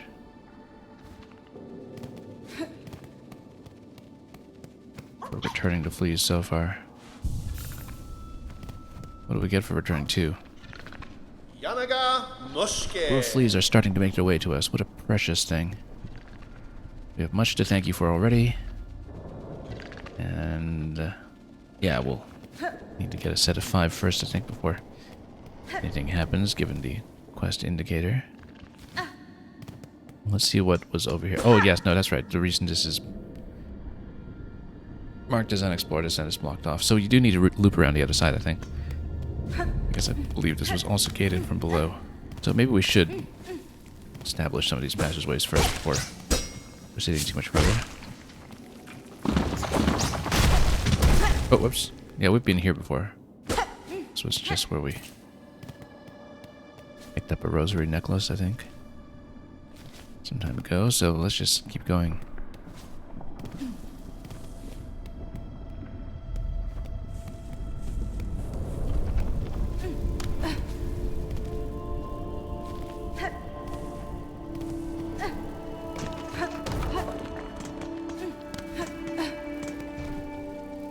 We had seen the steps up previously. Pretty sure, so let's just continue this way for now. And, okay, we were almost making the same mistake as usual in terms of trying to dive into that guy too high. But, luckily for us, not so luckily for him, we missed.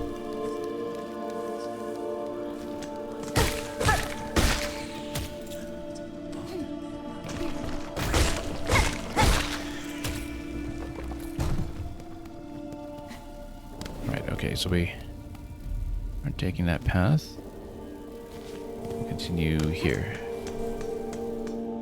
And we'll grab the bench that we had seen so many times at this point on our way to Hunter's Mark.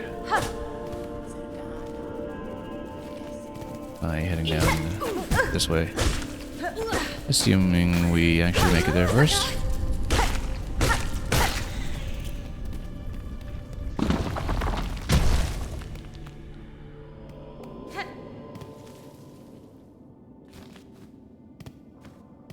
It's just a matter of heading down to this location.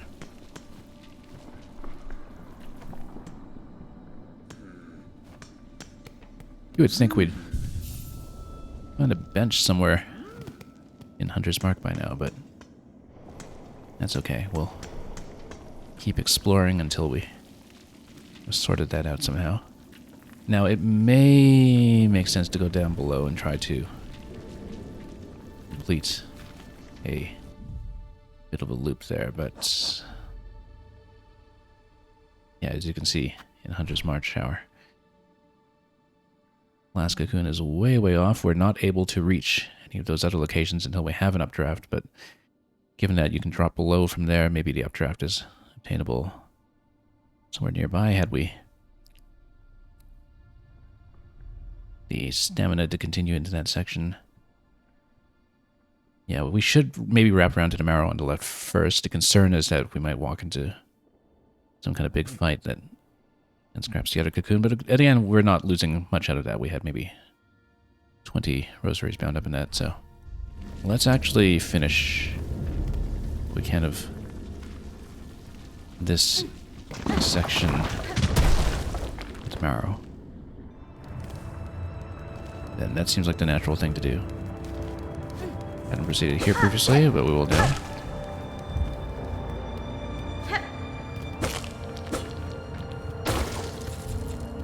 Attract some rosaries along the way. And oh, this is looking rather superheated.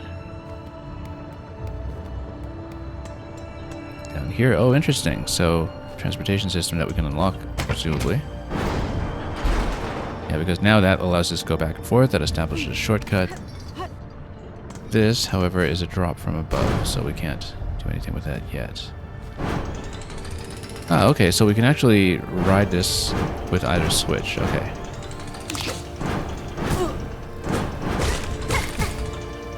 And then that really created some problems here.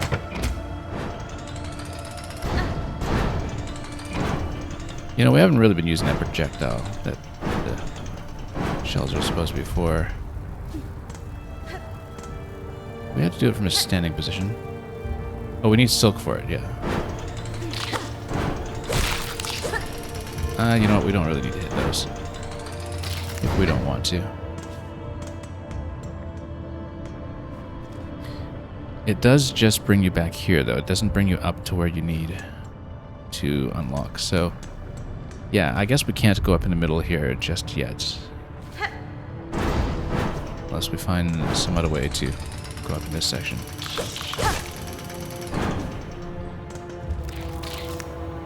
So I guess there's no question of filling that in yet. We will continue as we did before with all the bouncing. We can also check the right side here.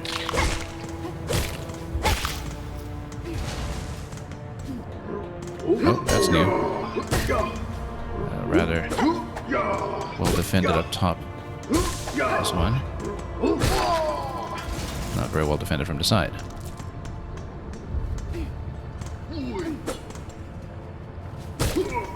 Oh. Got a grenadier here.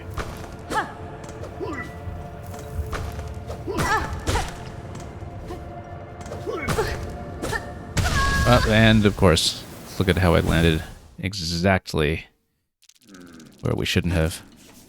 Well, so much for the cocoon all the way over in Hunter's Mark.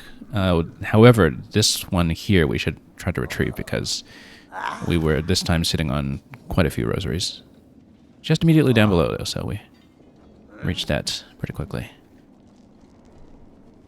And we should try to push to Hunter's March at some point. Relatively soon. But here, then we can explore down below. In the short term, with a clear conscience.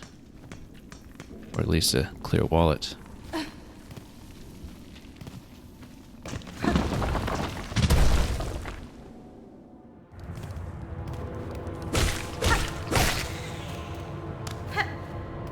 Okay, we'll just drop down below and try to recover that cocoon if we can.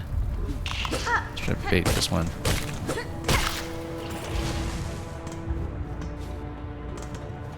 And Where were we? Down here. Okay, need to get that back. Oh, that was explosive.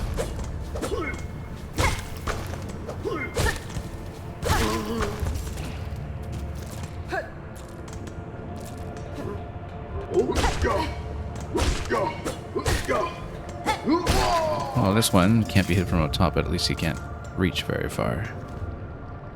So that's not too much of a concern. However, if we come here, what is that? Is that going to be a different zone entirely? Quite a tunnel here. Deep docks. Okay. No map here, but it seems like this would be what is below the Hunter's March with that connection point up above, so... Oh, look at that. First mask fragment that was seen in the game so far. We know where to buy another one once we can afford to.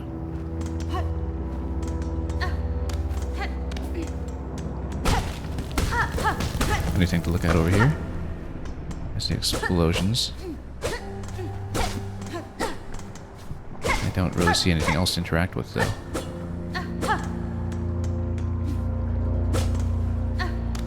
Well, here we'll do approach from above, perhaps, but for now,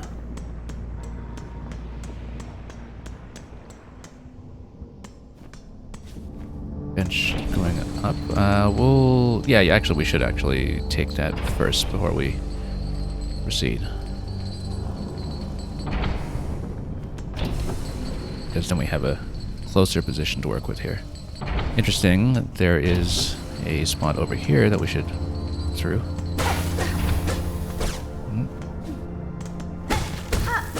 Oh, gotta be careful.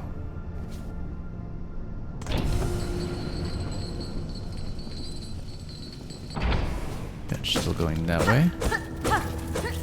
More shards that we actually cannot pick up since we're completely capped at this point.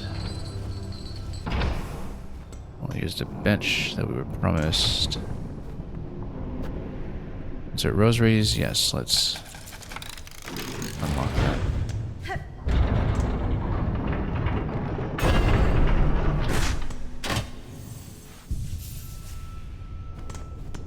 Okay, this gate is shut. But I feel like we probably could open it up if we went to the Hunter's Mark path from above. For the time being, though, let's see what is here. Because we hear singing. If we can get a map, that would be great.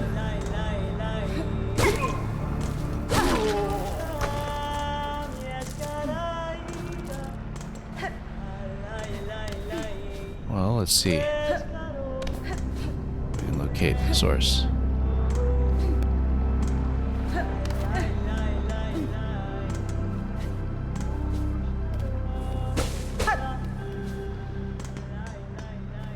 Now, looks like we can't quite make it up over here. We can raise this. And try to continue this way. Now, we're a bit far out of range with singing, so we probably should have gone back down.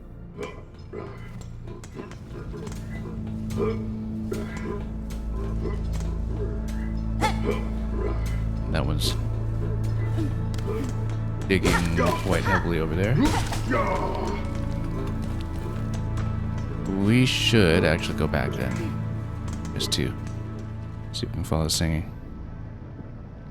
And Depression Visitor, you're redeeming Skip the Queue, and you want to celebrate your employment so soon after your thesis was completed. Congratulations that you managed a very quick transition there from one opportunity to the next, it seems. Congratulations.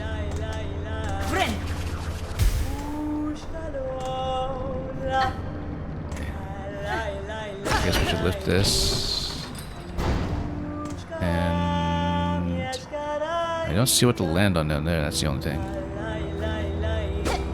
Lower this.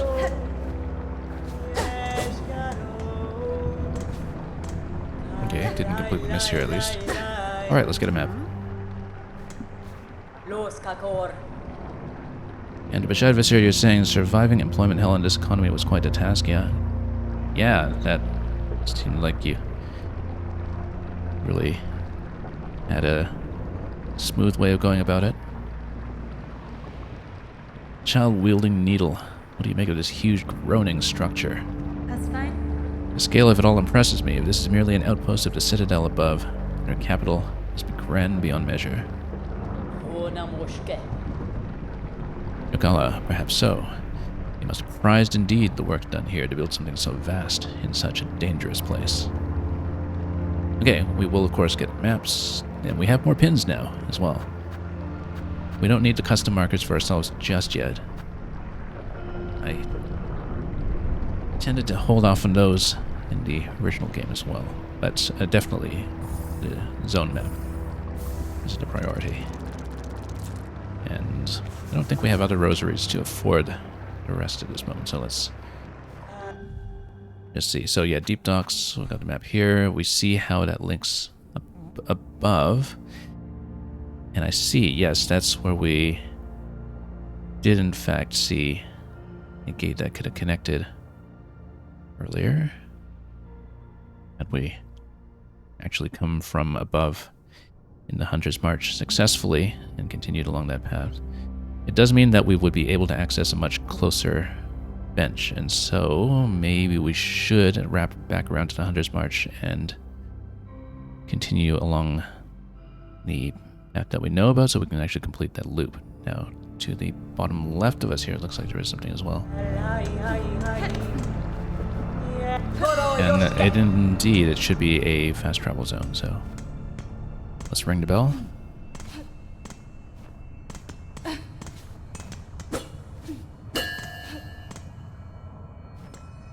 Except we need to pay in. Oh, we do, so can't afford it yet. Because this is gated off until we do, so more rosaries it is.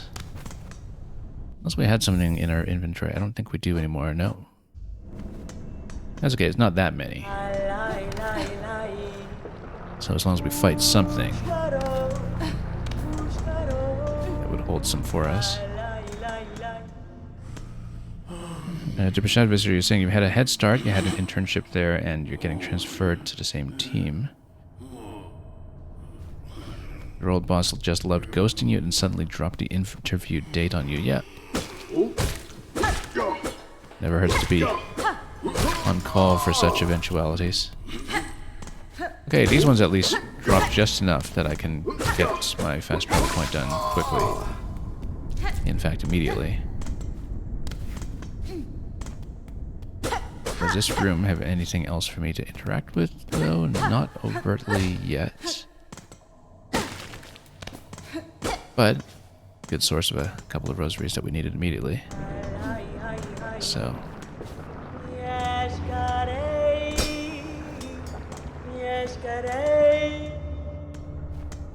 Let's pay in. Let's complete this a little bit here.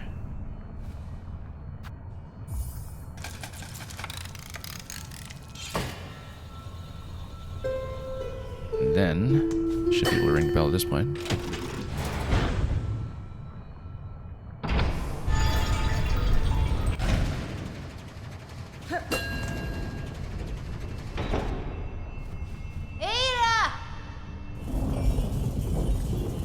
And here's the Bell Beast. So we're not going to travel back just yet, but we will... Oh, actually, let's take a look.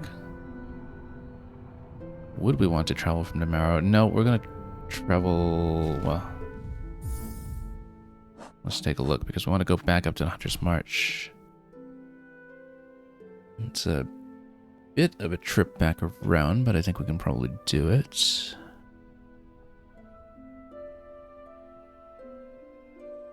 Yeah, I think we want to complete the loop from the Hunter's March first, if we can do it, just so we can open up a more accessible bench from which to approach it.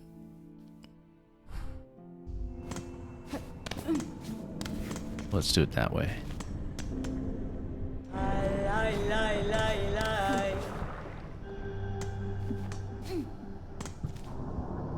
Right, because this bench went up, and let me just take a look at what it was that gated us off here. Again. Why was it we couldn't proceed? Is it because there's a gate from the other side here? Yeah, so we need to open it from that side. That's fine. We know how to do it. We know how to get there.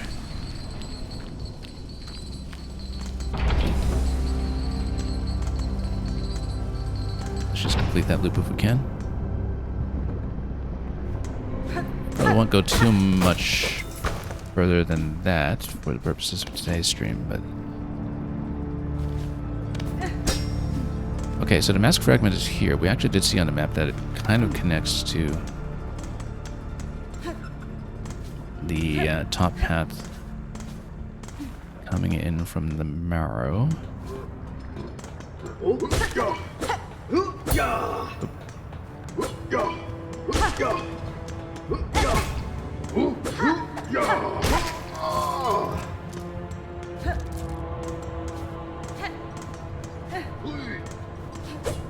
Okay, and then... Oh, you can actually deflect those if you're good about your timing. You can swat the projectiles back at them, which is nice. I didn't think I realized that previously. So yeah, there is a top path that would get you to the mask fragment if we were able to take it. It seems quite far out of reach for me right now, though, so we don't have a good way to get up there just yet. However, if we're here, then maybe we can give that a look.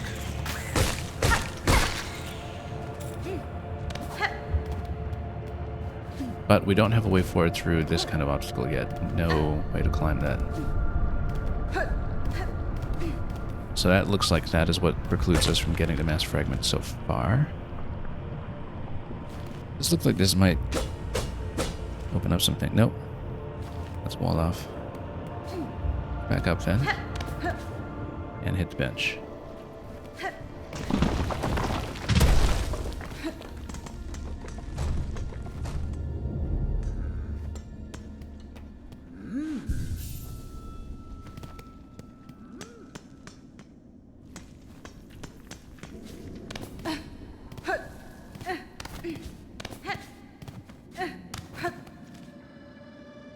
Okay, now there was some reason why I couldn't take the upper exit, right? Oh yeah, we just don't know how to go up through here. So let's try to actually complete the rather challenging hopping path again. And complete that loop. Probably a little out of practice here at this point, given our recent absence from this area, but let's try to get this back in muscle memory again.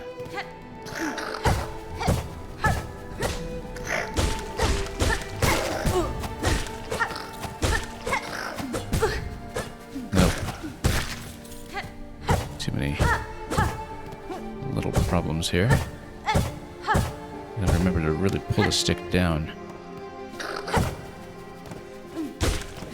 when doing those hops. Oh, nope. Way out of position.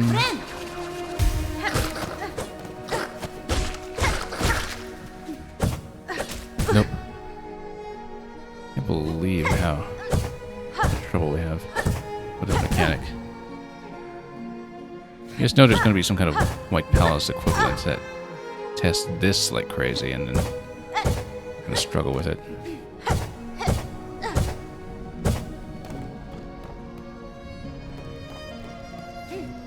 Yeah, you just need to build up a bit of a bank again. Oh, whoops, shouldn't have jumped back there. Alright, I guess we're done for pretty soon. If we're not careful. Okay, that's fine.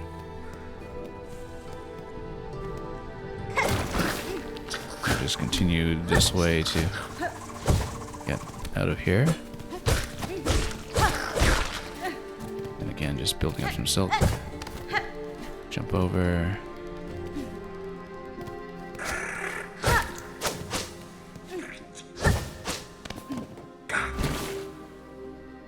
And we'll see if we can complete this path as far as we did before. We had previously reached the point that I'm trying to reach again now in terms of looping down to what we now know to be the deep docks.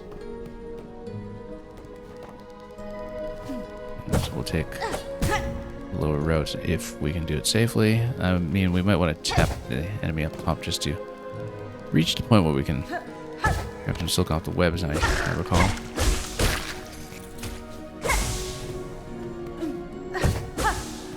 Okay, better.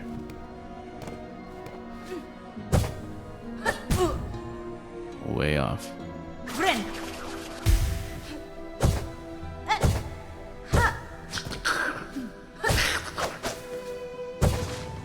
Just bypass all of that. Right, we can hear. Oh, you know what? We can get silk off those ones since they're a little bit easy. Oh yeah, the triple trap here. Really difficult to see.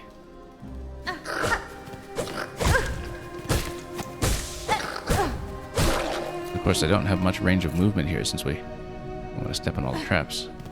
These ones here, the double trap. Yeah, there we go.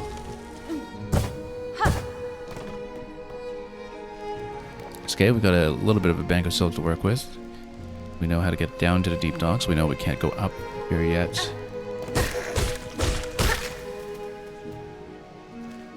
Just need to... Oh, make sure we actually dive down here. Let's replenish. So we had opened up this gate. We know that goes down. We want to take the other one first. So we'll open up the bench area. Okay, now we did see this as a risk earlier that we have to deal with this section. Whoops. Could be a big fight coming. So we take out the initial ones.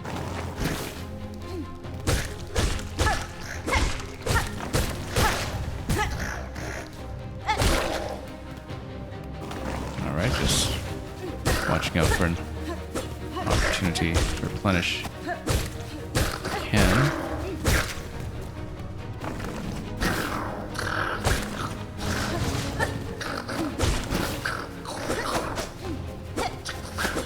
Oh.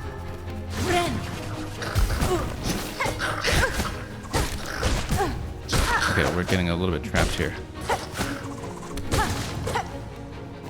A little bit more silk would be helpful here. Oh, nope. Pressed the wrong button there. That's okay. That's the end of the fight, but we are weak. And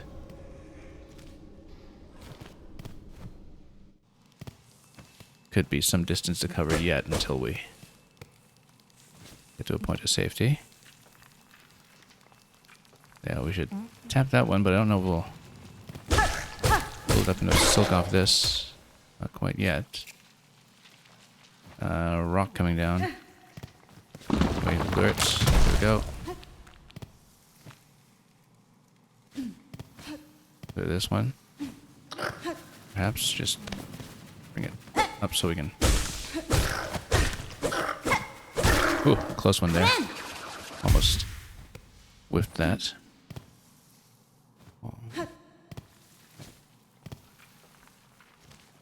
Then, yeah, we just need to make it over to the bench. Actually, this is still a bit of a long bench run itself. Better than the other one we were dealing with when it comes to going to the Hunter's Marsh, but we should check the right side first since it looks like this is seemingly enclosed, but we want to open it up. We open it up this way, then, okay, then we have a more direct path that goes up. And here, this is something that looks like it can be poked, but apparently not. Maybe it's breakable from down below. Oh, okay, another bench available here. That's actually slightly better if we can reach it. Do we have the rosaries to pay into it? We do not. Which means we need to continue. I mean, in the deep docks, you have more of the enemies, the ones with all the bucket helmets everywhere that actually do drop rosaries, and like the local wildlife here. Whoa. Way too risky.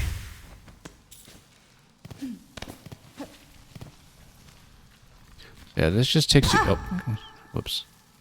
Back up. We need to go to the other bench. Left side, just... I'm going to open up this path. Then... Okay, let's just get out. Luckily, they don't follow you room to room like Metroid 1. All the flyers in that game that trail you everywhere. This looks like a big fight waiting to happen. Oh, maybe not. Now, we had seen one of these previously. Daughter of a distant land, we who remained have waited long. Bind our strength to yours. Reclaim the future of our haunted kingdom. Oh, maybe this will give us something else critical. Like, for example, the ability to go up the updrafts. That would be helpful. Swift step. Sprint at blinding speed. Well, that would have been useful quite some time ago, given how we've been at walking speed the entire game so far. Chase down prey and leap at great distances. Leap great distances. So does this also work as an air dash? Let's take a look.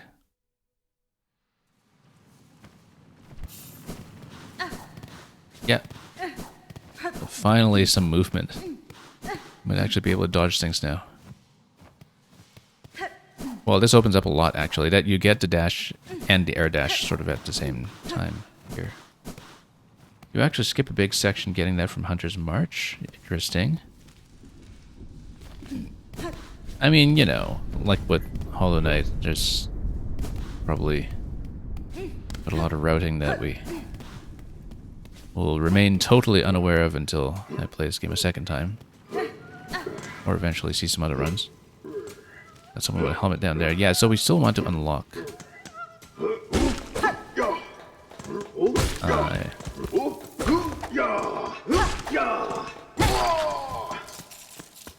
Whatever it was I was paying rosaries for. Oh, the bench on the right side. That's right. So we can actually go back to Hunter's March and try to progress. Okay, so this fills in over here. So we don't get a lot of vertical movement off that so far, but we do get a lot going on horizontally. Now, given that we are right by the deep docks and that we can reach some more locations, let's farm up just a little bit more, and then I can go for that bench on the top right again, perhaps.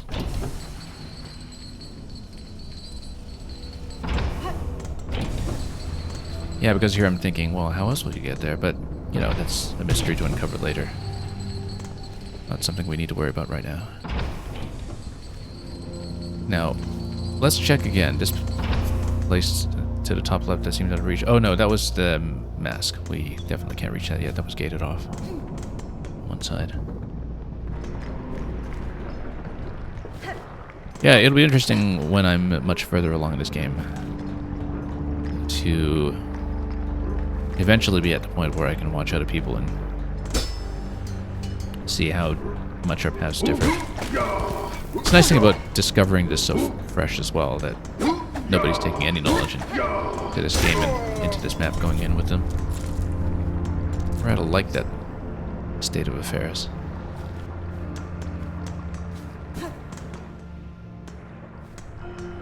And then we have another bench marker over here, okay. Interesting, that goes below. Might as well see what's here on the right side.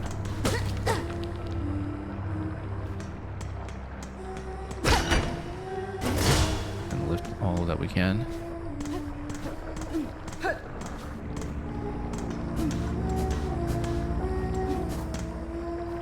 Oh, this is somebody new. Oh, is this the conductor whose quotation was at the beginning of the story? I suspect it is. How sad. Little spider has fallen from its cage. So lost, so weak. Poor little morsel. And save you, little spider. All the trouble you'd face above, all the suffering. It's so simple. 069, you were saying also nice speed boss. I'm not exactly sure which part you're referring to, but that's okay. We'll figure it out. I mean, that's the thing I love about Hollow Knight. And as we can probably see with this game, is that, you know, it's...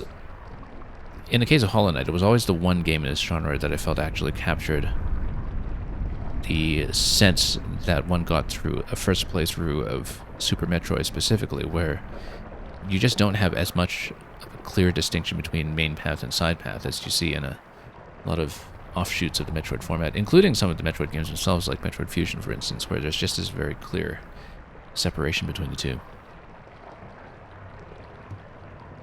You just follow your curiosity, and your path is, for all you know, the main path. I'll just skewer you here and now, pluck that flickering life right out of you. Your threats are worthless, child. If you are my foes, stay your voice and raise your blade. Okay. Let's duel. Did I get a bench recently? I feel like I didn't. Yeah, I actually did not. Look at that bench. I guess this is a rival fight, kind of like how Hornet herself was in the first game. We have not had the opportunity to heal up here very much, but... Yeah, this is actually the Hornet equivalent then.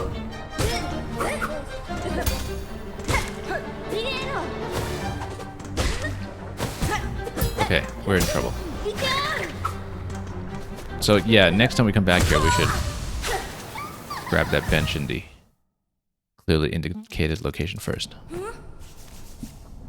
That's alright, we'll go down there and get that.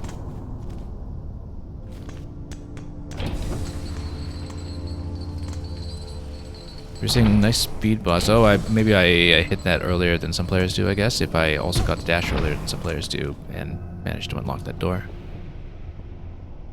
Possibly that's what you meant.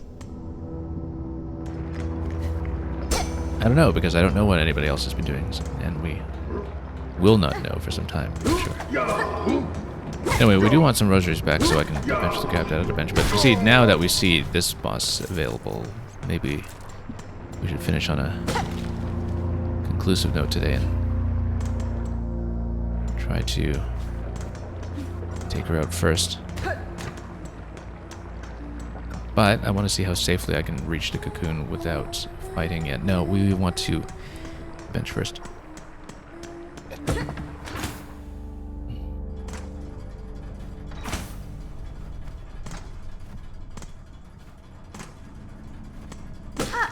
I mean, depending on what do we have to pay into it. Oh, the bench is here, okay.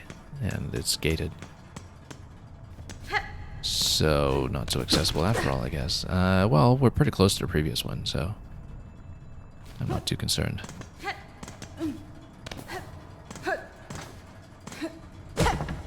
Oops.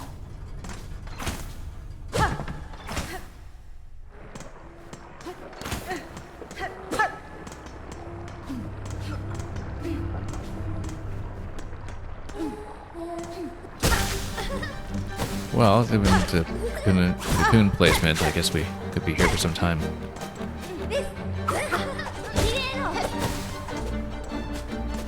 It's okay, just need to watch all the tells.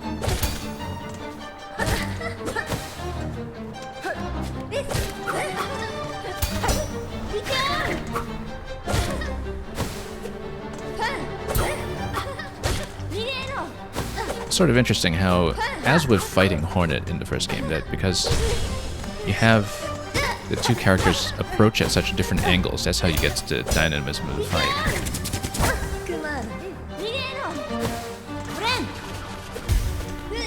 Because that's the thing that really made Hornet's fights work in the first game, right? Was that her various approaches would just feel totally oblique relative to what the Knight was doing. And then we have this,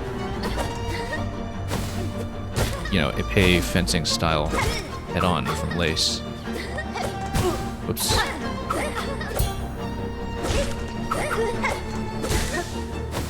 Yeah, as we've discovered, there is a area effect on sword. On the needle, rather.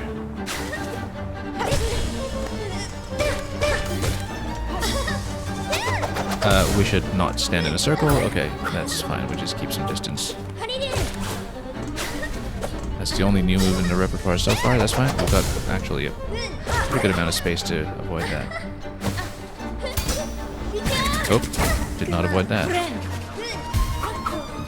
That's okay. Got enough to get a heal. Not much of one though. Oh. Okay, good. I was still in the circle when she started her approach into that attack. Luckily we got out. Oh. Standing too close. Oh.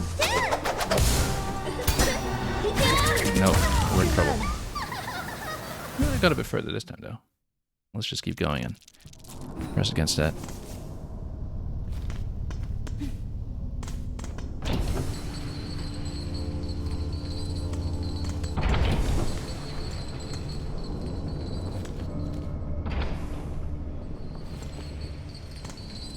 Yeah, maybe today, this stream, we'll try to get through Lace and then hit a bench and maybe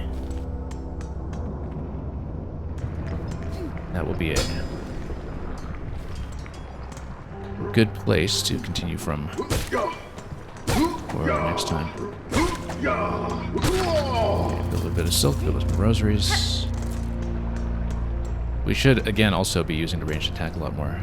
I think because it's got that up and X input, that it doesn't feel quite so natural when playing stick. But just figure this out as we go. So she's not too difficult to dodge, I was about to say, and of course we got hit on the first stroke.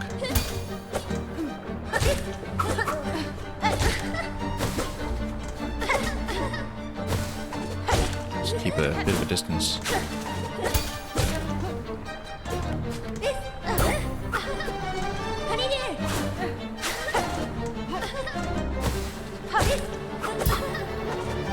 And we'll just stem back a bit. And try to knock her down. Oh, no, got caught.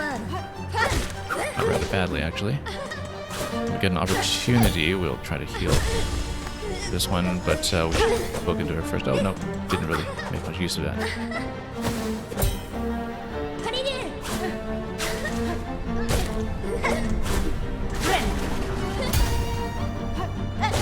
Okay. Clear healing window, at least.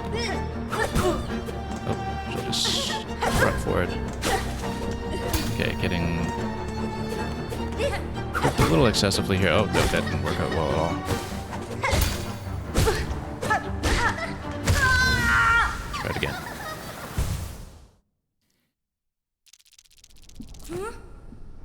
069, you said, nice to see a rival who also does stylish nail movements. Oh, yeah.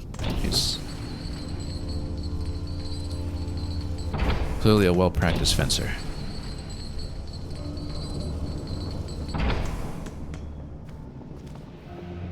Very striking pose and footwork.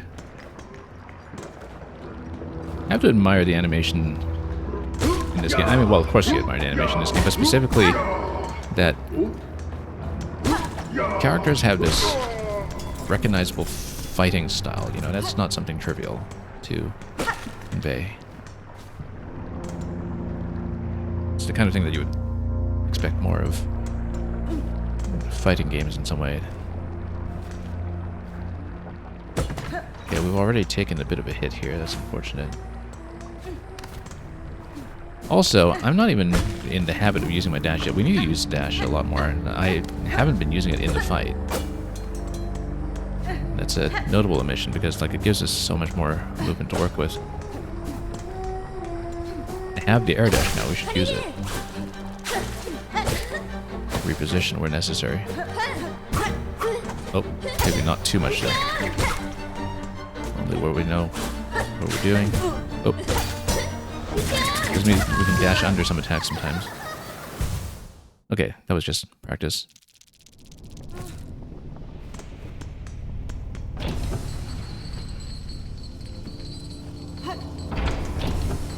But yeah, we just acquired that air dash. We just haven't really used it as a habit yet. It's kind of like how when I was playing Prince of Persia: The Lost Crown, at least with the path I took through the game, we got a very late double jump in that game. So we had spent so much of that experience playing without the double jump that you would, you know, ordinarily expect in this genre as something fairly standard in mid-game. So it took me a while to acclimatize to the fact that I had the double jump. We would just forget we had it for a while sometimes.